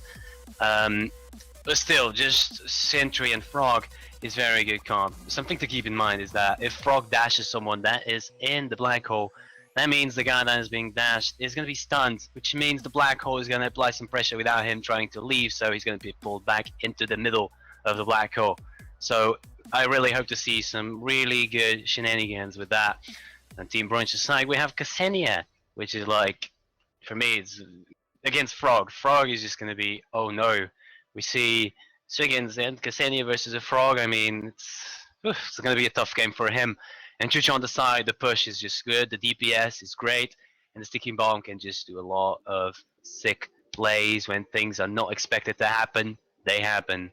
And Chucho's the not for that to happen. So that's literally it. It's just going to be one of those games that whoever manages to come out on top is going to win. There's not a lot of good picks. I just see Frog being Frog's going to be a bit bullied in this match, what I feel. But apart from that, it's just going to be just another game, you know? Alright, well, I pretty much agree with that. Let's talk. I say we hop right into this and see how they play out right before our eyes. What do you think? I say let's do it, man. Let's do it, because I want to see who wins this grand finals. It's been a long tourney, and I want to see who comes out on top. So if you're ready, I'm ready. Let's just jump right into it, mate. Right, 12-second mark. 3, 2, 1. And we're off. And on the red team, we have Tempest playing your Sentry once again. We have Polo playing the Nah, and we have Mr. Manager playing the Froggy G. On the blue side of things, you have Rado playing the Keznia. You have Edster playing the Swiggins, and Sam playing the Chuko. I almost forgot that this was patch 3.4 or 5, but he's Summertime Chuko, so now I know which one it is. Anyways, not much going to be happening. There's going to be Anchor and Full Black Hole out from Tempest. He's not really trying to do much in terms of trying to find it and land it. He's just going to do that. And, yeah. Sam just he's actually going to get a nice black hole there up on them. They're going to do a lot of damage, and Etzer going to go in. They might actually find Tempest. Will this be a first blood? Nope, but they are going to be slipped behind their turret. Lots of damage. Sticky Bomb out on Paulo. He's going to be taking damage too. And, yeah. It's time to get their health immediately. You're already seeing some nice map pressure coming out from the blue team. Oh yeah, definitely. They almost got 2 frags right there, but it just slipped right into their fingers. That was a very good attempt. That didn't result in anything, but they surely have a lot more tries throughout this match. So, I mean, oh wow, some sticky bomb just falling from the sky. He's going to use Black Hole to charge it, and it's a full Black Hole. Ksenia almost caught in it, but he's invis, nothing is going to happen. Some scissors going up, missed hook, and they can now do something to counter initiate, but they're really not going for it. They have the HP, the enemy team doesn't have abilities, but I guess it's because of the charge. It doesn't have charge up, but he's going to use it now. The motorcycle there, just hitting Tempest there. Sam is going to get cut off, and that's going to be a kill for nothing. First blood going up for Paulo. Nice Black Hole coming in from Tempest. Just normal plays that we expect from this high tier players. So right now, red team's going to have control, and they're going to be pushing. Indeed. And oh, Edster, he's just going to be defending. Yeah, actually a good clear out. Rado going in with the Ksenia. Going to see what he's been doing. Shuko just coming in from the jungle right now. They're going to try and finesse their way into mid here. And Frog's going to go ahead and do a backsplash. And yeah, they're just kind of going back and forth here. Getting the chip in, seeing what they can do. Here comes Big Boy Tempest, Big Boy Black Hole, and everyone's just going to back out. I would too. And yeah, now they have a very firm control of mid here. And oh, Eds are going to go in. Nice anchor dive, but Shuko going to get caught on the Black Hole here. Rado comes in. The Ksenia will be doing some counter initiation here. Paulo might be going down here. Edster going to get a nice anchor dive in, but not on Paulo, unfortunately. But oh my gosh, Rado going to Ksenia him up right in front of the turret. That was a very sneaky play. So look at the solar on the one there. Nobody's gonna grab it because they're really afraid because everybody's just around. Oh, now it's I think he just grabbed it. Not mistaken, but rather just really clearing, just going from behind, trying to get something on Frog, but not really gonna happen. But pushing the tower, they're gonna be clearing that wave and applying damage to the actual tower as well. So you really want to do that, especially with Ksenia that has the AA that can pierce through multiple targets. You go into tower, you clear waves as you're pushing the tower, so that is something to keep an eye out for. Now, nice pick off by Mr. Managers going in from above. It's just a nice pick, clean and easy, as many would say. Is it the second one? Could it be? Yeah. Nails it. That's the second one. Oh, but he manages to get Dr. Couch in return. And yeah, that was kind of unexpected there, but he kind of got ball sacked there right underneath that. And yeah, gonna use Mr. Manager's own swig and sturm against him. That's what he calls that whenever you get dangled by an anchor hook like that. Oh yeah, for sure. Now, I mean, taking a look here, early game builds, Pillar. We see like everybody picking regen except Frog. That is like, it's just like a bit of OCD type of thing. If you look at the items ball graph thingy, they're all lined up. Do you think it's going to be worth? Because they're not going to be able to piggy. Chucho kind of piggied, so he really needs to go for pills, I would say. So I mean, is it going to be worth it in the long run? What do you think? Everyone has a bunch of poke right now. I mean, you got Gnaw, you got random Sentry Mines, random Black Splashes, you got random knives, anchor dives, sticky bombs. Definitely understand why everyone would want regen on this team. So I think SKB would be better on Gnaw where he has it, but besides that, because it's cheaper and I think more cost effective, and you know, just heals more in general. So I definitely think that Gnaw should have gotten that instead. But besides that, I see where everyone's coming from. I'm not saying it's the only way you could have built here, but I am saying that that it's something that makes sense, you know? I see where they're coming from, and it's definitely viable. Oh yeah, fair enough. Well, we saw a pick off on Ksenia there. Froggy got initiated by Swiggins. He managed to dash off one scissor and one hook. That is going to allow a lot of counter back potential. That's like what happened. Now Tempest is going to charge a Black Hole. Not a lot of damage going to fit into the shield, so no damage on the Black Hole result. But Sam is going to be caught off. Paulo cannot really commit because the sticky bomb was right on the platform there. A nice dash coming in. As he's moving forward, he's going to get stunned and move a bit forward as well, so he's going to be a little bit extra overextending. And Rather's going to go down. Paulo barely surviving, bleeding internally. And he's leaving back to HP and go back to base. Indeed. And Edster's going to go ahead and teleport back home. He's going to spin up his solar. And yeah. Really not much going on at the moment. Mr. Manager, he's going to be clearing out the droids. He's going to get some nice damage here. Blech. Yeah, they're gonna be pushing now. That dive's Oh, probably nice gonna go dive down, coming out. Ooh. Yeah, and the black hole comes there. There's going to be the blessing. Kesnia, he's going to be taking a lot of damage. And Sam and Edster, they're going to be seeing if they can find any way in. Sam tries to get the DOT applied. Rado is now, he's about to get ready. Tempest taking a lot of damage. He's in a bad situation. He gets the triple black hole there. Here comes the dash. This is a terrible situation. There's a double kill so far. Very bad overcommitment. They thought they could take out Tempest. They knew they had the black hole. Just bad decision making and just kind of overconfidence. And now Rado is going to be missing the creeps. He's just saying screw it. He's going to teleport home. He's not sure. He knows he has to defend this and he knows he wants to teleport home. He doesn't know what to do. I mean, how do you defend this as Ksenia? He hasn't dealt any damage. He just took half the health. He's like, yeah, screw this. He's gonna go back. That's how it's gonna go down. And yeah, that was just a clean black hole on the entirety of the Team Brunch. Tempest was really under pressure. He was almost dead, but he decided to wait a few more seconds just to place the perfect black hole, the perfect timing, so the teammates could come in there and completely obliterate the enemy team. And that's exactly what happened. Ksenia managed to run away thanks to the invisibility upgrade, but again, was that enough? Because Ksenia can't really defend, and we saw that in practice. Like we saw that, like he was trying to defend, but he couldn't. And now, full black hole.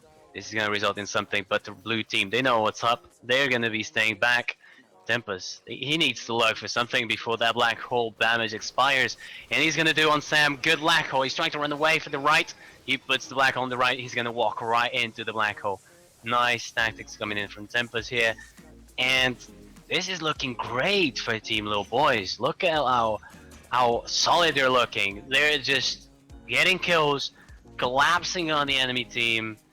This may be going for the Team Little Boys, and if it does, we're gonna see the match point for both teams, and it's gonna go to the last game. But Team Brunch, they can still come out on top after this game. They just need to wait a bit, get some momentum going, and after that they can just start to snowball until they win. What do you think is gonna happen next, Bill? I think I wouldn't count Team Brunch out yet. You know what? I'm gonna call it now. I'm gonna make a prediction. They are gonna make a comeback after Tempest overextends and dies. Tell me I'm wrong. Well, it could be very possible. Tempest goes in with the black hole, but it's gonna be hard for them to capitalize on that, because if he has shield up, they don't have enough damage to kill him. But maybe if they stall a bit, as they usually do. Now initiating on Tempest. Tempest is gonna black hole to try and keep alive, but Ed stays in a good position, and that's go. I swear I did not watch this replay in advance. I swear I did not watch this replay in advance. This could be the step of victory. One small step for Chucho, one big step for Team Brunch, as they will go up and clear those waves. Froggy G, he cannot clear for... He just cannot clear. He has range on AA, but is it really going to pay off? That tower is going to go down for sure, and they're pushing it very heavily. Frog's on the lane rotation. He's going to try to do something. He doesn't have Pierce, so he's just like, oh, okay, this is going down. Alright, fair enough. I'm just going to go there and try to take this tower instead. Oh, I dash out poorly, but he's not going to capitalize on anything, as blue team is going to go back. As the entirety of Team Little Boys, they're back, so they need to be careful. That's exactly what they're doing. They need to keep the advantage going on. Levels up, particularly the same. Kills, not so much, but what does that matter? Yeah, and now it's definitely momentum swinging back in favor of the blue team. I think they just need to play this right. They can like win one more team fight, it will be solid in their lead. They do need to watch out for the Arbe though that we see Mr. Manager pick up. That means any of the projectiles from Chucho, any of the auto attack from Swing-Ins when he's not on his Humboldt, and even if I recall correctly, the scissors from Ksenia, those are all going to be reflected if they do it on the 1 second timing of that Arbe. There comes a black hole. Edster, he's going to be taking a spit also, but now all those abilities used. Sam taking a lot of damage, but he's going to get sticky, and that's actually going to be a clean one for nothing. That's why you banned Chucho against Sam, ladies and gentlemen. That right there. And now they do have to watch out that full black hole. Edster cleaning up the droids while his teammate heals up, and now they're going to go back in. And that clean one for nothing definitely got them some breathing room that they needed, so they can keep that turret a little bit longer. And yeah, Tip is holding on that full black hole. He's doesn't use it on Sam. Nice mind game. And yeah, now Rado going in. He's going to silence. Oh my gosh, look at that damage. Like, this 3/4 of the Tempest HP bar before he's even on silence. And yeah, and not much going to happen now. Nice sticky bump. Guys, get off of the manager. But Wow. yeah. Look at that. Yeah, you saw it there, right there. Oh, Sam can just turbo away from the black hole. That was pretty interesting. But for Ksenia, you saw how much damage he can apply into anyone during that silence period. The silence is like half a second or something like that. And if she managed to pick off Frog's not going to survive half of the silence time. Tempest just going in hard. He's going to catch 2 guys off in the black hole. Tempest needs to run. Is it going to be enough? He's trying to juke. Almost out, so close. Rather 2 bars of HP running away. The regen is going to do tons of work. Look at that. But he's going to go back to base as red team manages to get Swiggins off in the meantime as well. So that's not going to be so much happy times for blue team as they need to stay a bit back because Frog can do some work.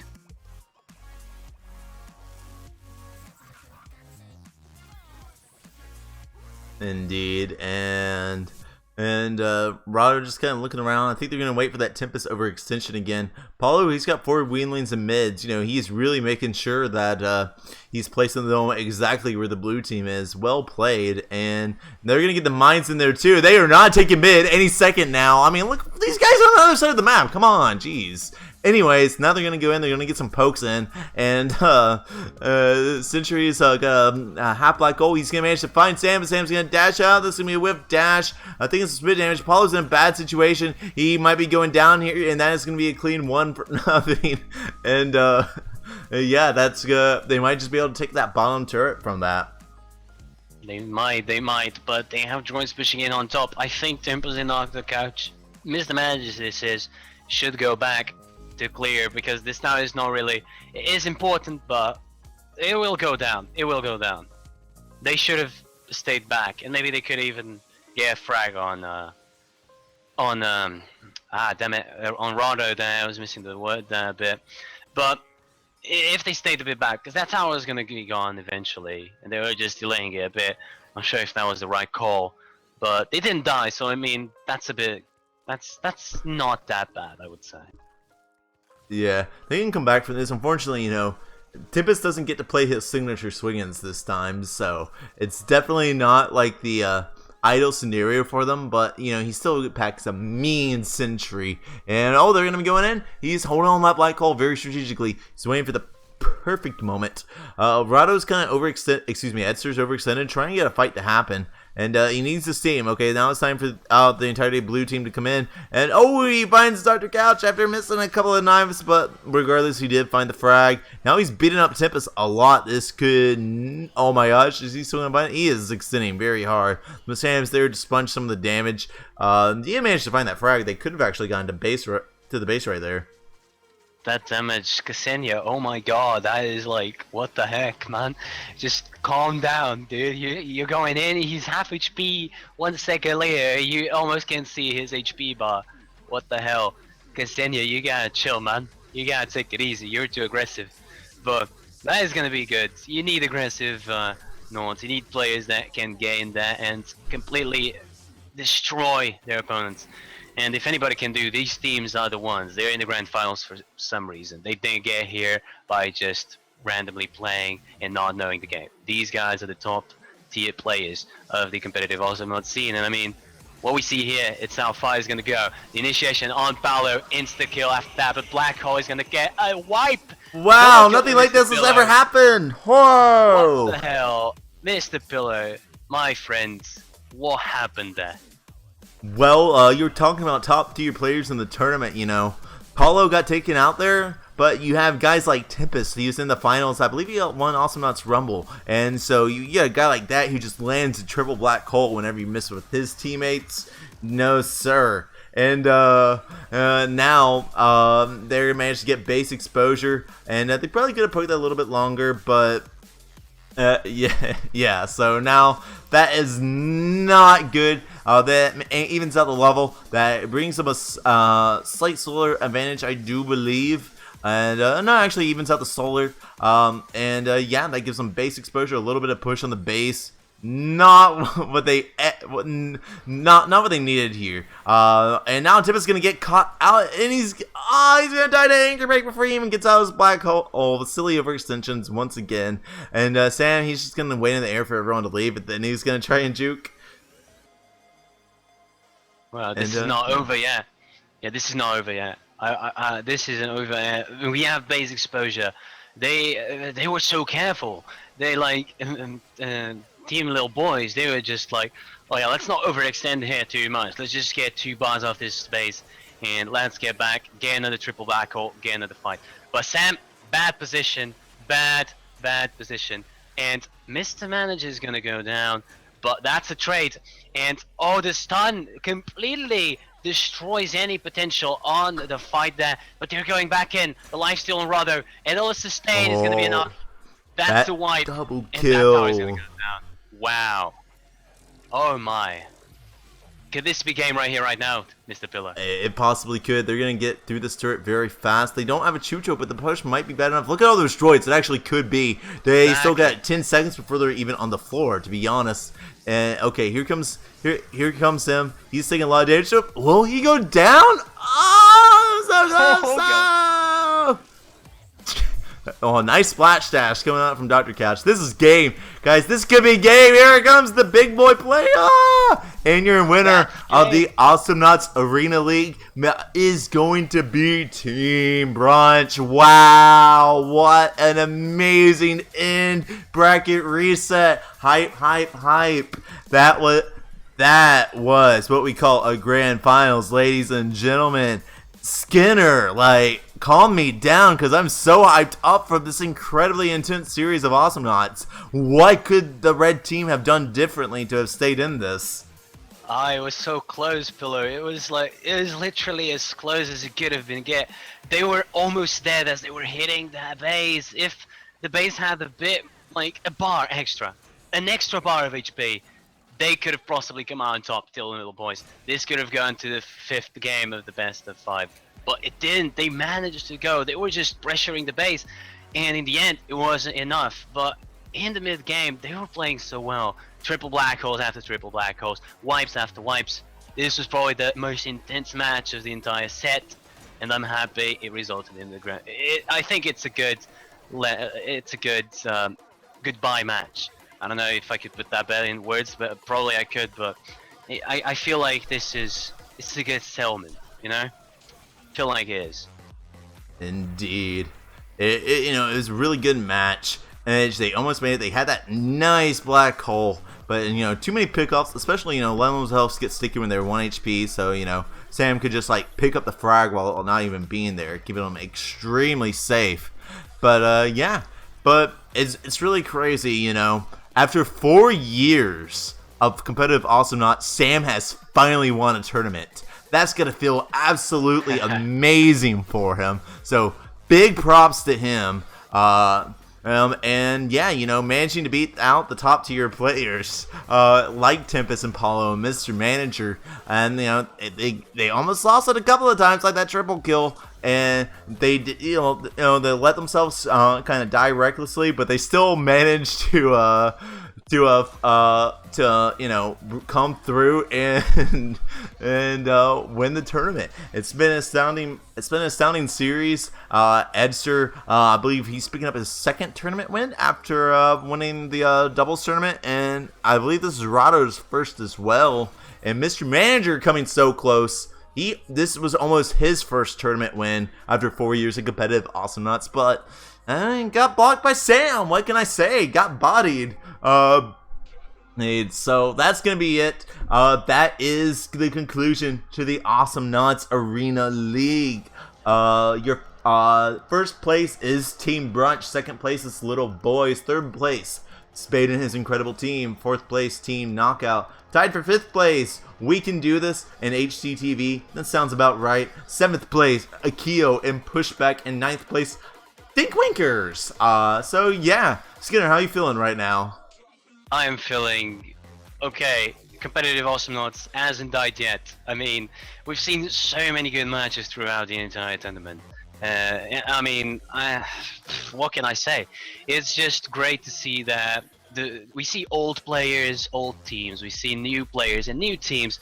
It's just great to see that it's not dead yet, and we can still have incredible events like this. People that are hyped and invest a lot in creating this stuff. It's not hard. From experience, I know that it is very hard, in fact, to create these tournaments. It's just a bit of a hassle, you know, because I mean, you could be playing, but no, you're organizing, you're setting up rules, you're writing documents, you're setting up the teams, you're making drafts, you're organizing everything. Not everyone can do this. I mean, there's so many people on the Knots community that do this for like so many people that do this on the daily basis, like you, Mr. Pillar. You organize Awesome Knots Rumble, like one of the most popular events at the moment on Awesome Knots, and it's nice to see new people coming in and actually becoming tournament organizers, like Jambo, which is the guy that created Awesome Knots Arena League. So it's just great to see that competitive Awesome Knots isn't dying just yet. Indeed, and you know, big shout out to everyone behind the scenes that made this together. Huge time investment in financial investments that came out from Jambo and Jelly. Like, guys, seriously, can we get a big round of applause in the chat for these guys? Because this would not be possible without them. Like, seriously, as we mentioned, it takes a bunch of time and effort to make this happen, and they did a fantastic job on it. Big shout out to yourself, Skinner. Big shout out to you, Uber Sola, I guess myself, for doing the casting here, and keeping up your commentary. Behind the scenes, you also had guys like I believe Edster. He casted at another time. Earlier in the series, you had guys like Jelly doing some of the streaming in the background. Also, in addition to organizing this, I believe Edster wrote the rules for this tournament, if I am not mistaken. Got guys like Masslink who helped out with the check-ins and helped in with the chat. Am I missing anybody, Skinner? Yeah, I don't know, man. I mean, even if you don't mention, I think the players and the people that work for this, they're well known, and I mean, we all know who they are. It's just a matter of like thanking them on a daily basis, really.